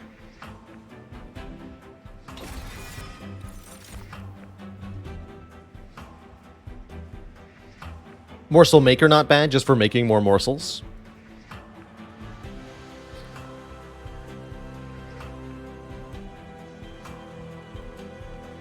Can you put a Morsel Master into a Morsel Maker to make 4 morsels per turn? Yes, you can.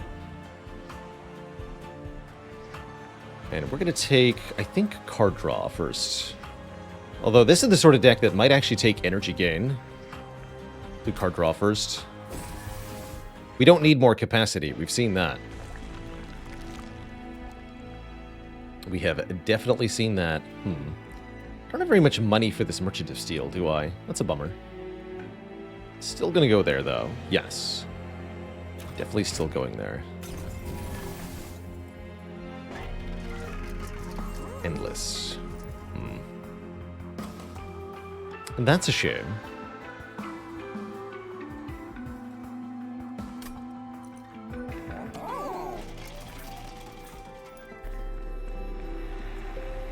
Here's 30 magic power, which I might apply to the petty theft.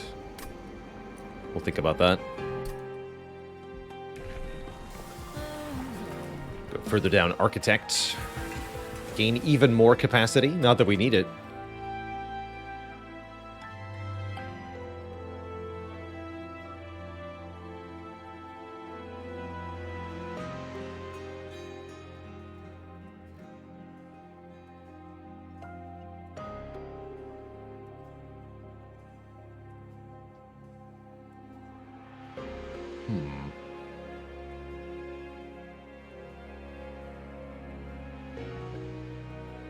I think I have 1 self-infused Morsel Master and 1 Morsel Master in the Morsel Maid for 3 additional morsels.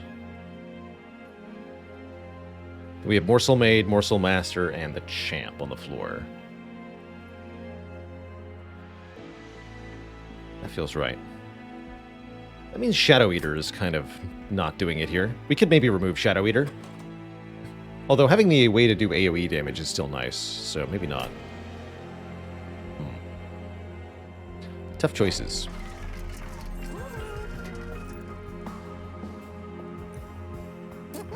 Very tough choices.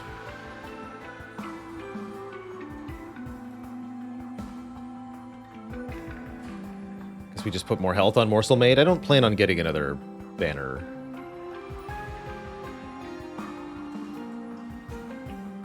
Actually, no. Let's put the armor on Morsel Maid, the health on Morsel Master. Let's do it this way.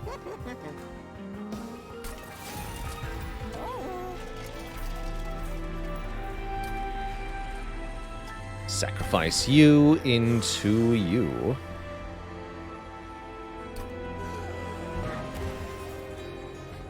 He's so wobbly. Do I go for the 30 magic power? Not sure about that. Let's try it. Although it's probably better on... No, it's better on this, right? Yeah, it is. If I'm going to take 15 shards, I'd better spend them on that.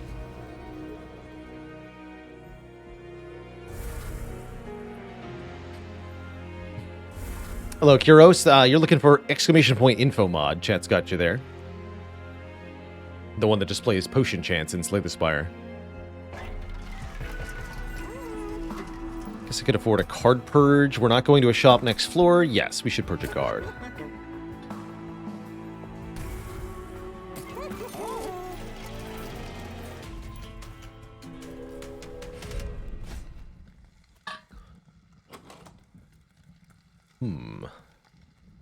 Spikes and things. I don't foresee a whole lot of trouble here, so I'll take spikes.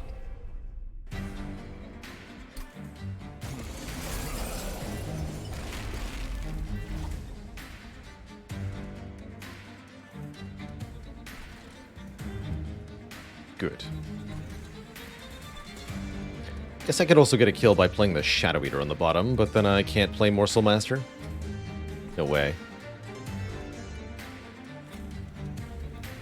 May want to consider going on the top floor. Just to buy ourselves more time to get set up for the units that are climbing up. Although if we have curse-generating units, these Clipped Tormentors, maybe we want to get closer to the bottom here. Okay, let's go middle. Let's go middle.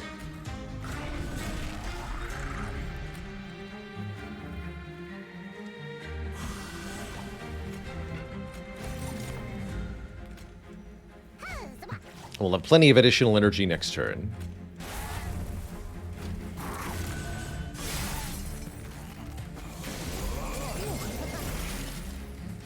Here's Morsel Maid. We can use Emtumber Assault on the Cherub here to get lots of morsels. And that'll get us scaled up very quickly here. Behold. Morsel Maid, you can go in front. You're going to be very chunky very quickly. So we play a morsel here. We get 3 morsels, because it's duplicated once by Morsel Maid and once by the Morsel Master. The Morsel Maid having the infusion of a different Morsel Master. So 1 morsel equals 3, and all of them get instantly eaten. That is pretty nuts.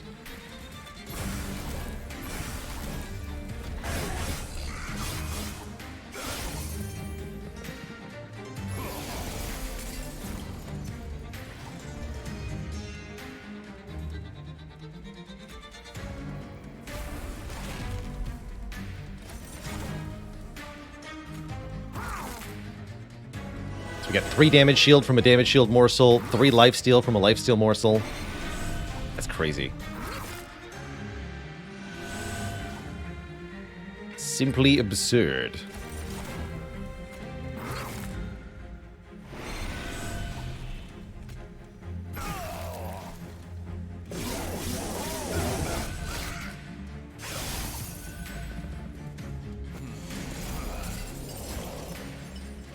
There's Petty Theft.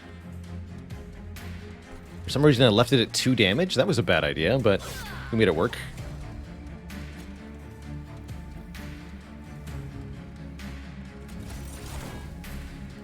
That's fine.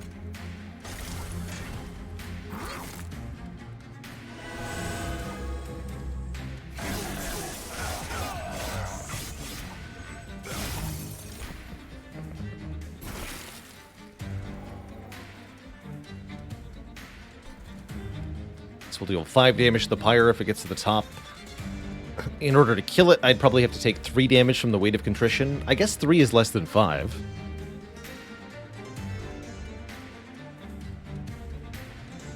Let's find out if Gifts for a Guard works the way I want it to. Oh, it sure does.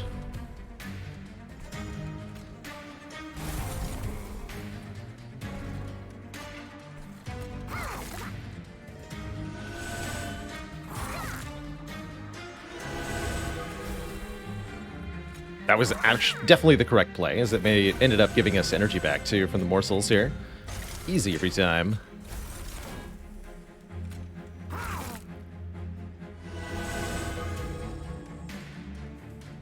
You'll love to see it.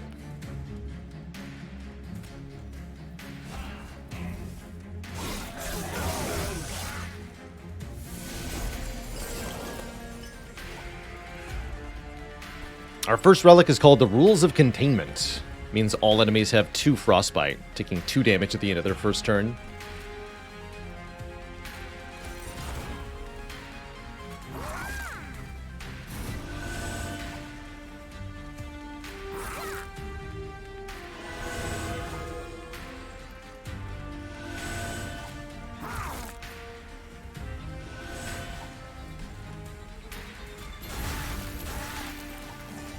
Nice.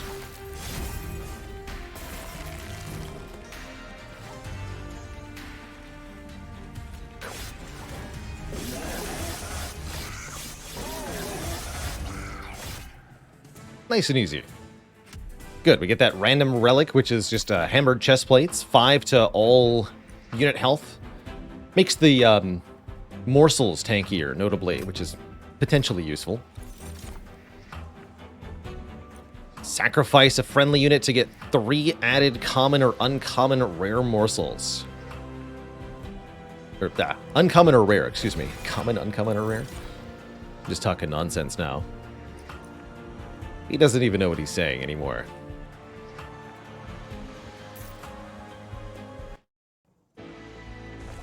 Need to put another Morsel Master into the Morsel Master. Yes, that is, in fact, what I'm about to do. Behold.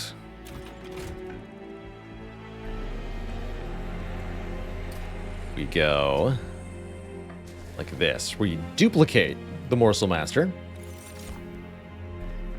And then we put it into itself.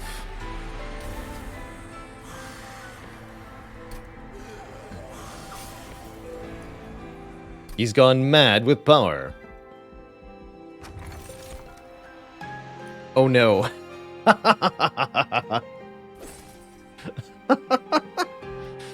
Gorge abilities trigger an additional time per morsel. So we get quad morsels, which is equal to 8 gorge triggers per morsel. Which is extra dumb. Extra dumb. Shroud Spike when? I can't even use Shroud Spike because the morsels get eaten instantly. It's the one downside of the morsel made is that you can't use Shroud Spike. We want to add 30 magic power to Petty Theft? Might as well, right? Sure.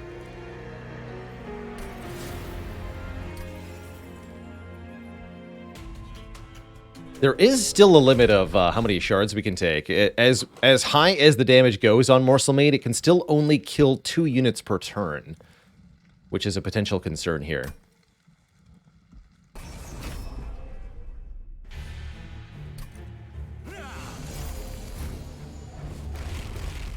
I don't think that we can just go jolly 200 shards, la la la. Anything like that. I think that would be pretty bad.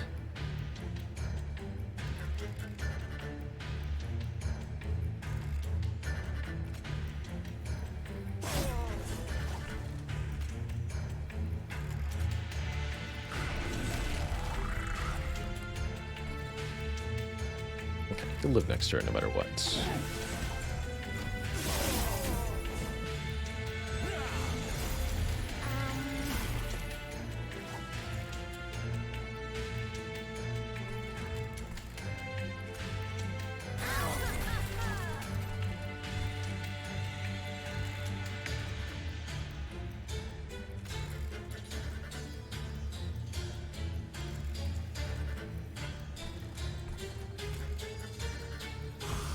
So this is 4 Magma Morsels. Oh my god. That's ludicrous.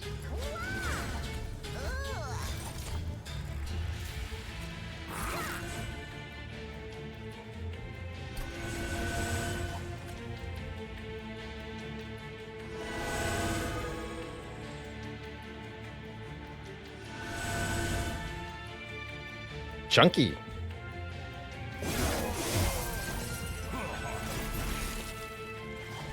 Extra chunky.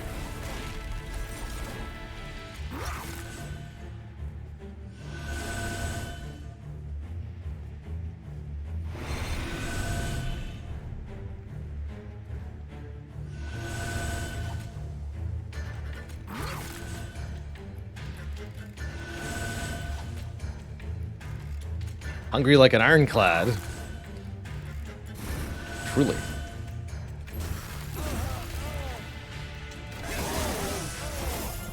Combat animations are now so fast that you can't even tell what's going on, but the morsels still take forever, comparatively. It's pretty funny.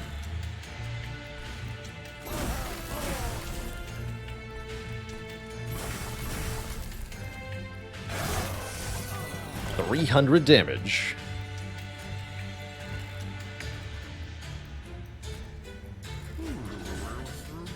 So do we get 3 or 4? That's my question.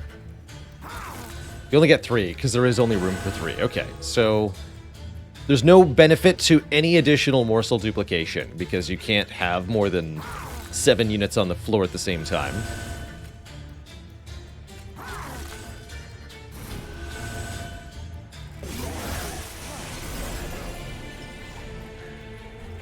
Guess that's okay.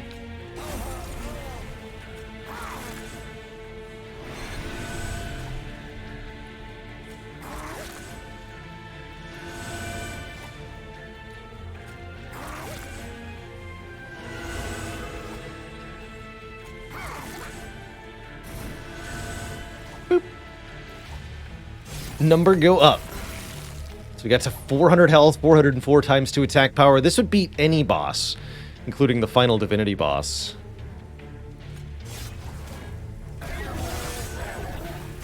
single-handedly.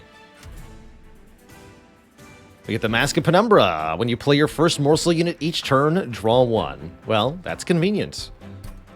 Draw one more per turn, essentially. There's the Shroud Spike. Trigger feeding on a morsel unit 2x times. Although, again, I ask you, how do I actually play this on a morsel? Pretty difficult. I guess it could work with the... Just click really fast. I guess it could work with the Shadow Eater here.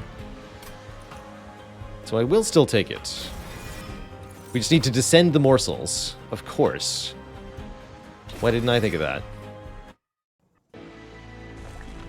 Obviously. Just descend the morsels. Did I take the second upgrade on Morsel Maid? I did. So Merchant of Steel is pretty useless.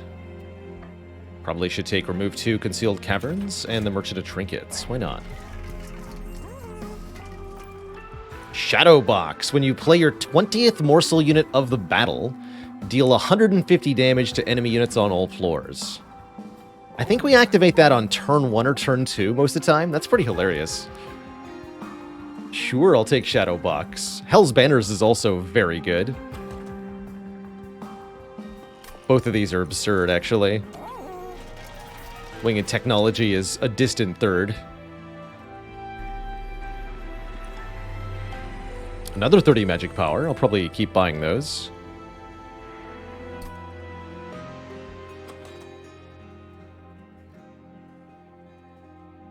Are we going to sack Mollusk Mage into Shadow Eater? I'm not sure about that. What we are going to do is remove Frozen Lance. For sure, Z's.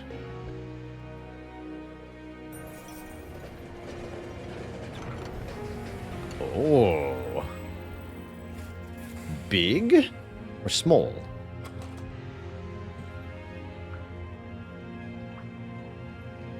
We have extra capacity, so I guess there's no reason not to just become Giant Morsel Maid and get even bigger base stats.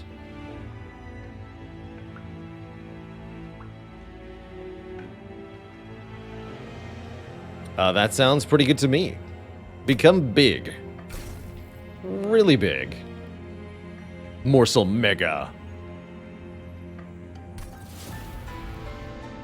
Where your ally once was, now stands a behemoth.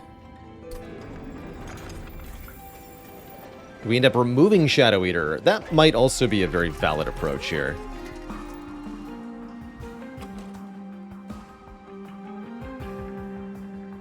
Admittedly. Could put Intrinsic on Shroud Spike. That's also true. That can allow for Shroud Spiking the Morsel Maid turn 1. Although only if we draw the Morsel Maid turn 1. Which is not a guarantee. So, no. Man, Hell's Banners is really, really strong here.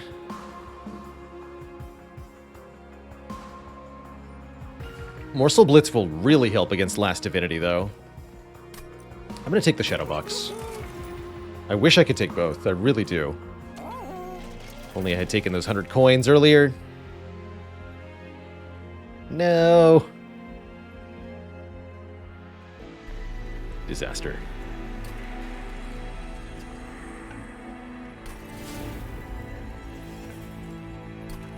I think I'll just remove Shadow Eater, maybe.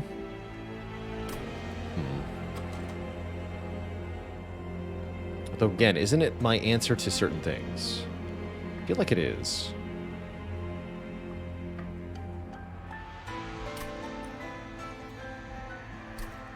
Alright, alright.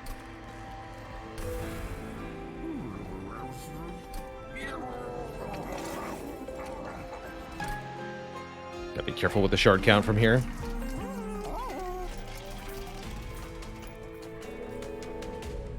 $150 is a lot of shards. Makes for some very powerful enemies.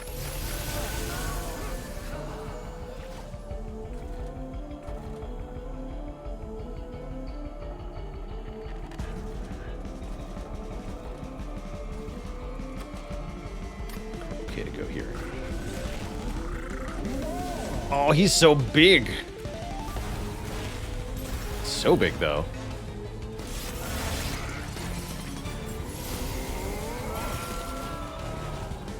Just the biggest, really.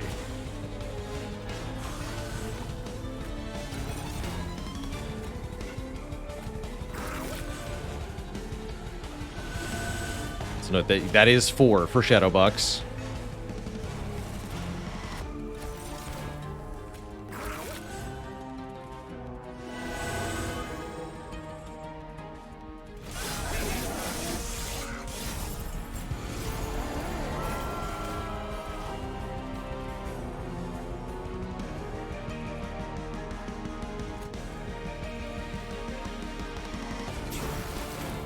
Oh, you had Spell Shield. Let's see. That makes sense.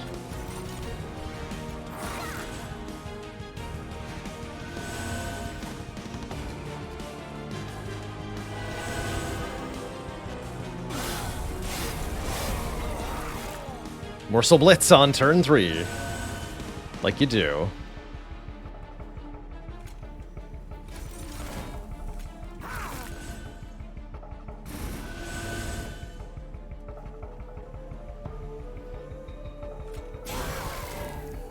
Get her.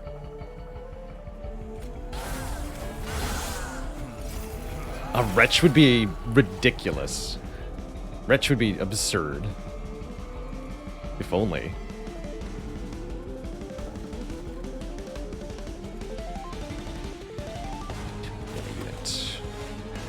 I'm gonna gamble with gifts for a guard here. Oh, not quite. Oh, hold on.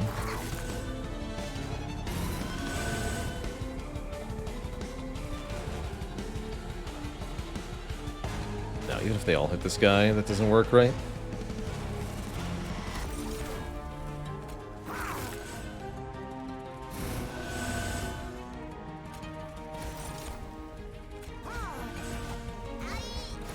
Hey!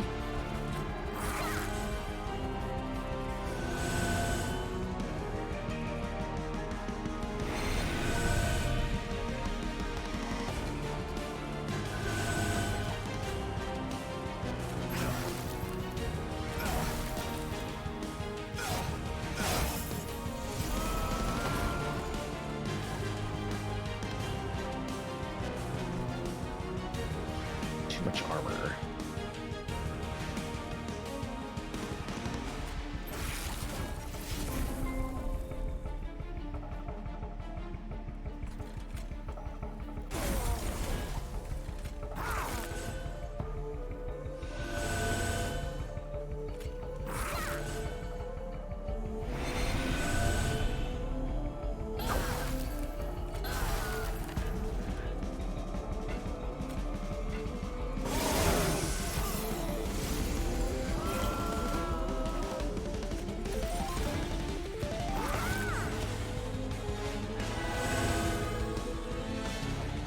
Yeah, we're gonna definitely set a record for morsels consumed, I suppose.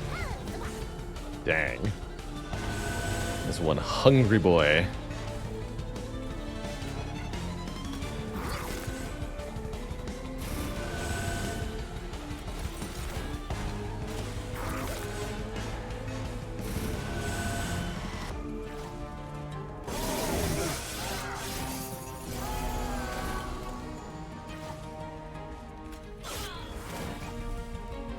Cool.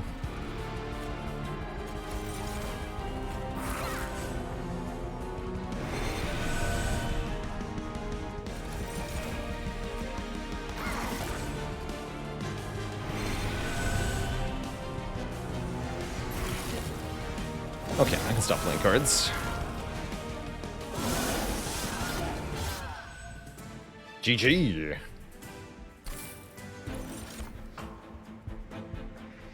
Shroud Mitosis. Create 3 copies of a morsel unit. Unfortunately, we can't actually use this meaningfully, but what we can use meaningfully is Umbra Stone. Apply Trample. Trample causes overkill damage to apply to the next enemy in line, and that will entirely solve the problem of Morsel Maid can only kill 2 units per turn by allowing Morsel Maid to kill infinite units per turn. That means Morsel Maid can, in fact, just solo the whole game. And I think we're going to go Fell's Remorse here. 1 more Ember per turn. We're drawing enough cards. It's just that our cards are so expensive we can't usually play them all. Let's change that. We also get bonus draw from the Mask of Penumbra anyway. That's pretty encouraging. Merchant of Magic, I suppose? We don't want another Merchant of Steel.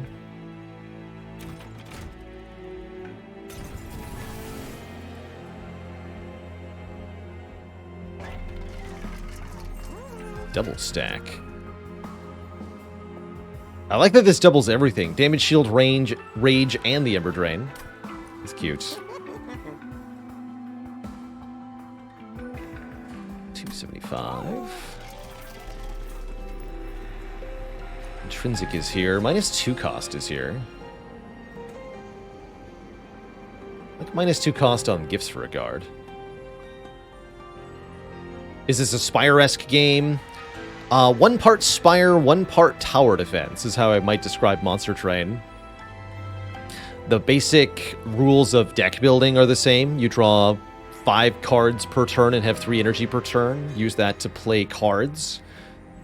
Anything you play goes to the discard pile, and when you run out of cards to draw, you reshuffle the discard pile back into the draw pile, but that's around where the similarities end with Spire.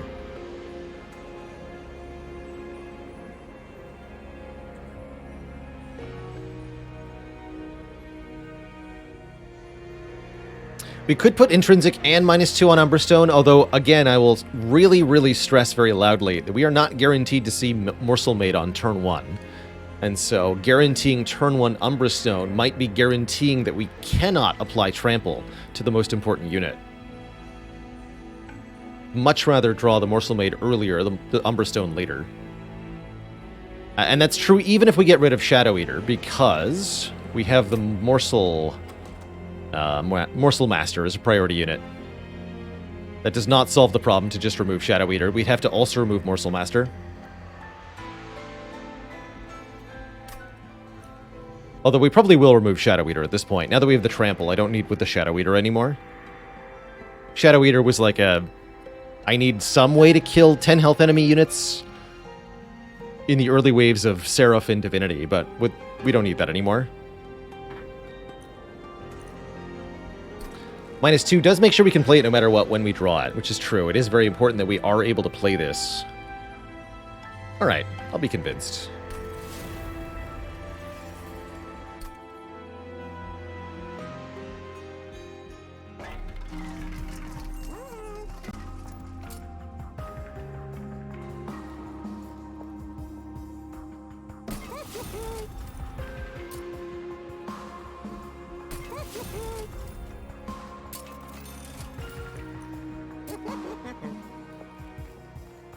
I guess Intrinsic Permafrost would have been the way to go.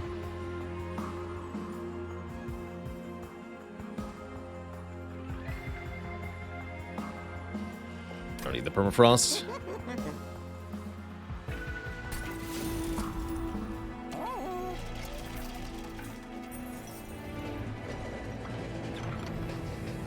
Purge a card, gain a card. I purge you. Give me a random rare Umbra card, but not that one. I'll just take $10.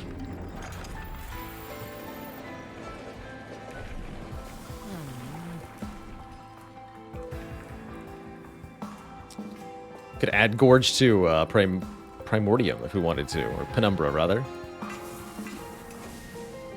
We will not be doing that. We will be proceeding.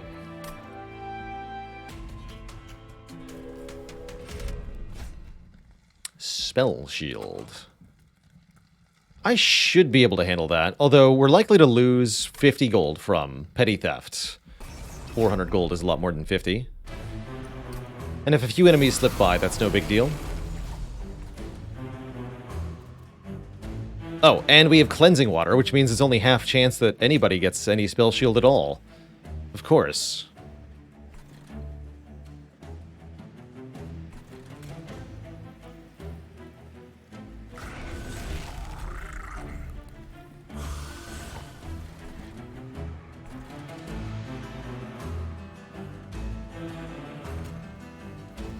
Oh, this makes it 225? Yeah, just do this.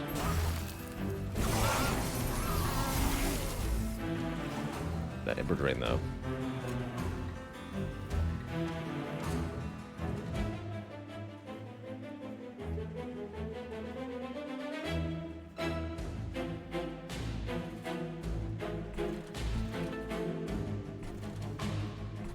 That Ember Drain is a bit of a bummer.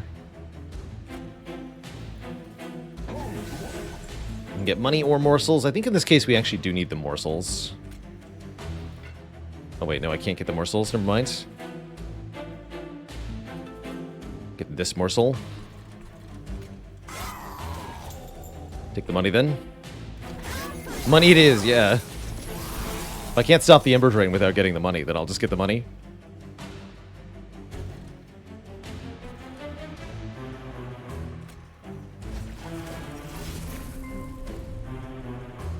Perfect.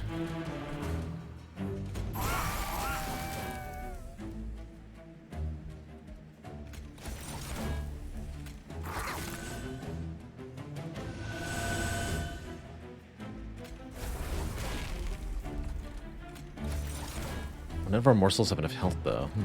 Actually, no, they do. They do. So we can do this. Entumber a morsel here, Entumber Assault the morsel to get more morsels.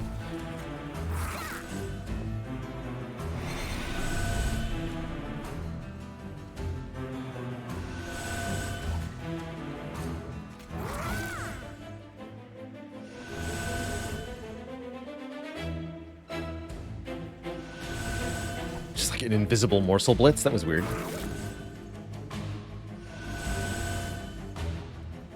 Metal Kirby, thanks for the tier 1 sub. Welcome to the Cozy Sub Club. Boop. Overkill damage applies to the next enemy in line.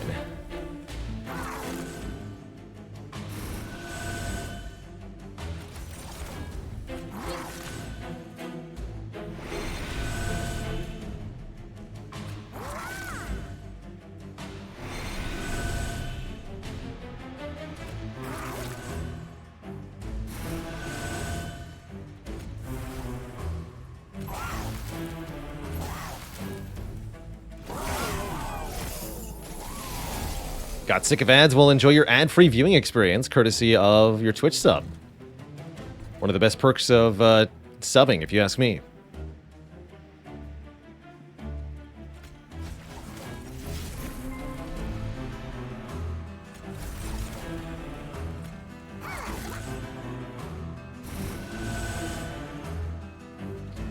Easy.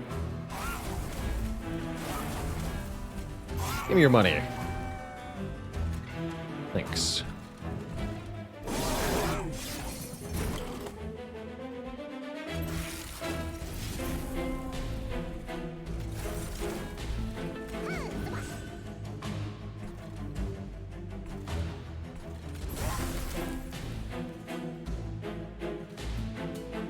It's whatever.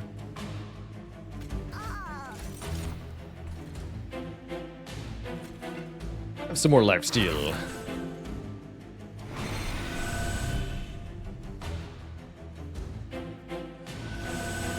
Don't believe in cannibalizing Penumbra?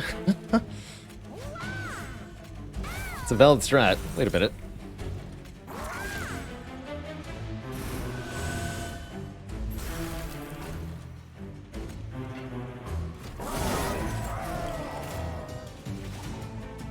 So that definitely wins the fight there.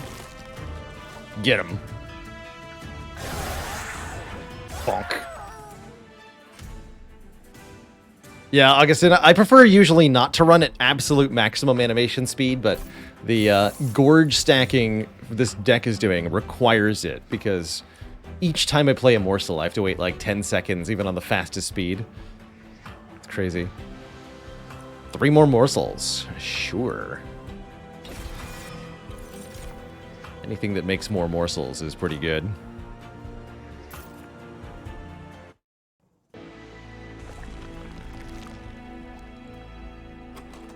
Duplicate a card. A couple good dupes here.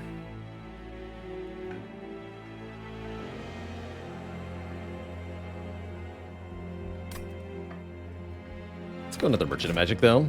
We'd love holdover on certain cards, for sure. Sketches of Salvation. Summon 4 random units onto the middle floor at the beginning of battle. Interesting. So we could start with Morsel Maid and Morsel Master in play on the middle. This would be actually delete Shadow Eater then. And it's just Morsel Maid, Morsel Master.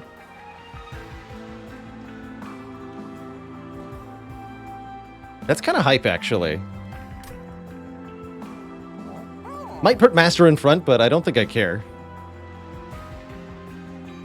Well, I guess I do care. No, he could definitely die. In the front. Alright, now we won't do that. Fine. Fine. Trader's Quill's good, though. This could definitely do some bonus damage. Mark of a Champion is 50 damage on Penumbra. Technically true.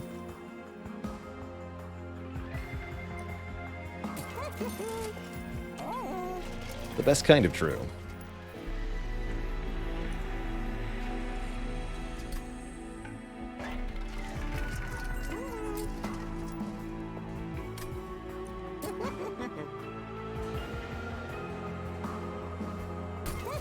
Could actually just remove Petty Theft outright at this point. If we so wished.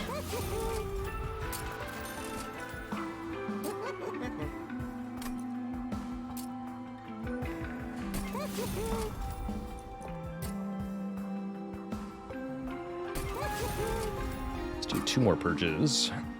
The last Frozen Lance. And one of these Antumbra Assaults. Or actually, no, we should have removed the unit, but yeah. Before I jump into our final couple battles here, I need a really quick bathroom break. Twitch chat, I will be right back. Please don't go nowhere.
Okay.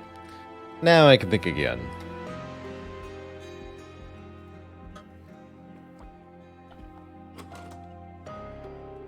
I think we're in pretty good shape here. We've trimmed most of the fat from this deck. Sure, we have one mostly useless unit, but that's okay. Because we have one very powerful Morsel Maid who's going to do a lot of work for us. Yep.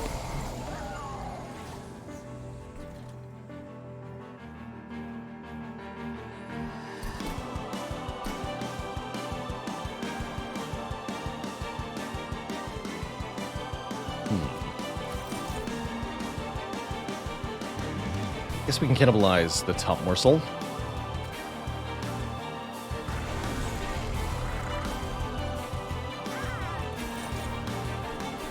So, had we not found Trample, here's where Shadow Eater could have come in really useful. Is blocking a wave like this and then eating several morsels to wipe them out like this. Wait, why are you dying?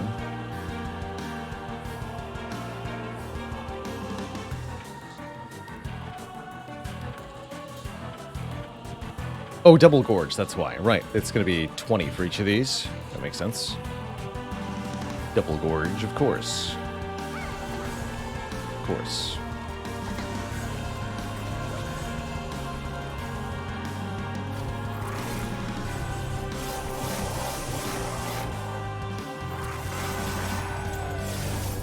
Stripped all the damage shield off Seraph, too. Of course, it's pretty hard for the Shadow Eater to survive waves like this, so I don't expect them to last very long most of the time. Which is why I'm very glad we found Trample.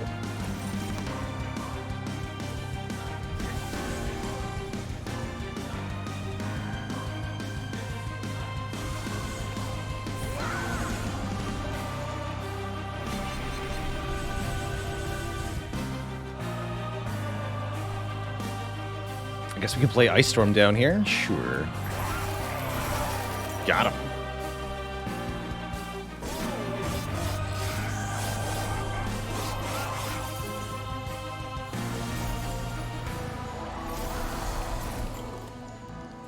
Got them.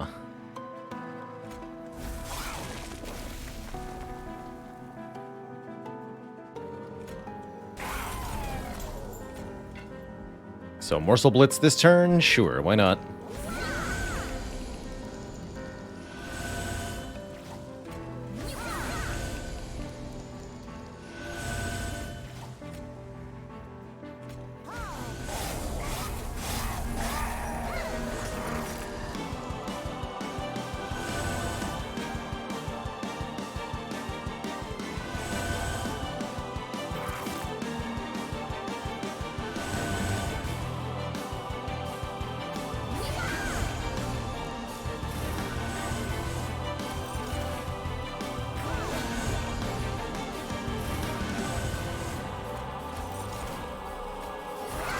All the Emperor we made?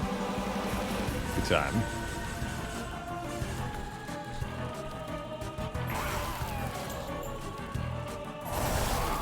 Bonk.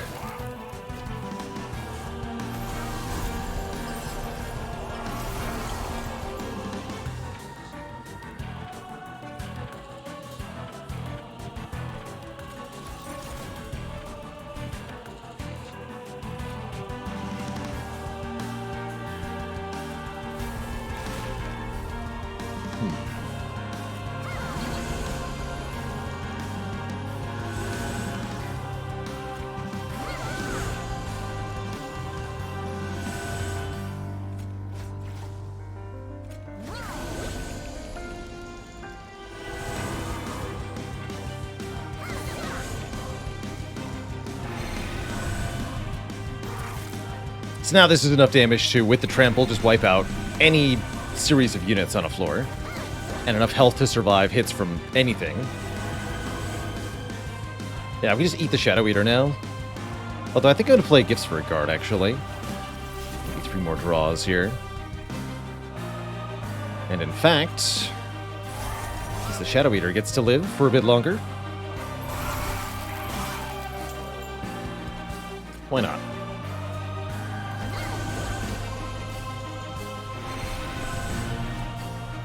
Oh, I was hoping. Perfect.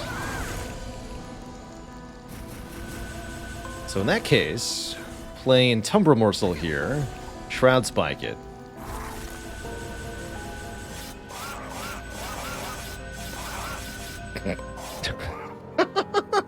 That's awesome, man. I love that.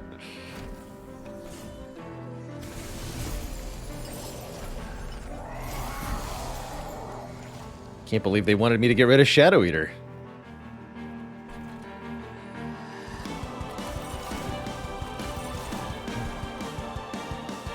Look how good a tank he is. He's tanking.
Oh.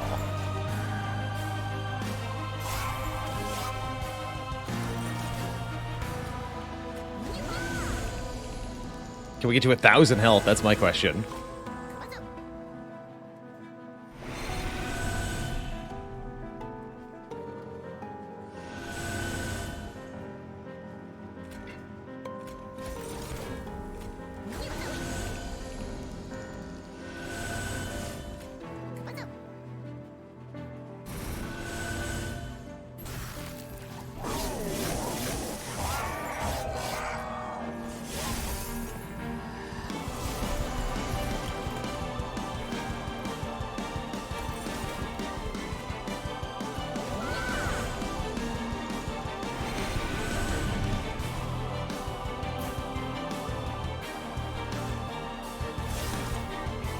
That's a yes.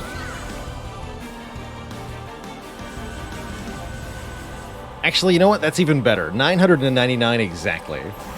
Stop there. Get him.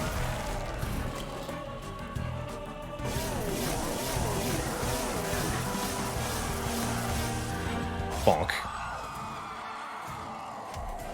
Absolutely squished. That thing is so much bigger than the bosses, stat-wise. It's not even fair. Poor Seraph never stood a chance.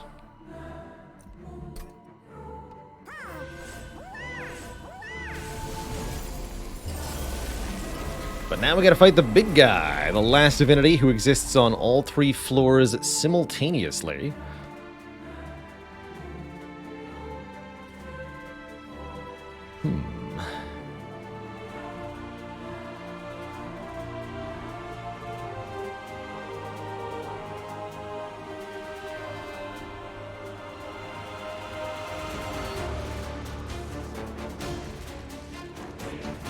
I think we still want to go into the middle floor here. On the top floor, the divinity has sweep and will attack all of our units at the same time for 14 damage with this many shards, too.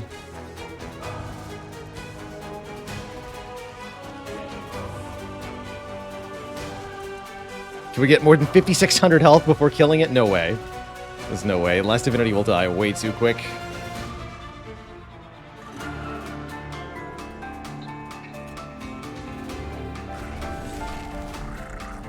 Note that Commemorative Spike starts us at 3 on the Shadow Box. I hadn't actually realized that. 6 times. That might be worth it.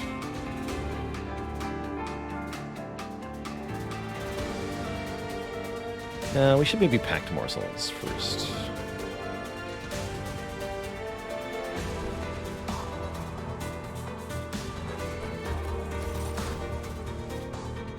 That's good. Damage Shield 1 is good. Ooh.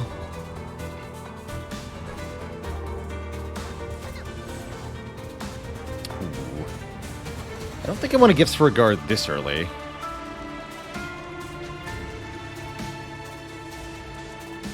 Sounds like it could backfire. Also, we don't have the Trample... We don't have our unit in play for the Trample Stone. I think that would be a mistake. Oh, I see. Okay.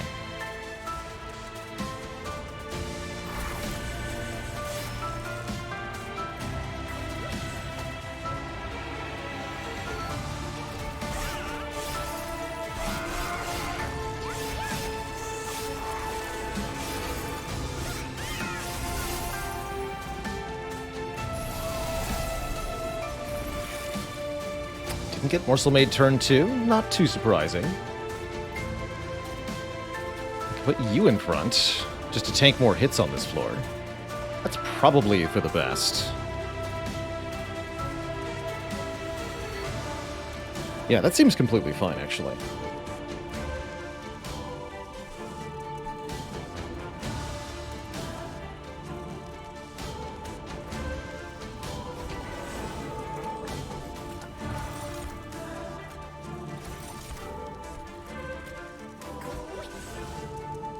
Glad that wasn't Morsel Maid. That would have been really bad, actually.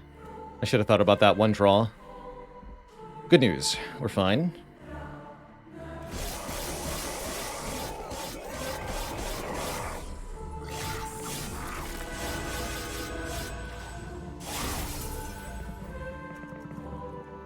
Although now I'm not going to have room for morsels, huh?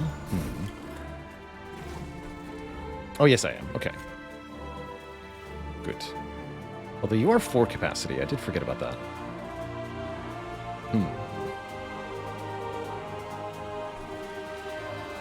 It's a slight problem.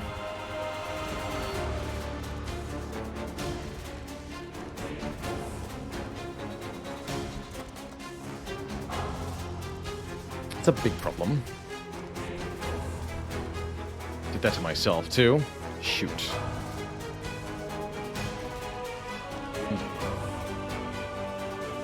How do I solve this? We should use the Shadow Box to kill all these enemies, not this turn. We could put Morsel Maid on its own, but then we're not getting all the morsels. That's pretty bad. Although it might still work, actually.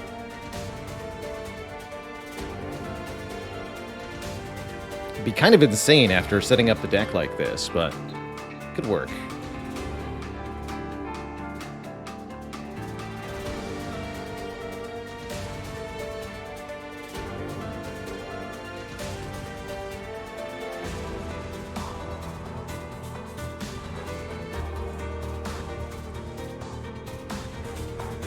Yeah, it still gets double morsels, double gorge, which is pretty good.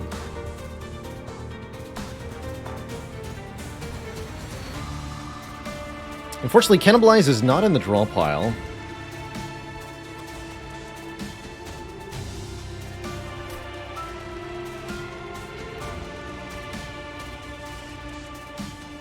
You could opt to not play it. That seems kind of absurd. The Morsel Maid, that is.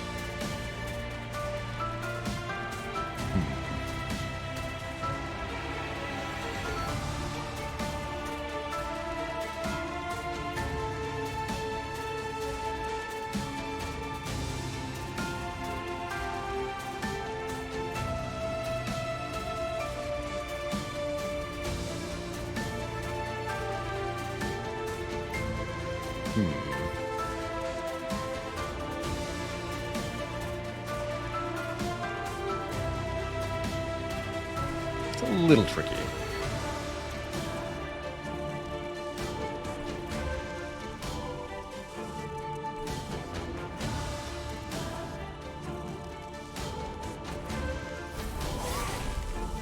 So we could fit it onto the floor, but then we can't feed it anything, which is a problem.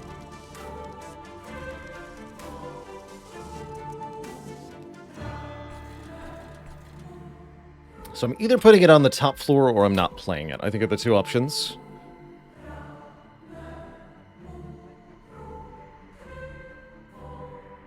I suppose the top floor is fine.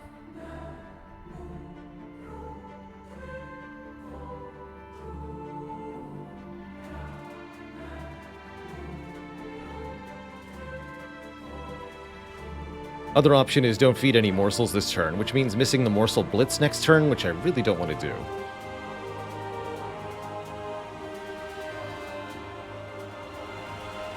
We need to play enough morsels to make Shadow Box 20 out of 20 next turn to kill this wave.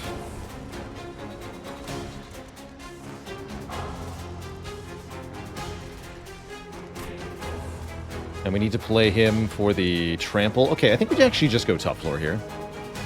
Bit weird, but here we are.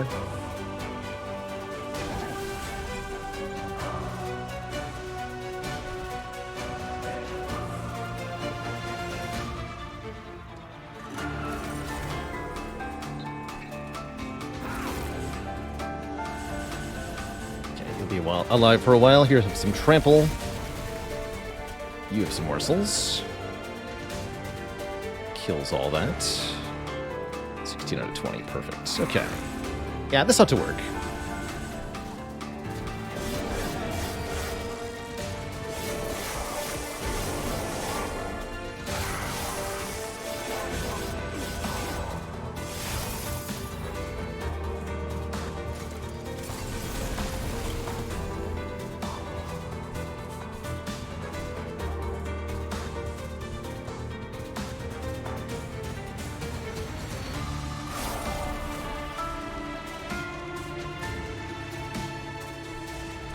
Morsel Blitz.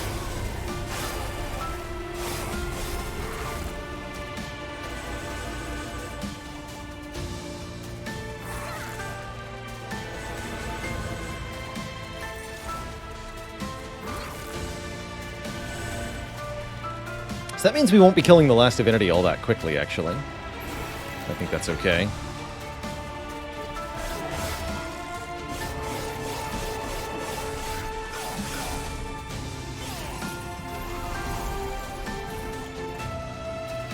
We've only got one unit that actually matters. We have trample.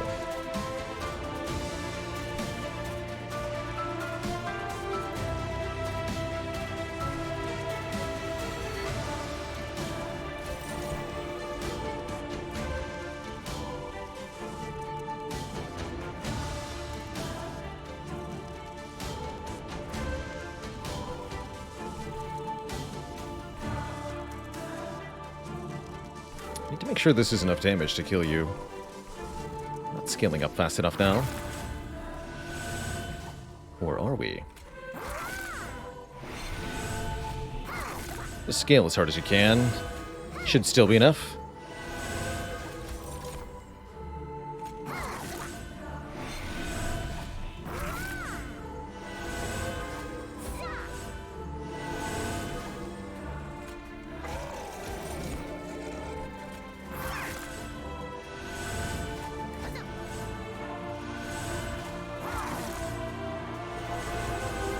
Once you go over 100 shards, does the number matter, asks Lord Bio. Yes. Every additional shard will increase the stats of bosses. In particular, it also means more boosted shard enhanced enemies. There is definitely a huge difference difficulty-wise between 100 shards, 200 shards, and 300 shards. And going way too many over 100 can easily lose you your run. Very spooky.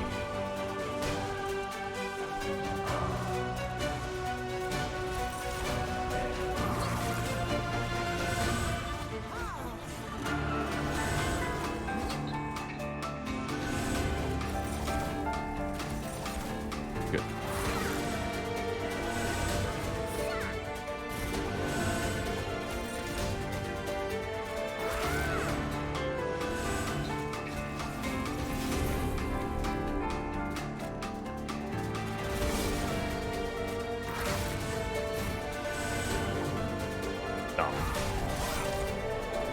Didn't need any of the support units in the end. Just one big morsel maid who is very hungry.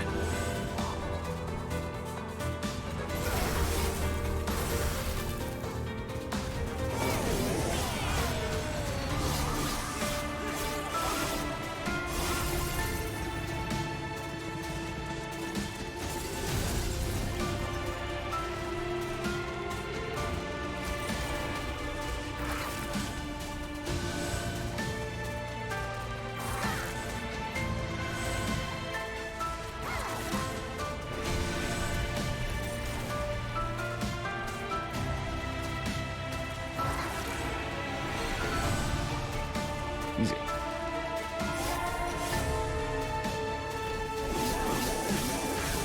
Squish.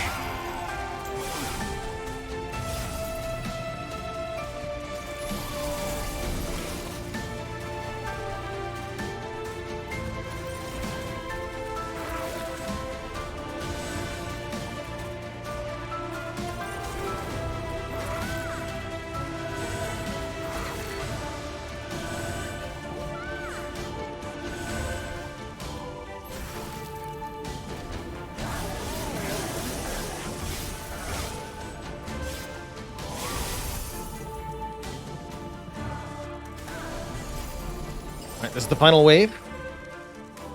So next turn, Divinity enters the Relentless phase, and we crush.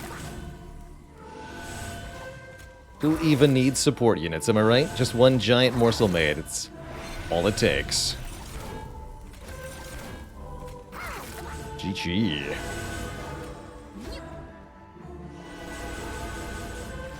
Didn't even get to 999 health, but we definitely don't need it to win this fight.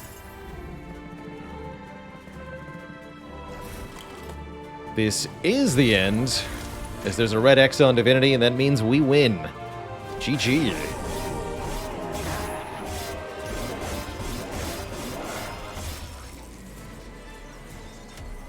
Got him.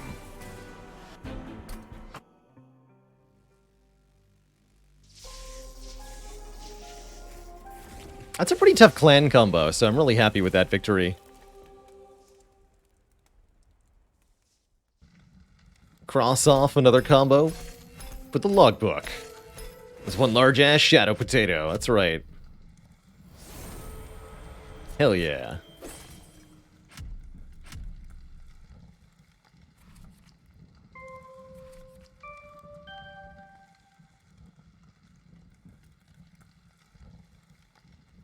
Now let's have a nice, relaxing second run.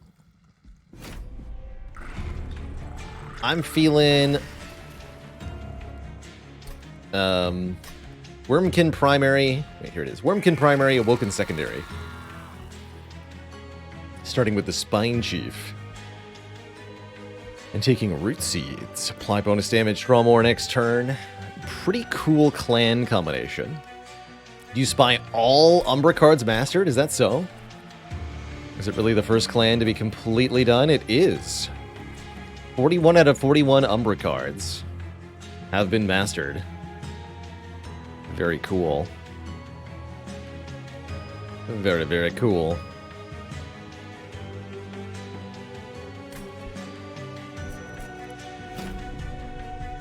What do we got? 2 Echo Snares, 2 Resto Debts, and a Total Recall. Interesting.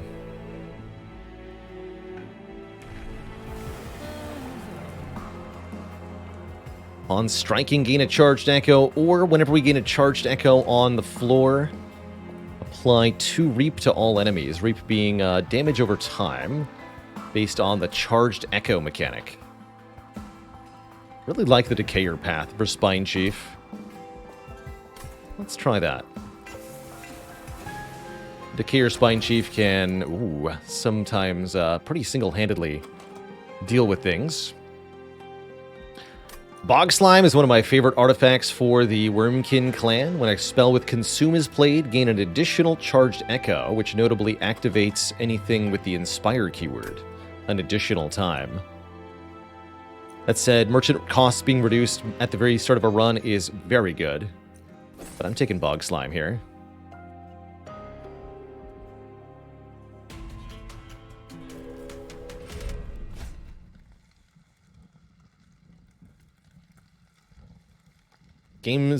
Recommendations for games similar to Monster Train or Spire. If you haven't checked either of these out, Homer G, I would recommend Griftlands, made by Clay Games, and Rogue Book. Very much a Spire-like, but with a really unique take on the map and exploration. I think both of those are very well done.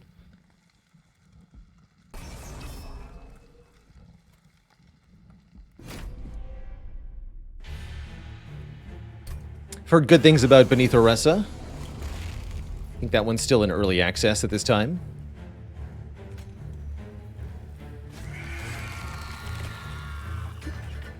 Maybe I didn't want to go on the bottom here, actually.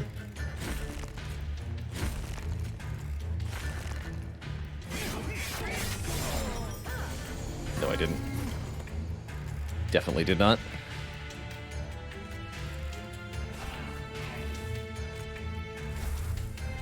That's alright. Fortunately, Spine Chief is tanky enough that it doesn't matter much.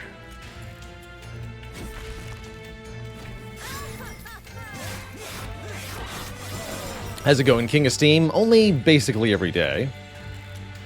Still like to hear it, though.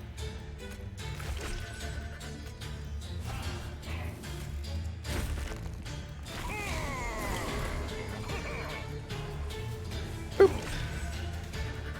50 damage to you, sir. So at the end of combat, the boss takes damage equal to the number of stacks of Reap times the number of charged echoes the floor has. So 4 times 6 equals 24 here. Let's speed this down a bit.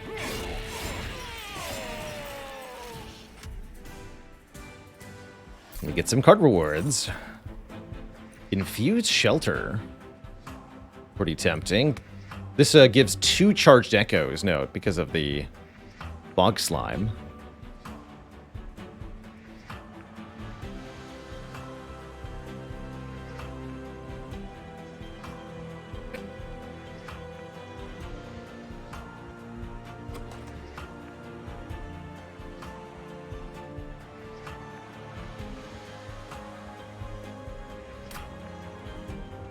Yeah, very hard to say no to Proclamation. It's an obscenely strong card in general. Although we might not need it with if we can stack the Reap enough. I'm going to grab this Shelter for the double dip. I don't know if that's correct. And I guess I'll take an Infused Sting. Deals damage and draws 1 extra card on the next turn, so it's sort of like a cantrip, but not quite. As for units to pair with the Spine Chief, what are we hoping to do here? Spine Chief does really good AoE damage, so we'd like to pair with something that can hit 1 unit pretty hard. Or something that can tank. Those are both different goals. Bog Chrysalis can definitely be nice. We've got the Echo generation to hatch units, that's for sure. Although if we feed Echoes to an egg, then we cannot use that for Reap damage. Which is a bit of an issue.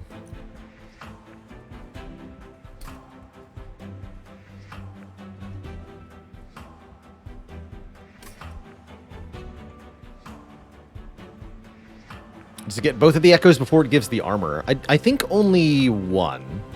I think not the one from the Bog Slime, but I'm not sure about that. Oh yeah, we haven't mastered Animus of Speed. Okay, good spot. You're correct. We have not mastered Animus of Speed. Let's give it a shot. And we're going to go Merchant of Steel first, as usual. Having a quick unit could be pretty good. I was wondering if we'd see Large Stone. And Keeper of Echoes, too. Interesting. Wait, we could make a quick Glareminder, though. Oh, I love it. Could even make it a Large Stone Glareminder, although I'd have to take capacity up for that to be worthwhile. Sure, I really like Glareminder. This is one of the rare units from the Wormkin clan. Really cool unit. They attack every unit on the floor, and if you consume a card, they apply, guess what, more Reap to units on the same floor. So we can double dip on the Reap stacking. That's pretty cool. Actually, Echo Stone is going to be awesome here. Improve the Glareminder's damage based on the number of charged Echoes on the floor. I think I do want the Large Stone. I'm willing to take a capacity up just for that. I am. I am.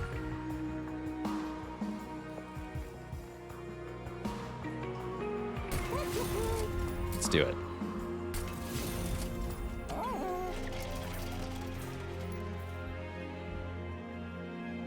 Cool. We'll see if this works. I'm not convinced, personally.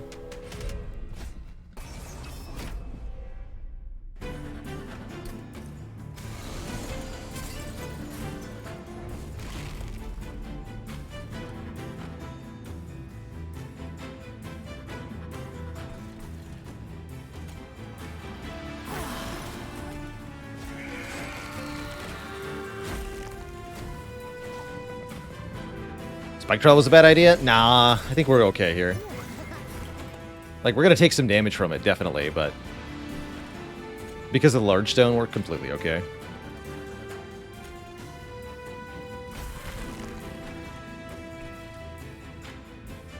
Tis a-okay.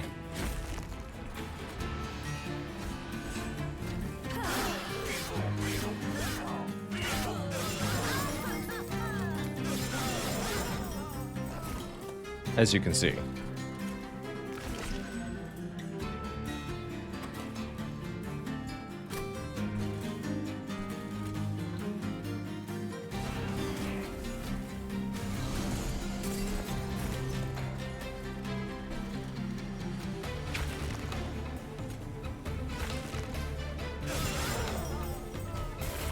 Sweep versus sweep.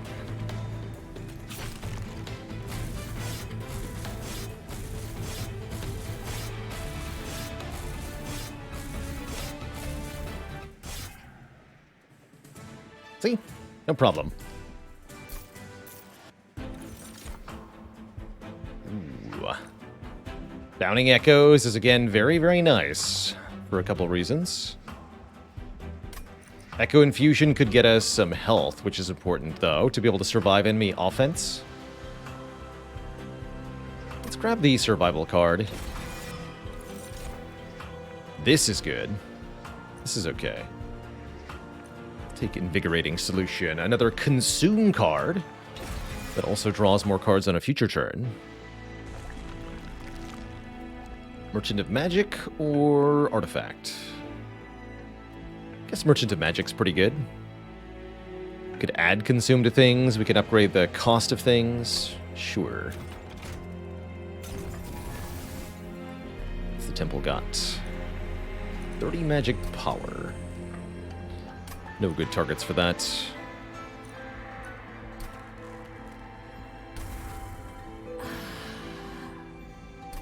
Become quick, my child.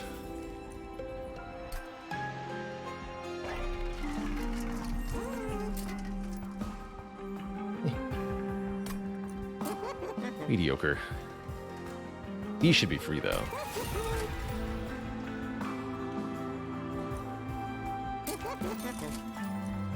Add Consume. Here we go.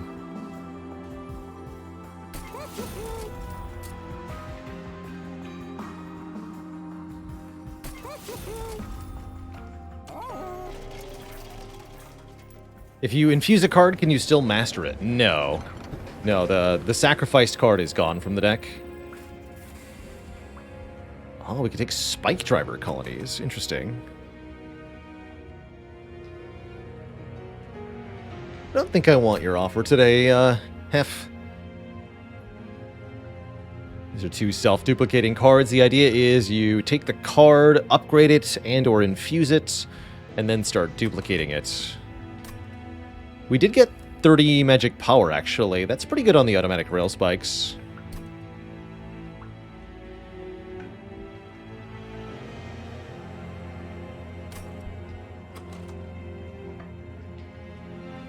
Not amazing, but pretty good.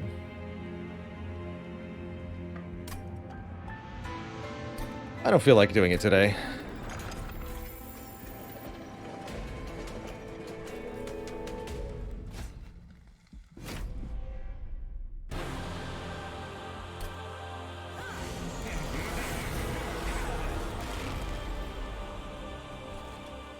You're speedy now. Show them who is the boss.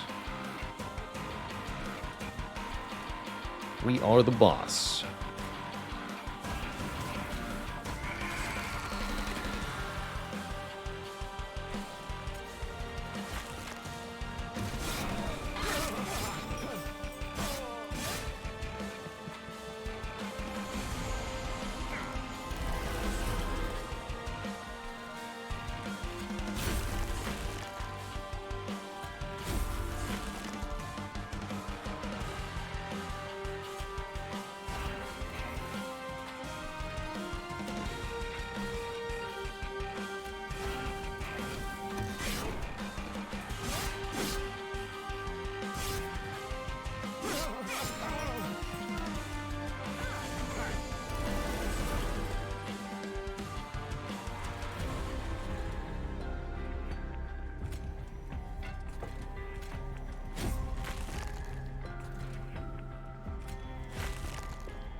Have some more.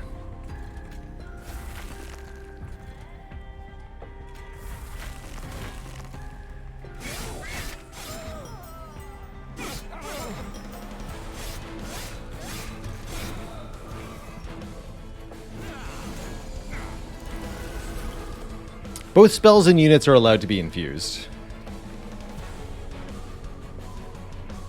With charged echoes, that is.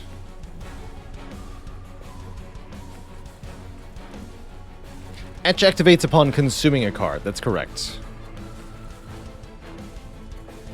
That's right. And Inspire activates upon gaining a charged echo. Because of the Bog Slime, those are kind of the same thing at the moment.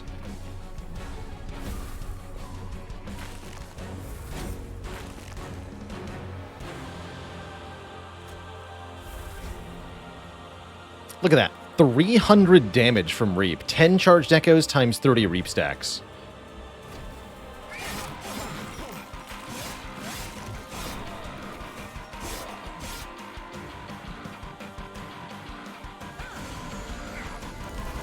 Simply absurd.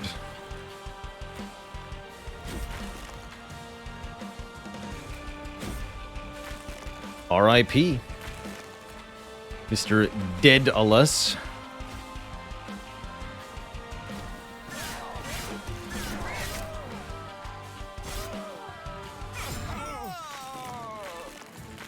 Is there a cap on the number of echoes? Each floor has a maximum of 4, but that only applies at the end of the turn. So during the turn, you are allowed to exceed that count by however much you want. Symphony of the Soul, double buffs and armor. Unfortunately, we have neither of those, other than Shelter, I guess. Theoretically a breakable card, but...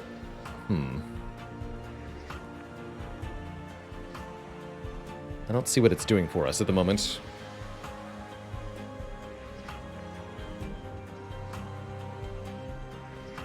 I'll skip for the moment.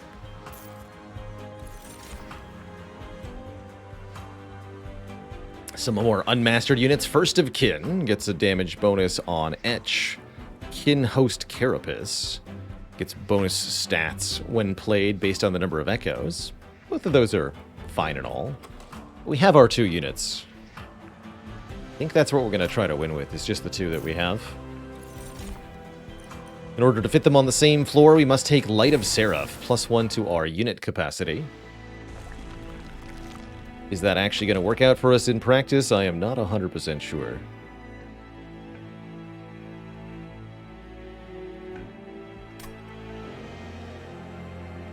Got nothing to do with a Merchant of Steel, so I guess I'll go remove 2 and a dupe here. Sure. We're also going to upgrade to Decayer 2, I guess. I was hoping we'd get the cross path into... Although Corruptor is pretty interesting with the Quick Sweeper, actually. +5 attack power per charged echo on both of our units is not to be underestimated.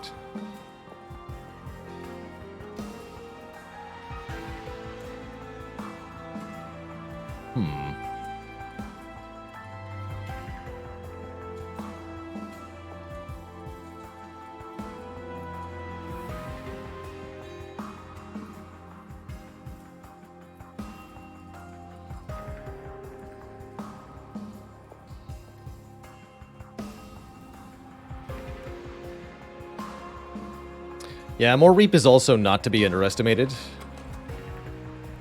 And we could still get the cross path that generates echoes. I'm going to go further down Corruptor or the Infector line. It's also got way more base health. If only.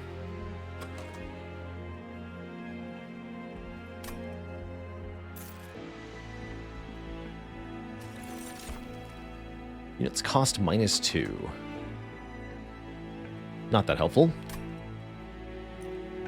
The start of turn, the friendly unit gets +5 is vaguely okay. Sure, 5 health per turn? I guess so. How do you kill Divinity with a Reap-centric deck? You either need to make a whole lot of Reap, or you need a secondary damage plan. Not quite sure which of those 2 we're going to do yet. Duping what? Sting? We don't actually have that many good duplications. I guess Sting is fine.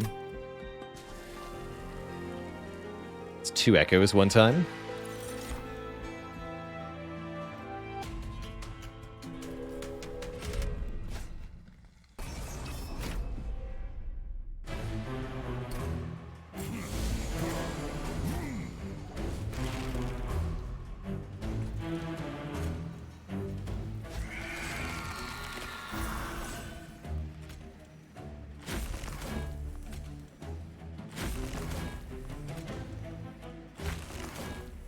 The Reapening.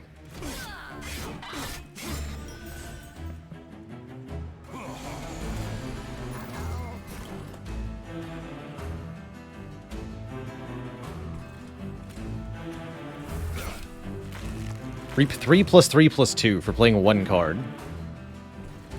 Ludicrous.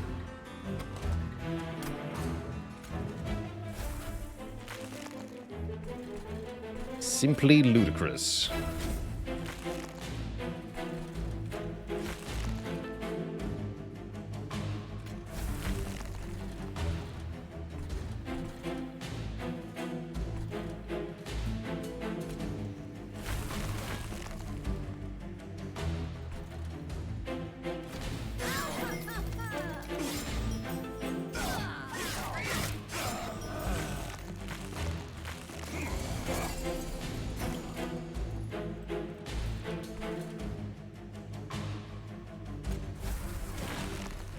Hey.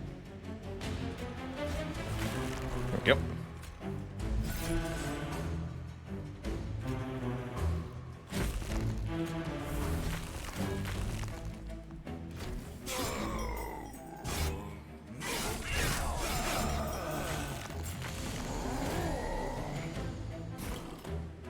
Sure is a lot of damage that we can do.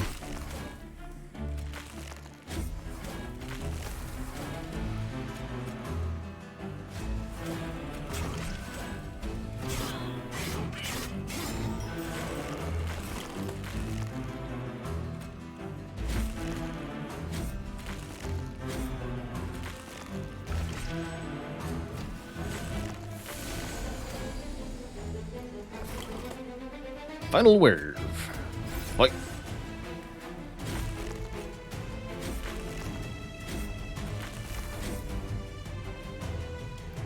$180 damage from Reap.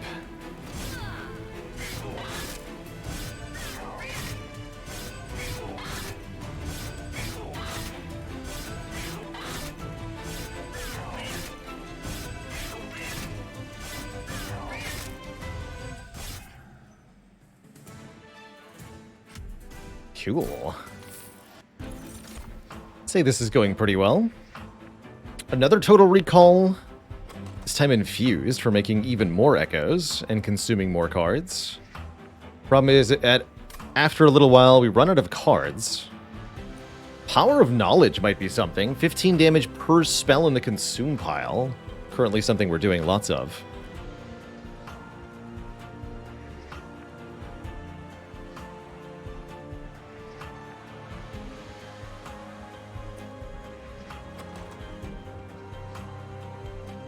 Grab another total recall first. Damage based on spikes is pretty whatever. Draw another card per turn. Interesting. Like no room for you. Could put you on the second or third floor, but you'll die. So I don't think so. How much damage should Power of Knowledge do for it to be worth? Probably around 200. That's my guess. If I were to eyeball it, I would say 200 or so.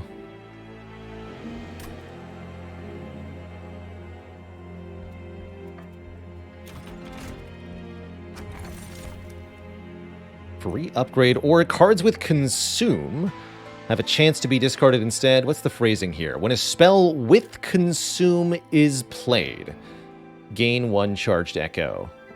Only the etch keyword actually requires that a card be consumed. Most other effects in Monster Train allow you to double dip with the wing clippings. This is spectacular, as we'll get to keep the consume cards and have our cake. Although sometimes Glareminder will be sad. Everybody else is happy. It's -2 cost in piercing. Piercing Restodad is kind of funny.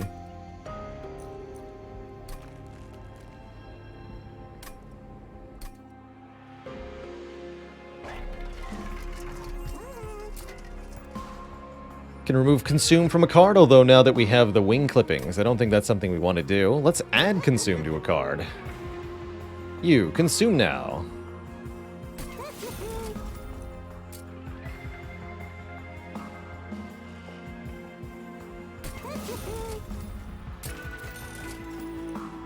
Holdover.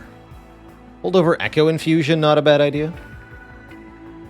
Holdover zero cost root seeds is honestly also pretty good, even though it's really basic. Can't put holdover on the total recall because they are consume cards themselves. You can't put holdover on a card that's consume. That's why we took a second one, because the first one is not guaranteed to stick around.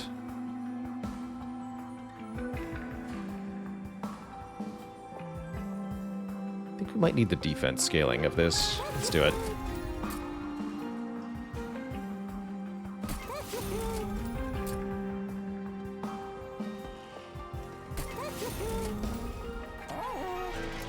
That's right, we needed Eternal Stone plus holdover, but then it's 2 cost, and that's a different problem.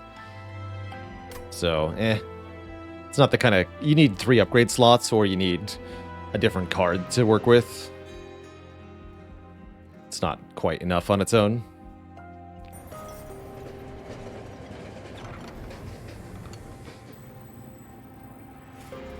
The Historian. Alright, we're honest this time. I'll take the one-time 40x money.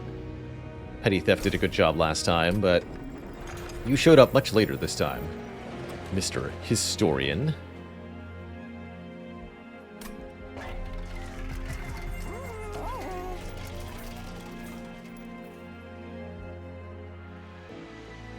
Could have done -2 cost and remove consume from total recall. That's an option, but then you can't make it holdover at that point.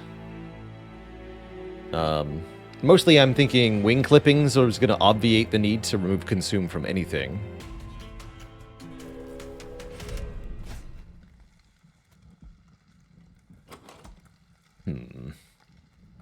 I have 90 health. I'm willing to risk this. I think we can just kill everything with Reap.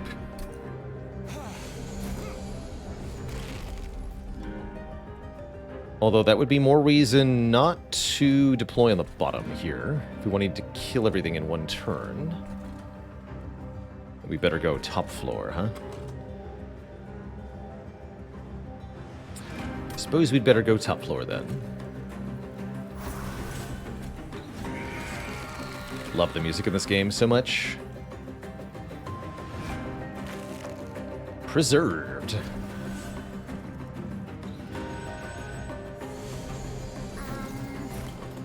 No big guys yet.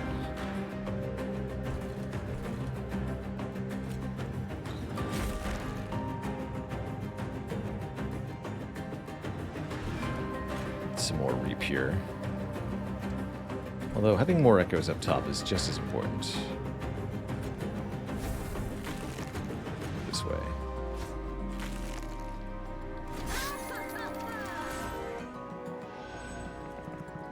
Okay, we have to kill this guy in one go. I think we can do that.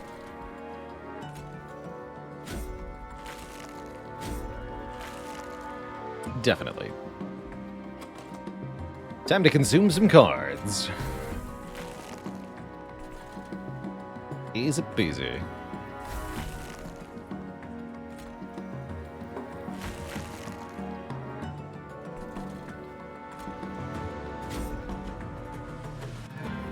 Armor. So the enemies take 275 damage from Reap at the end of the turn. Holy moly.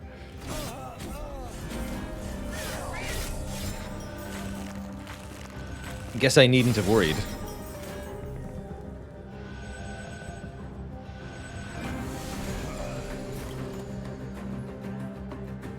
How do you check in this game if it's a new run? The most pertinent information is right up here at the row here.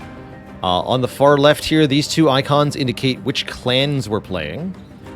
So those can tell you if this is the same run or a different run as a previous one. And this number here tells you the current floor, the ring number of the current run. Starts on 1 and goes up to 8 at the end of a Monster Train run. So that's the most pertinent information right here as to how far into the run we are.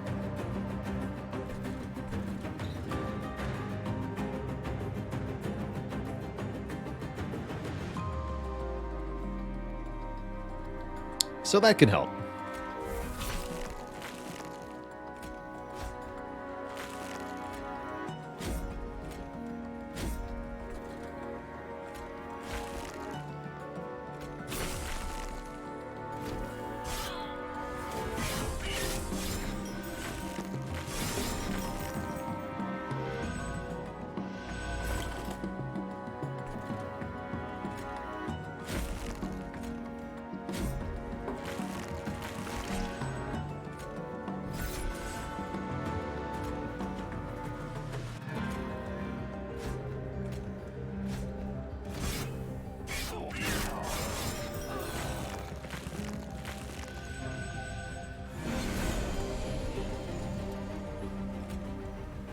hold on.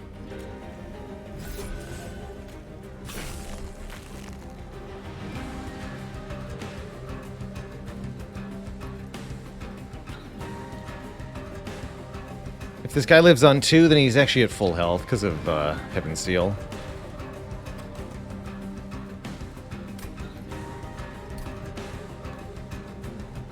Am I hellventing?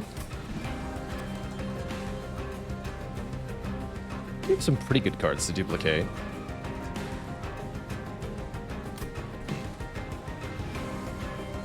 I'm just trying to figure out if I play the Gift of Gratitude now for 80 gold or if I wait for 120 later. I think I just play it now for 80.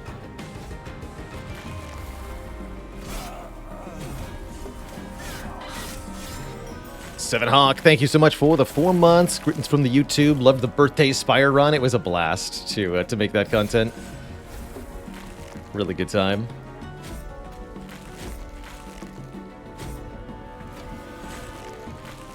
What character in Monster Train would I be? Definitely Echo, right?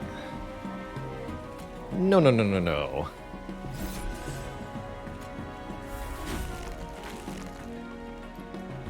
Yeah, would 1000% be Echo, right? 2 available.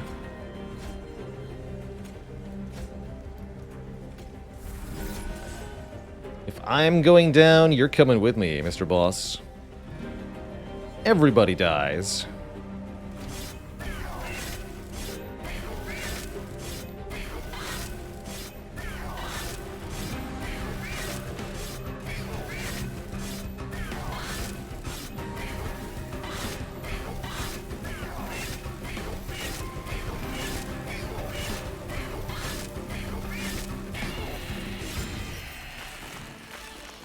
GG. Oh, we get Carving Koriska. When a card with Extract is played, gain 1 Ember and 1 Charged Echo. And that is really good when we've got a Holdover Echo Infusion. Oh my.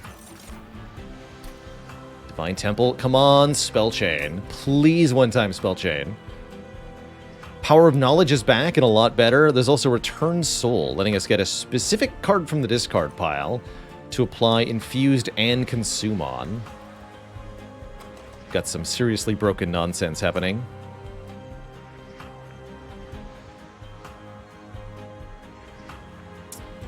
Now we just need the Serrated Mandibles and the other one for the full set of Wormkin relics. I'll take Power of Knowledge.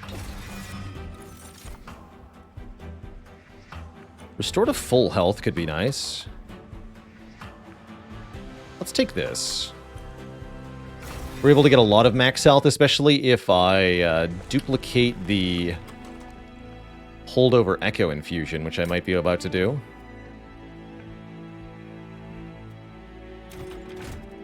Come on, Spell Chain. One time, one time. Dang it. Bummer. That's a bummer.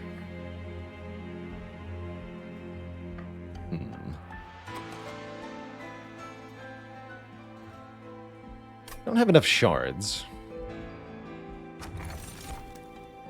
That'll help. Spells get a 3rd upgrade slot. Okay, now we can do some silly things. They're delightful.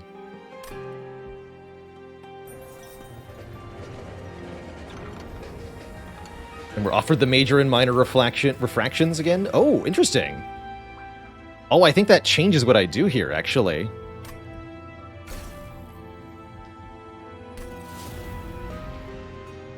Almost missed him entirely before returning to the train. Now we dupe the Glare Minder instead of whatever else I was going to do. And we can fit 2 of these onto the same floor. They'll both get bonus stacking per Echo. They'll both apply Reap on Etch. And they're going to be heckin' cute in the back row there. Love it. So we go to 30 shards here, and then we take another upgrade here. I think we need to... Let's Purge Stone. Get rid of one of the cards in this deck. Although we want most of them. I guess I'll lose one of the Root Seeds.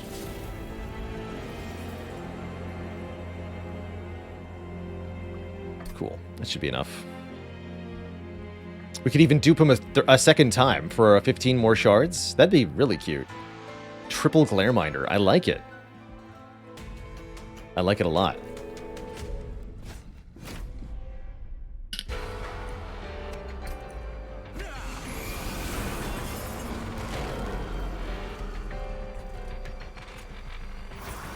Small.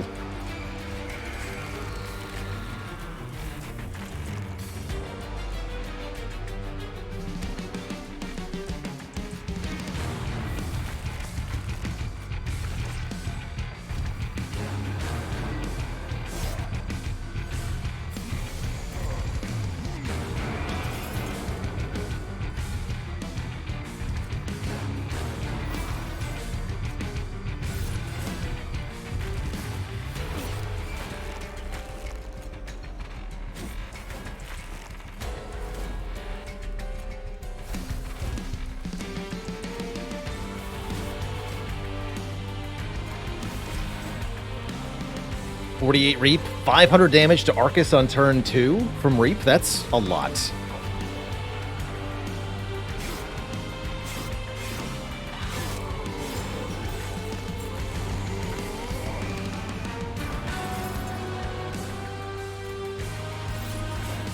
That's pretty absurd.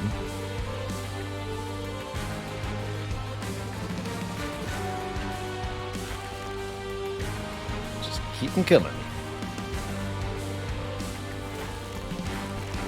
Here, you can have a damage boost, Mr. Arcus.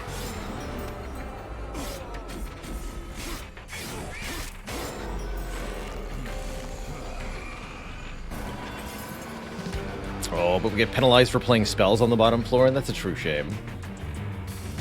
Good way to shut us down this turn. Bummer.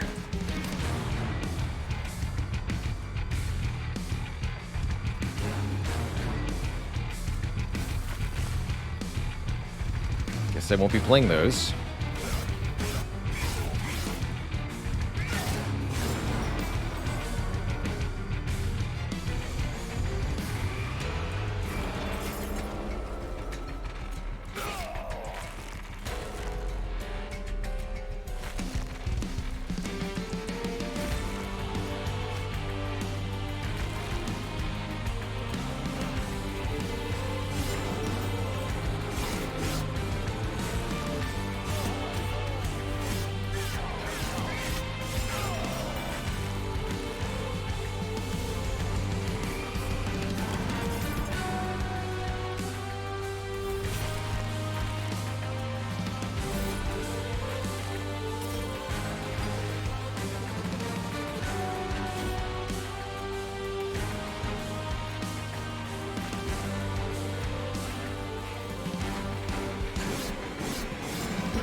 Kind of missed that that guy was actually getting to the top.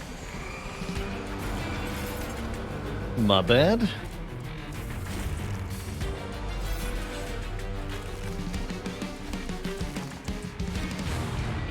GG, Arcus.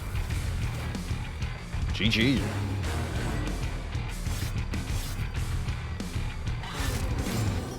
$968 damage. Holy moly. Wow, an Infuse Rail Spike. Draw X cards and apply -1 cost to those cards. There's also Eternal Kinstone, adding an echo that can't be removed, permanently fueling such things as Reap. But surely more cards, more better. And more card draw, more better as well. The more cards we draw, the more spells we can play, the more echoes we can generate, the more Reap we can inflict in one turn. And I said we were looking for some of the Wormkin-specific trinkets. Let's go to a Merchant of Trinkets and look at 6 additional trinkets to maximize our odds of finding the synergistic things that will really break this run, like Serrated Mandibles. Base Charge is pretty good.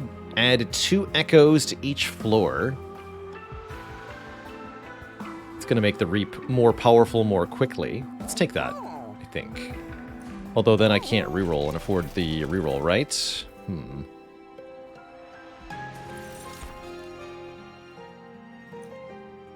Draw one each turn and put one on top. Not bad.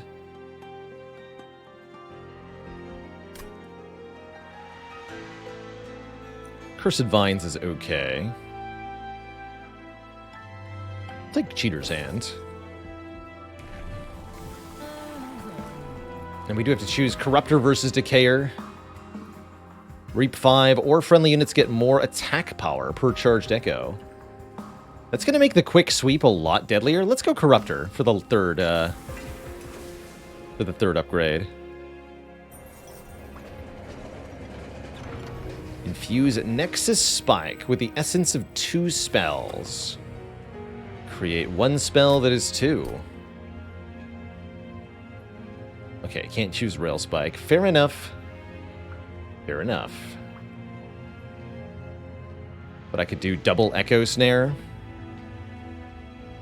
I could do double Total Recall. It's a lot of fun options.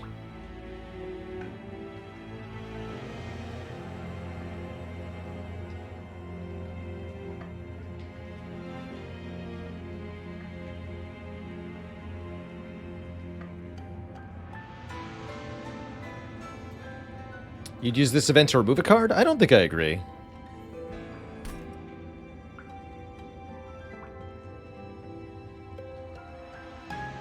Let's make a defensive card. That adds armor and heals our units to full, just in case. Sure. And I don't think I'm sufficiently convinced by base charge. I'm going to reroll here, looking for the more important artifacts. Mind Horde, that's better. Increase the maximum charged echoes by 1 on each floor. Perfect.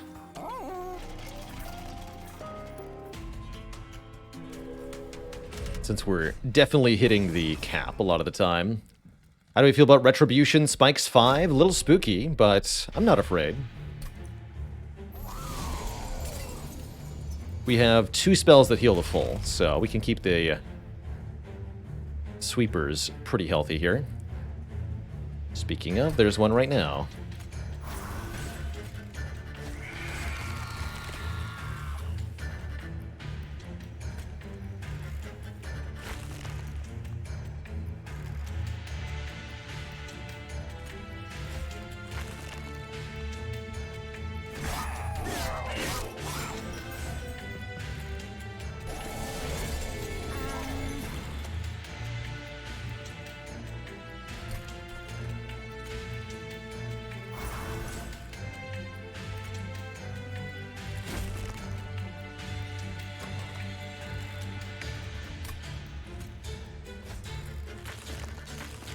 I can Total Recall a second time.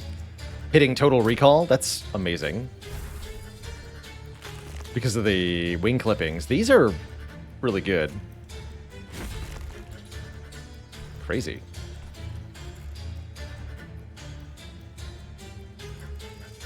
Two times 2 is only 4, huh?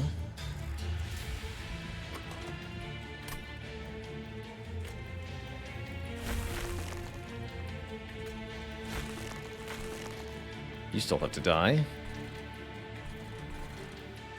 That's a problem for future Baylor.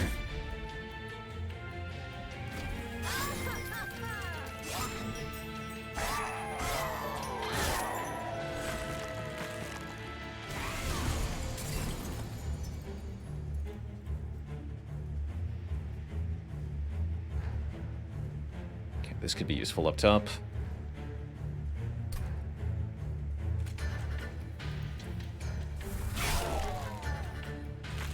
So could that sting.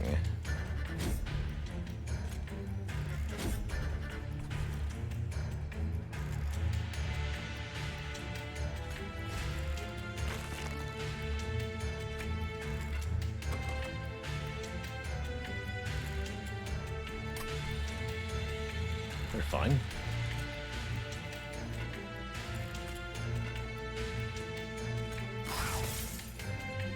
This would do another 10 damage, which would not be enough to kill. Okay, you can touch the pyre one time.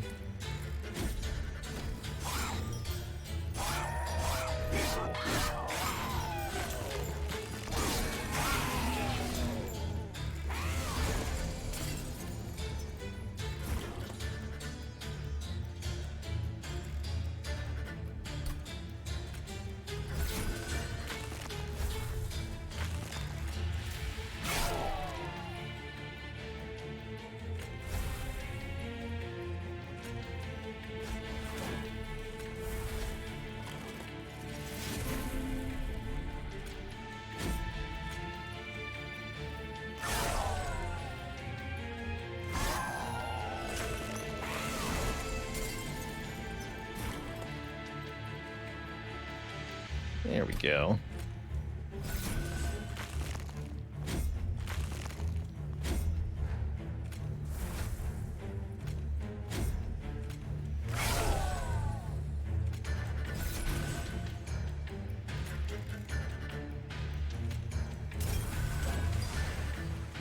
Perfectly healthy. Look at all these echoes, man. Holy crap.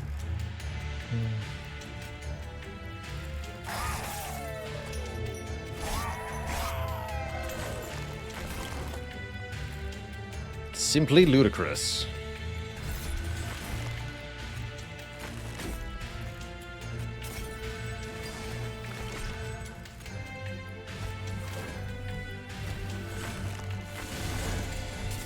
Welcome to your doom, Mr. Boss.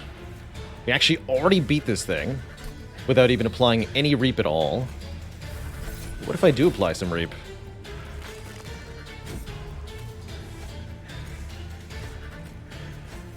GG.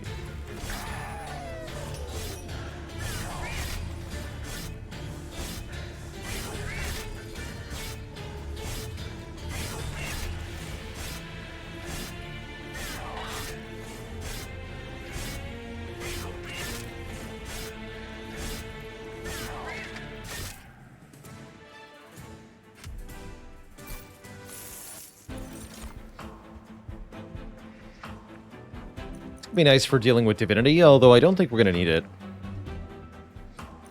Resonance would be nice AoE damage as a spell, but again, the Glare Minders are essentially doing this already. We can skip all these.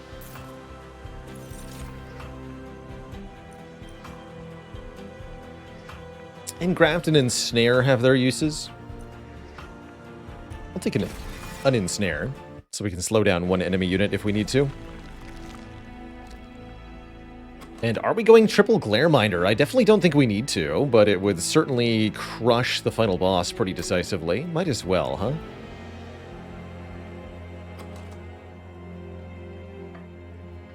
Might as... We don't even have the train stewards removed, actually. Okay, let's do Merchant of Magic then.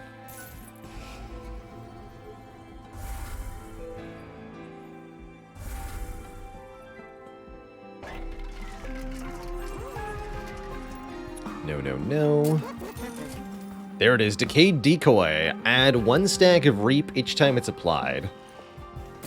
And the only one that we're missing then is the Serrated Mandibles, which was 1... Every time a Charged Echo is gained, apply 1 Reap to a random enemy 2 times. That's right, we gotta get to 100 shards. It's actually really important. I almost locked myself out, actually. Thankfully, we're fine here.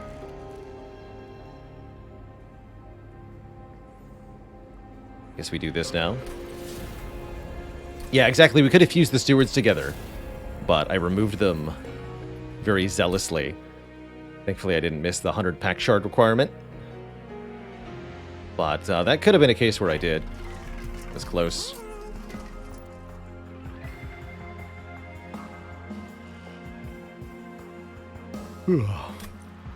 Sleepy.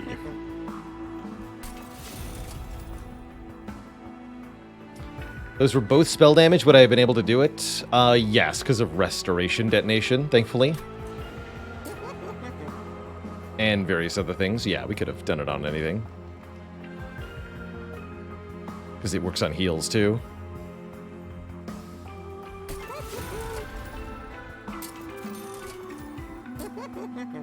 Ugh.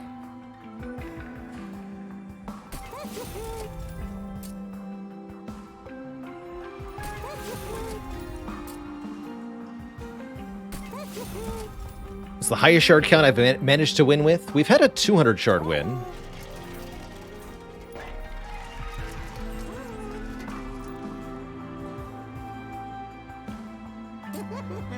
Not sure we've done much better than that.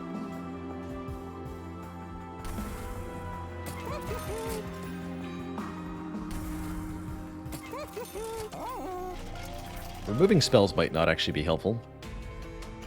Oh well.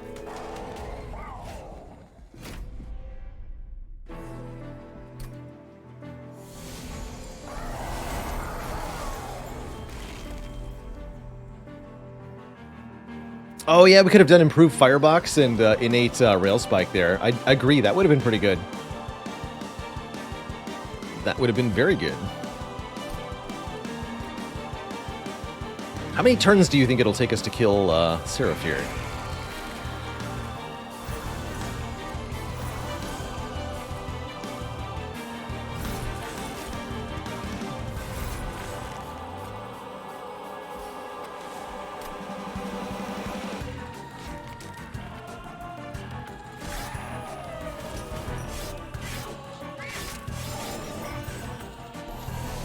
At least a couple.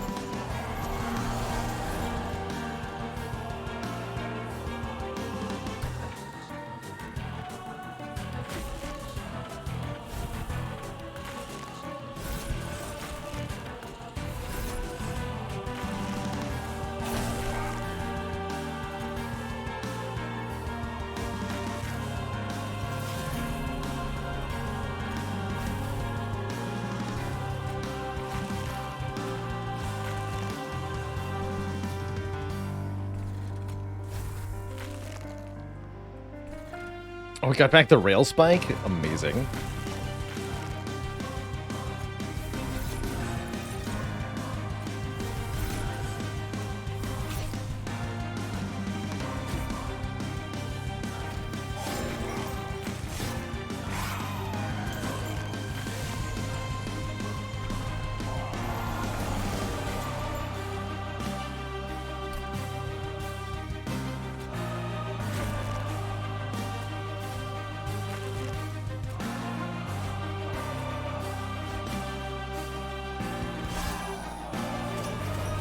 Not a great turn overall, though.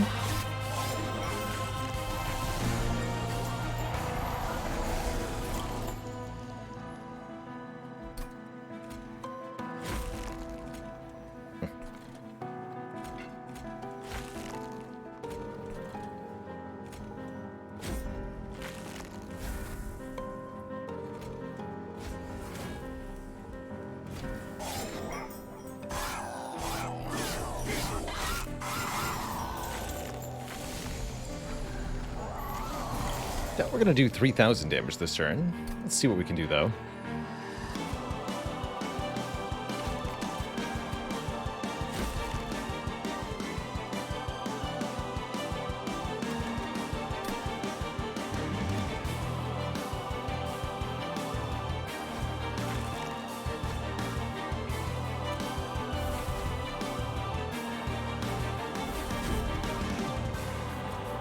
$1,876.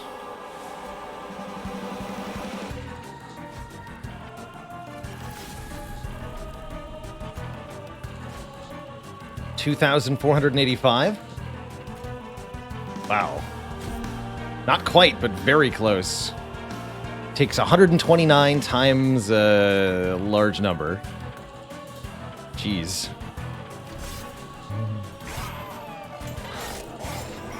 2,000 damage. Alright, surely I can stack enough echoes on Seraph's floor to get a KO now. Have some root seeds, Seraph. You'll love them. GG, sir. 5-turn boss rush. We beat the chat prediction by 1. Got him. Divinity can't escape from the floor where the reaps are being generated. However, the last Divinity has a special ability called Purify, which removes damaging debuffs every time they damage the boss.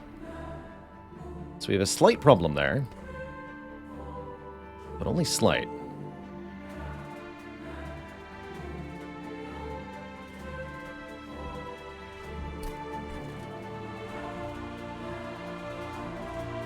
Divinity also can't escape the sweeping. I guess we deploy bottom? We could go top here. Let me go bottom floor. And just absolutely wreck every floor every turn.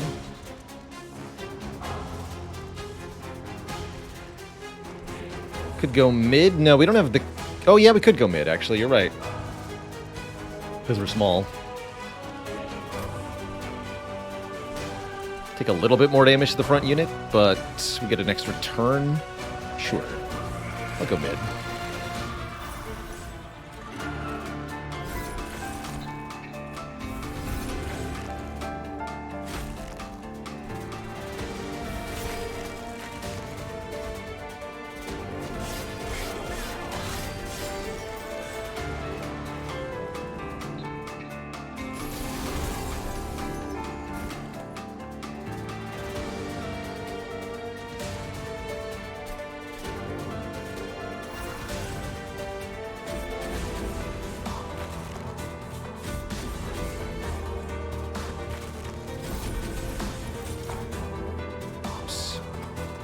Should have done Total Recall before I did this. That's fine.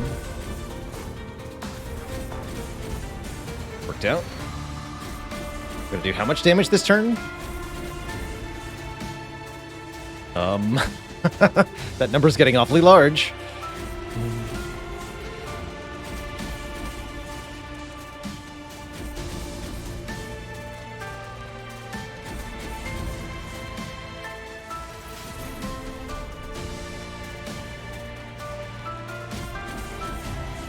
So the answer to the question of the chat member, how do you defeat the last divinity with a Reap-based deck? The answer is do all of the damage at the same time.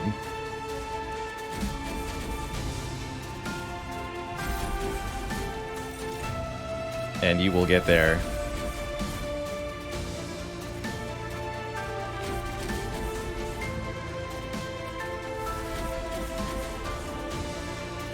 X!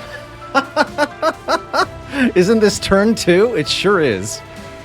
Amazing. Look at all these echoes, man. GG. Boom! 42-92. Instantly destroyed. Get obliterated, sir.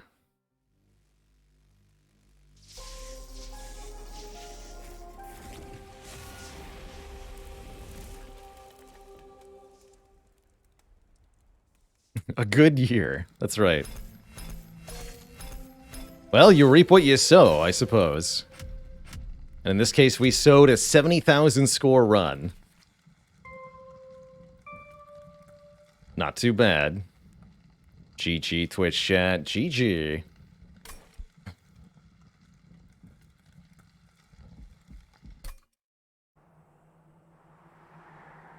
Wow, that was an excellent pair of Monster Train runs. 2 glorious victories. The highest score ever. The highest score that I can remember getting is a little bit over 80,000. That was one-shotting basically every boss.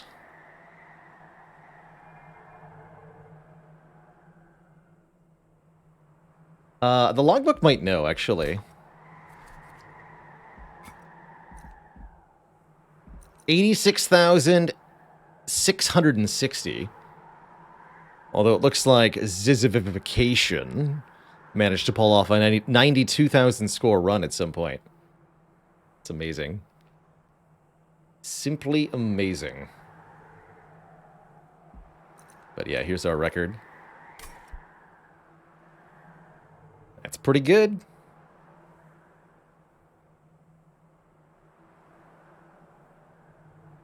That might have been the infinite money run, no lol. The 86k, I'm not sure about that. It's pretty wild. Pretty wild. Alright, we have a little bit of time left today. We can do 1 or 2 runs of Brotato, so let's do that real quick. A little bit of Brotato to wind things down. I'm going to do a really quick bathroom break before we switch over to the Tato times. So back in just 1 quick minute here, and then we'll do a Tato run. Be right back, everybody.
Okay. It is Tato time.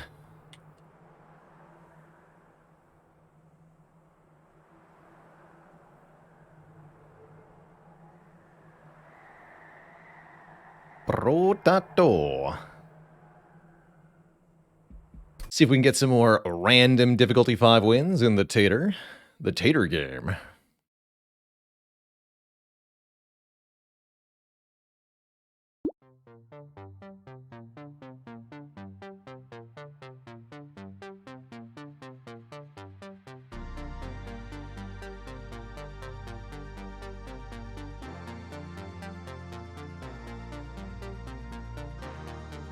There we are.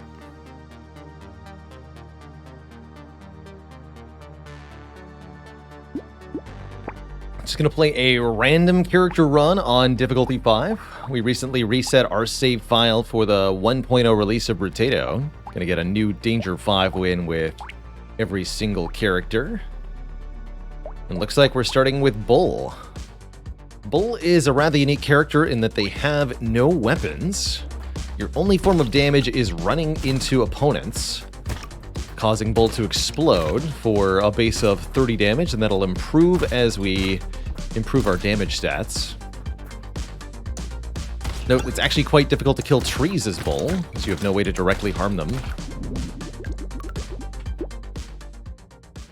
This character is quite strong, though. Really, really good bonus defensive stats, and the fact that you can't buy weapons actually saves you a lot of money. We also get more HP regen. I think Harvesting is a very good first stat for Bull.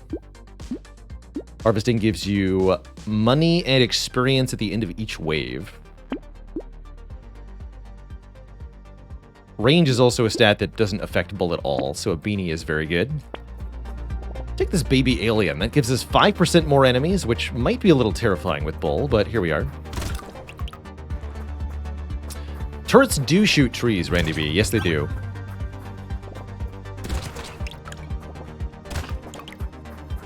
That's right. Bull can get turret items, I think, for a little bit of added damage assistance.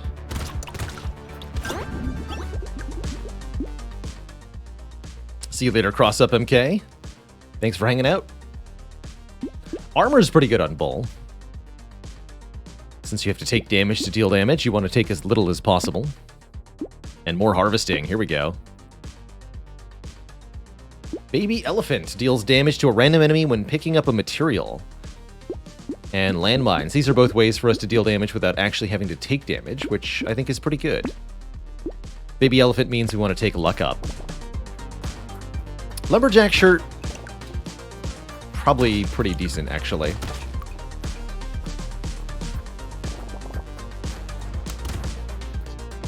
Why does this character only take 1 damage? Well, they start with 10 armor, which makes the initial waves of enemies deal very little damage to you.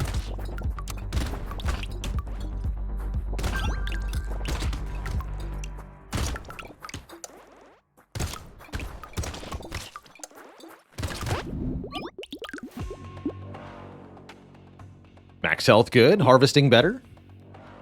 I'll take 6 max health. Lumberjack shirt is back. All right. You win this round. Attack speed does, to my knowledge, nothing on this character.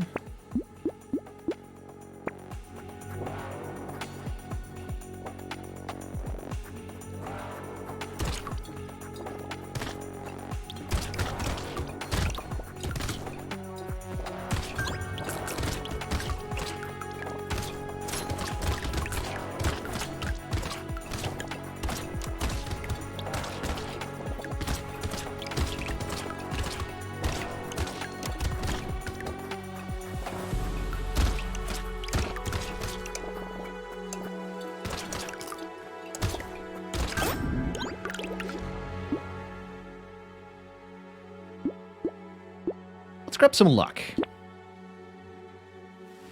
And move speed.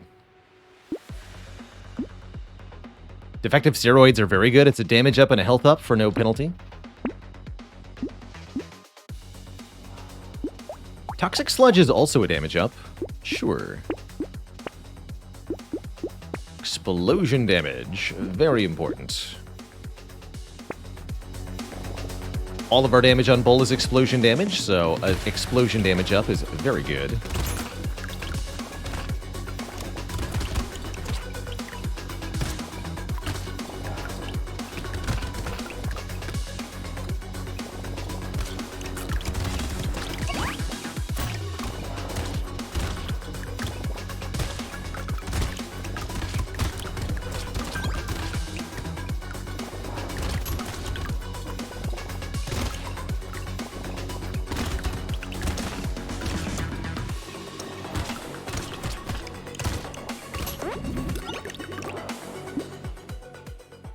No need for Snake. 4 melee damage is better than 3 range damage. I think I'd rather just have the move speed.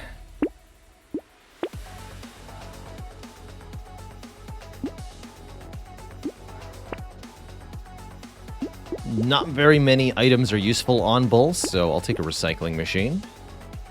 Riposte and getting a lot of dodge. Now that's an interesting idea.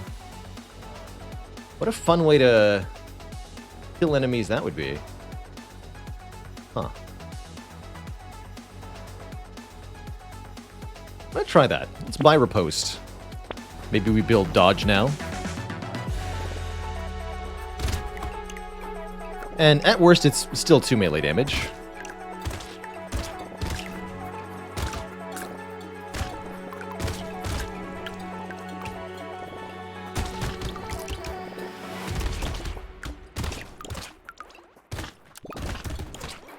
Note that enemies are now starting to hit for a bit more, so we can't just willy-nilly run into them quite as easily. We want to gather them up into larger crowds before diving in.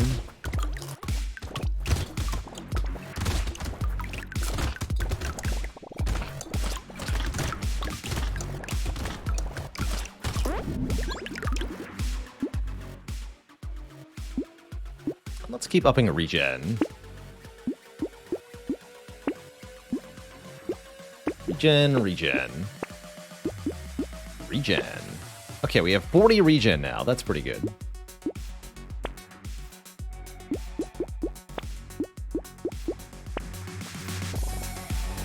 Did I know that I can trigger mines myself? Yes, if you walk over a landmine, it detonates. Like that. That is, in fact, pretty helpful.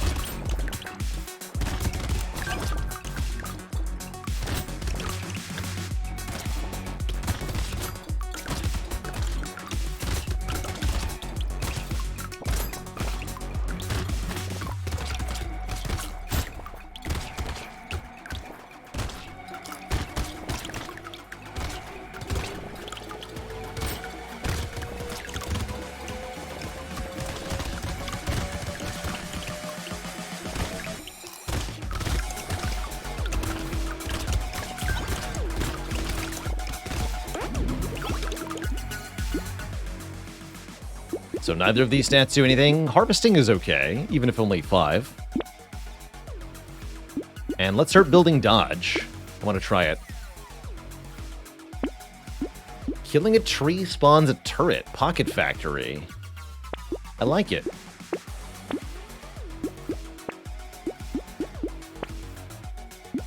This has dodge. Crit chance also technically benefits Bull, is my understanding.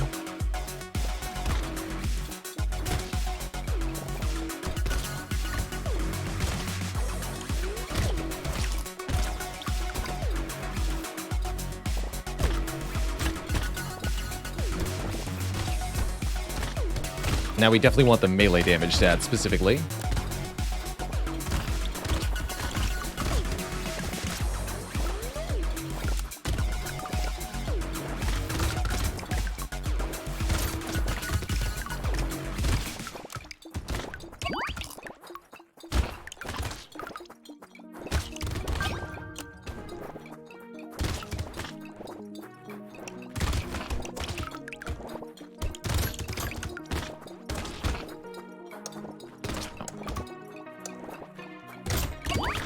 No! Oh, I got too greedy there.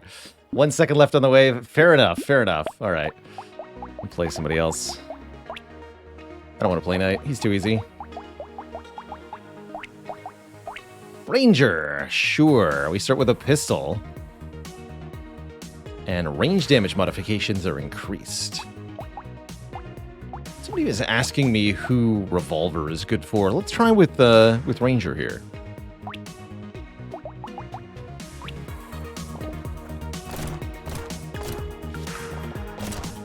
Streamer is interesting. Thank you for the compliment. Oh, you meant the character? Yes, the streamer character is pretty cool too.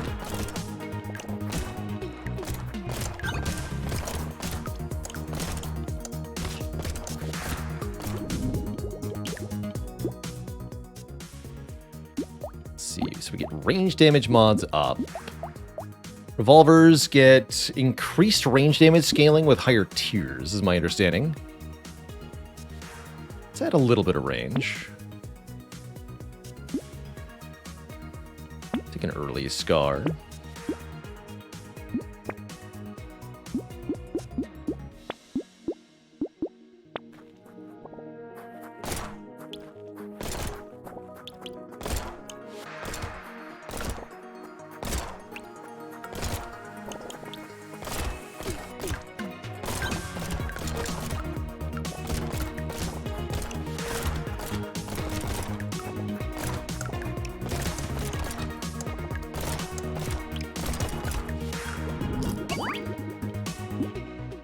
Nope. Lifesteal, very good with ranged weapons.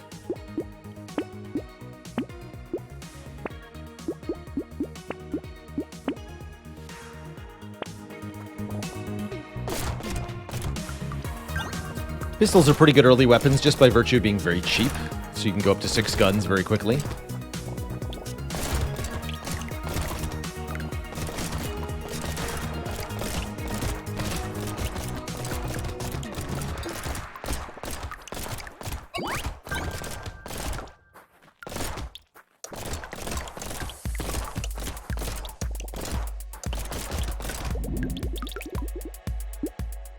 Perfect, that's lifesteal. We get full benefit from harvesting, but I don't want to try harvesting on this run. Let's go max health and some armor. Okay, well, if you're going to offer me fertilizer, that'll take for harvesting. Sure. There's the sharp bullet. That is really good with revolvers specifically, so I'm going to try it here. Give our revolvers a little bit of piercing damage.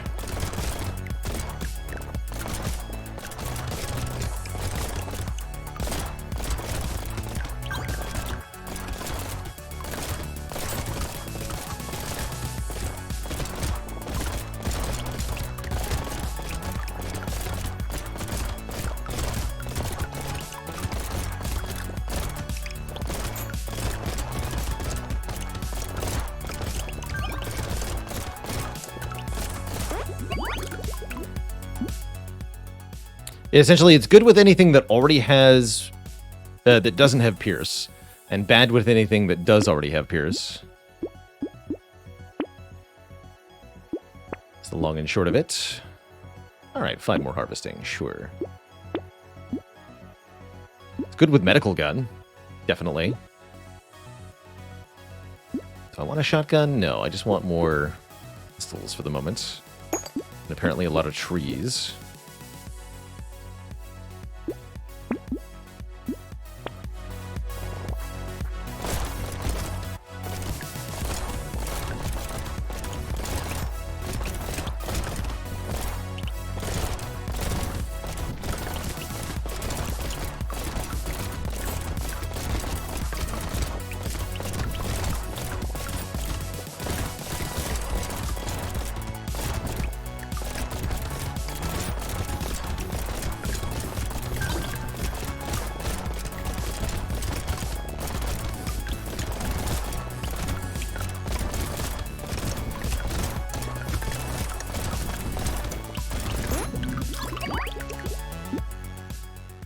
More XP gain, sure.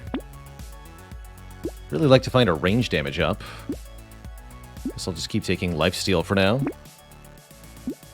There's range damage. And another revolver.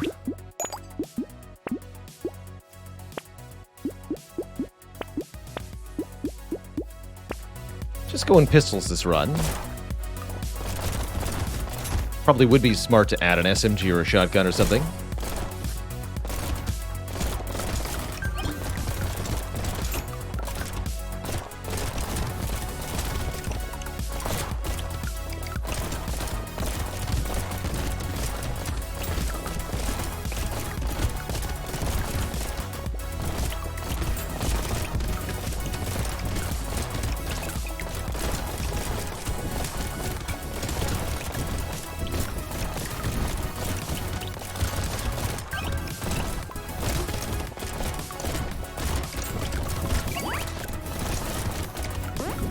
Couldn't quite get the guy with the crate, but we got another crate anyway. 6 crit chance, sure. Crit chance helps a lot, and if we're going to get a little bit crit, let's get a lot of crit. A lot of crit and a lot of range damage. And a lot of range are all very good things.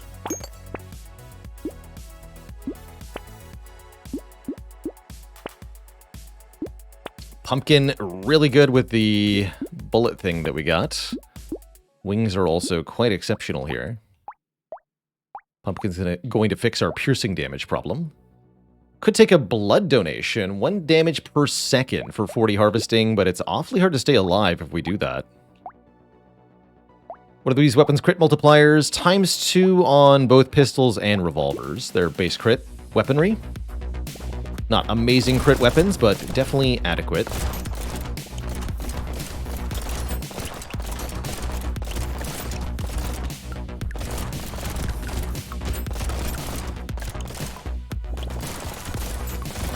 Attack speed helps the reload on the revolvers, that's correct.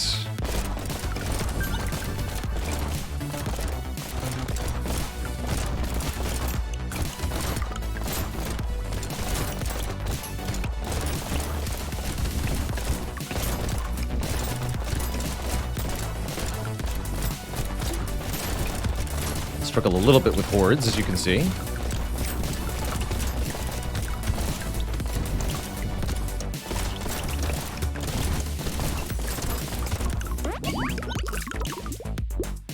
Though we can also do damage pretty dang well. Currently at base move speed, I cannot abide that. Take 9 move speed. 19 move speed, actually. Blood donation is back. No. Alright, now we're fast.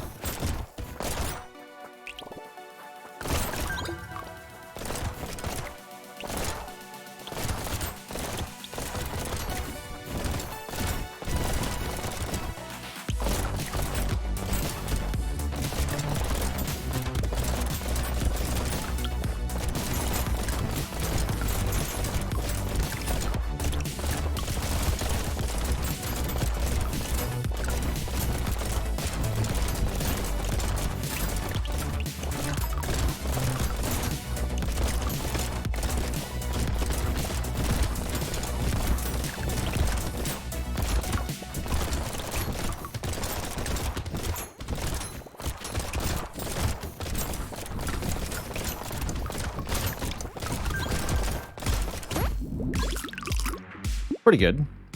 Even more crit. Sure, I'll keep building crit. And if you're going to offer me 10 harvesting, I'll take that too. Shredder 3. That's a pretty good explosive weapon. We're currently struggling when there's lots and lots of enemies. So I'll buy that. Ghost Scepter could be pretty good too. We can definitely kill enemies with this and it'll scale our max HP. But I'm not sufficiently interested. I want quad revolvers. That's what I want. Give me a red gun.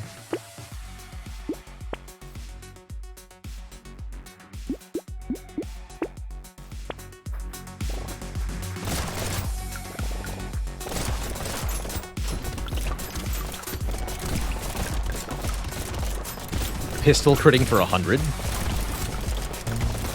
Pretty nutty.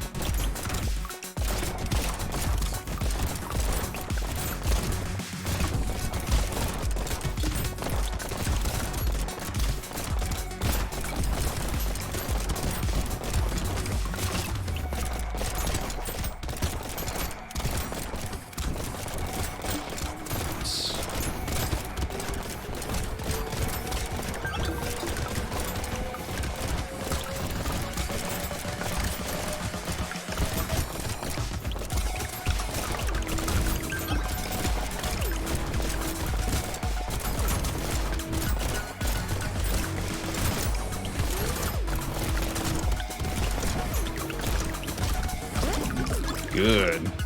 Great wave. I feel like our current max health is insufficient, and let's keep going crit. I like these crits. I like these crits a lot.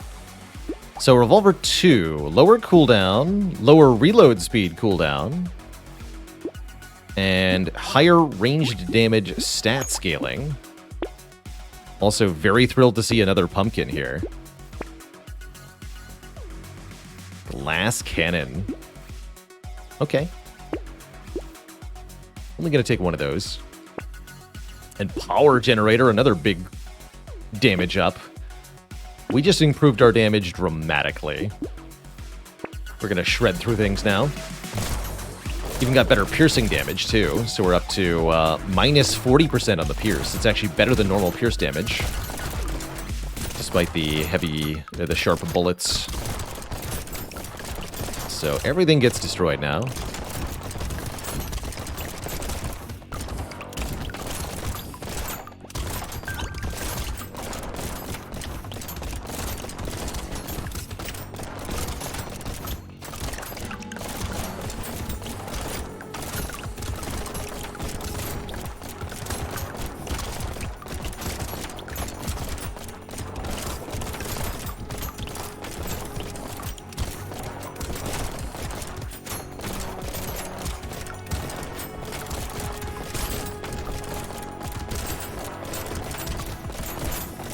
Maybe not everything. Most things. Wow, I almost died. Terrifying. Attack speed seems like an important stat, but I'll take a free missile. I will also take 3 more ranged damage.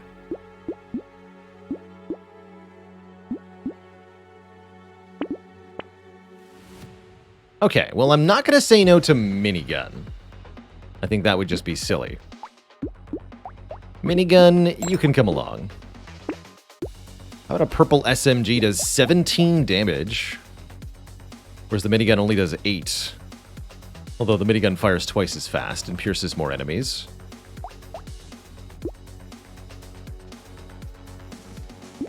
Maybe replace the shredder with the SMG?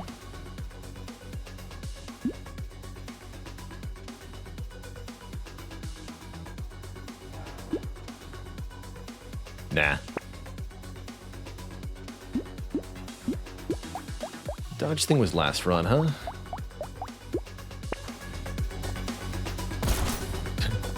Wow. Usually those enemies last a little bit longer. Dang.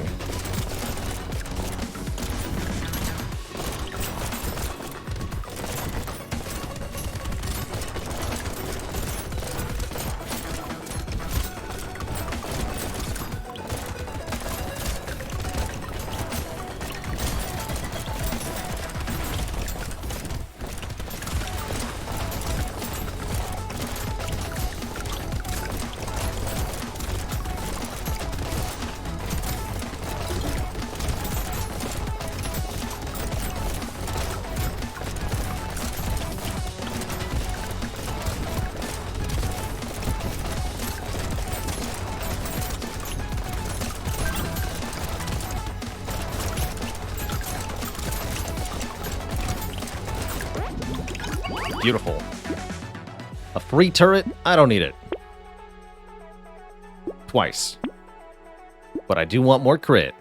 We're up to 36% crit chance. That's pretty exciting. Make it 41% crit chance. Which actually makes this shuriken almost decent.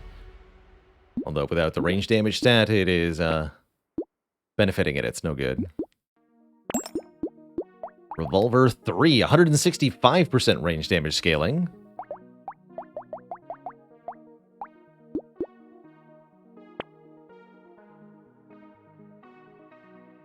Luck and dodge on the clover, huh? Take blindfold for, well, you guessed it, crit chance.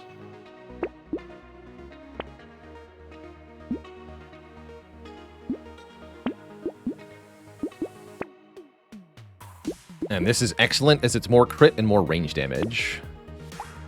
70 damage on the revolver.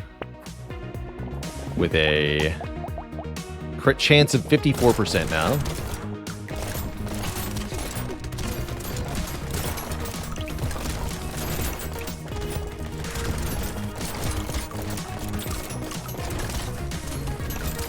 Let the DACA begin.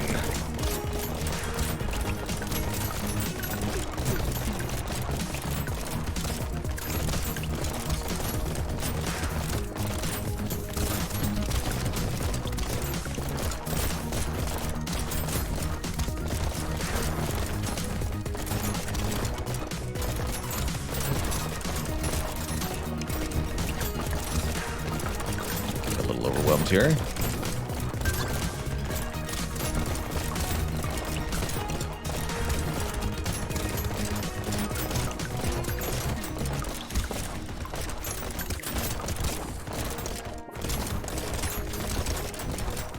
Did not get to pick up a lot of materials. That's okay. Typical Horde wave. Give me more range damage stat.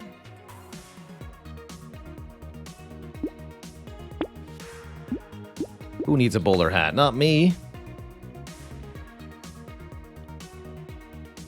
Piercing potato thrower.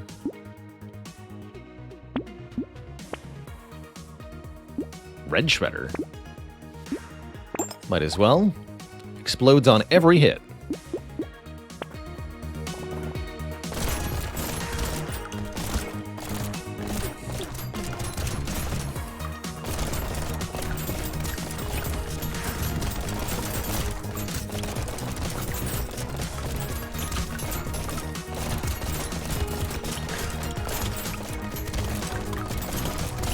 Blippity blappity.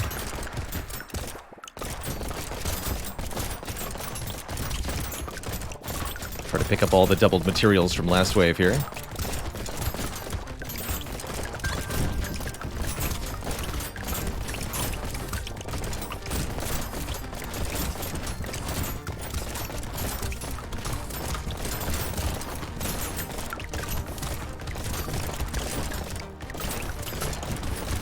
Excellent.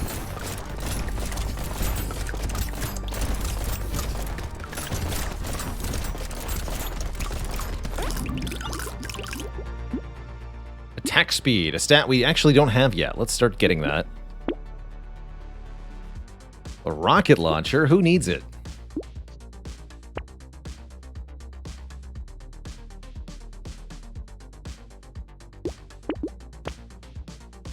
Don't need flamethrowers either.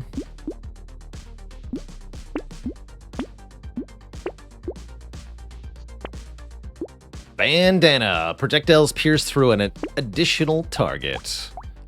Now we're talking. So minigun is now piercing 3. Revolvers are piercing 2. It's excellent.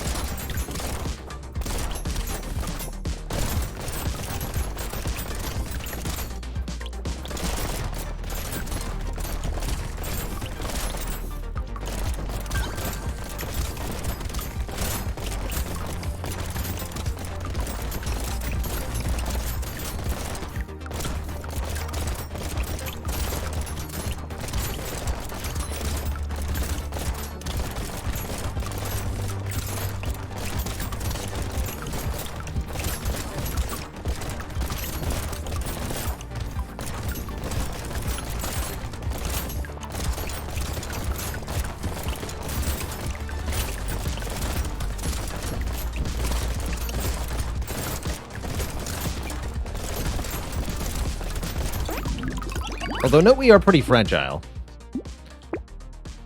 Something to consider. Let's take some max health to fix that. Berry, 1 HP regen for every different tier 1 item we have. Plus 15. Plus 15 HP regen. I mean, sure. And I think that means we even don't lose a regen for taking the Broken Mouth. I guess I'll take a Gummy Berserker as well if it gives me 1 regen.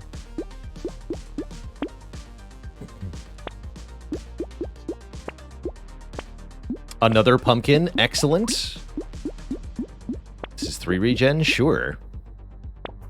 I played Turnip Boy Commits Tax Evasion. I can't say that I have. It's definitely not a title I am familiar with.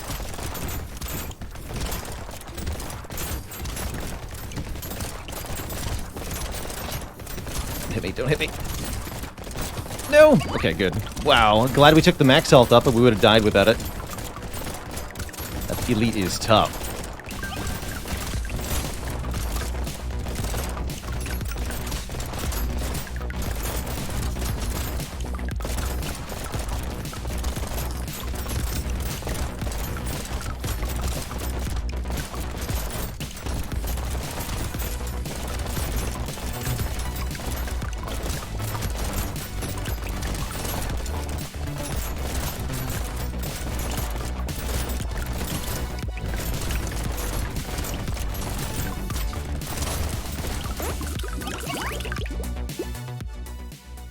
Explosive turret. Bummer.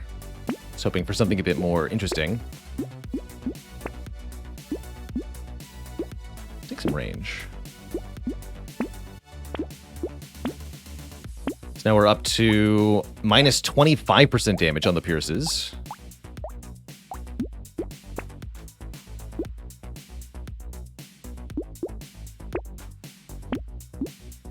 Who needs luck? Not me. But what I do need is another minigun. That's definitely what I need. Let's make a red minigun.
Deal. All right, let's cap our damage and get 8 more range damage, which is actually 12 more range damage,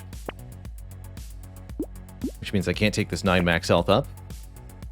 But I can take 2 more lifesteal. So red minigun has 1.7... No, actually, it's full times 2 on the crit. Wow. 75% range damage scaling. This does 35 damage per shot. Crazy. Why is the cooldown in red, though? Interesting.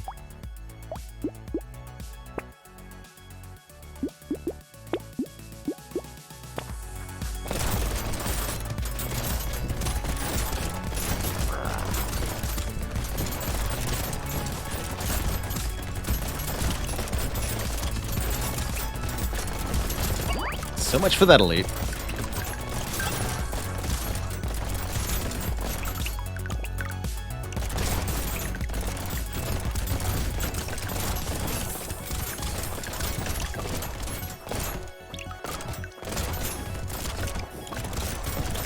First, it thinks it might just be a glitch, the red number on the cooldown. Okay, interesting. Odd.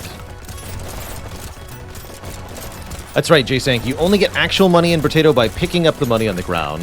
Everything else gets delayed and dropped again in a future round, but you don't actually get any of the money until you pick it up. You must pick up each and every material you want to spend. So get to it. Get collecting. Your projectiles gain a bounce. Okay. Don't mind if I do, actually. How about 60 more range?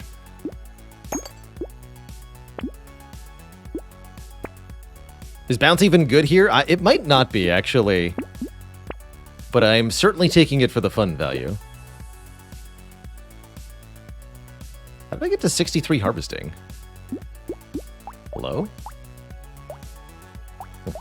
Oh yeah, we took a couple of fertilizers early. That worked out pretty well. Heavy bullets. 5 more range damage, 10 damage, 10 range. Beautiful.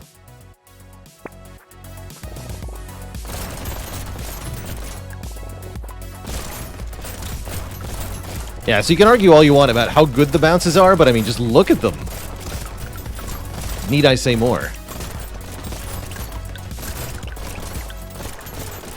JHTM, thanks for gifting us up to Scene of Action. Welcome to the Cozy Sub Club, Scene of Action.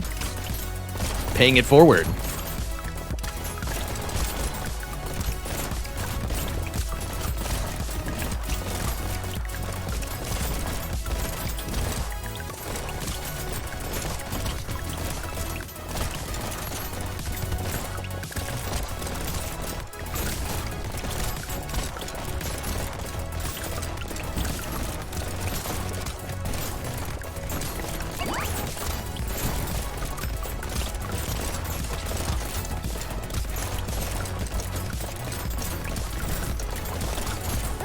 Wild. Another alloy. Amazing. More crit, more range damage. Can't take max health. But I can take a move speed up. And I will.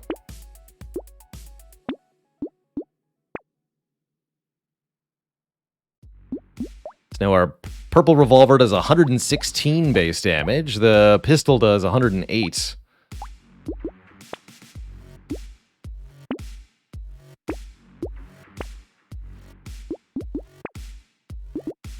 Lock both of those? Sure.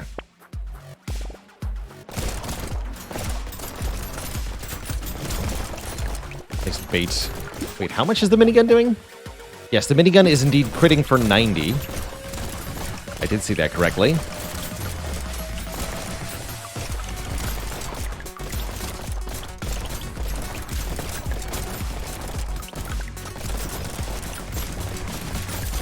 Doesn't seem like anything has much of a chance to do much other than instantly die.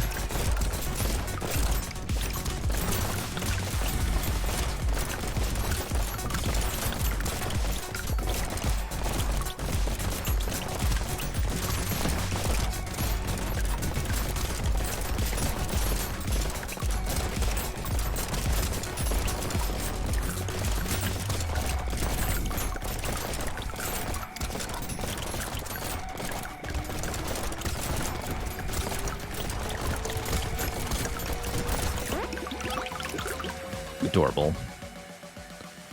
Let's cap it off with just a little bit more crit chance.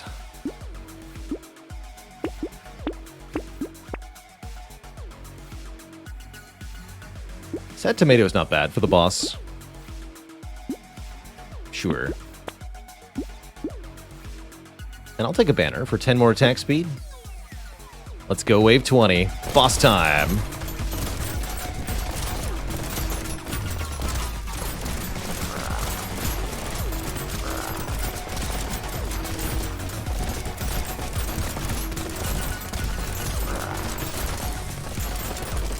Whoa, we could very much end up dead here. Yep. We died and then picked up the crate from the boss. GG. GG. Got hit a little bit too close at the end there, but didn't quite make it. The glass cannon, just a little bit too much glass, not quite enough cannon. What was the damage breakdown at the end there?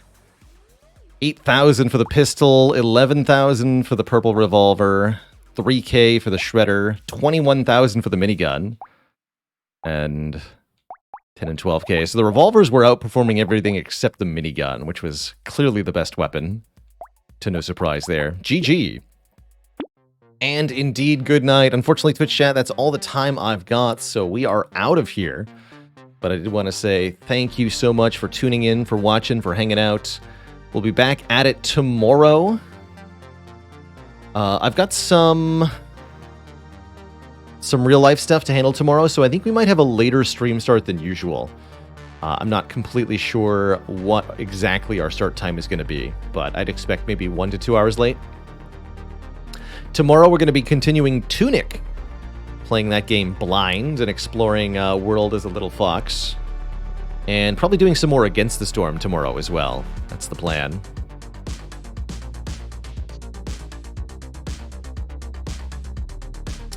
But anyway, thank you so much for watching, everybody. Have a wonderful, wonderful evening. Until next time, stay cozy, my friends. And have a good one. Toodaloo, folks.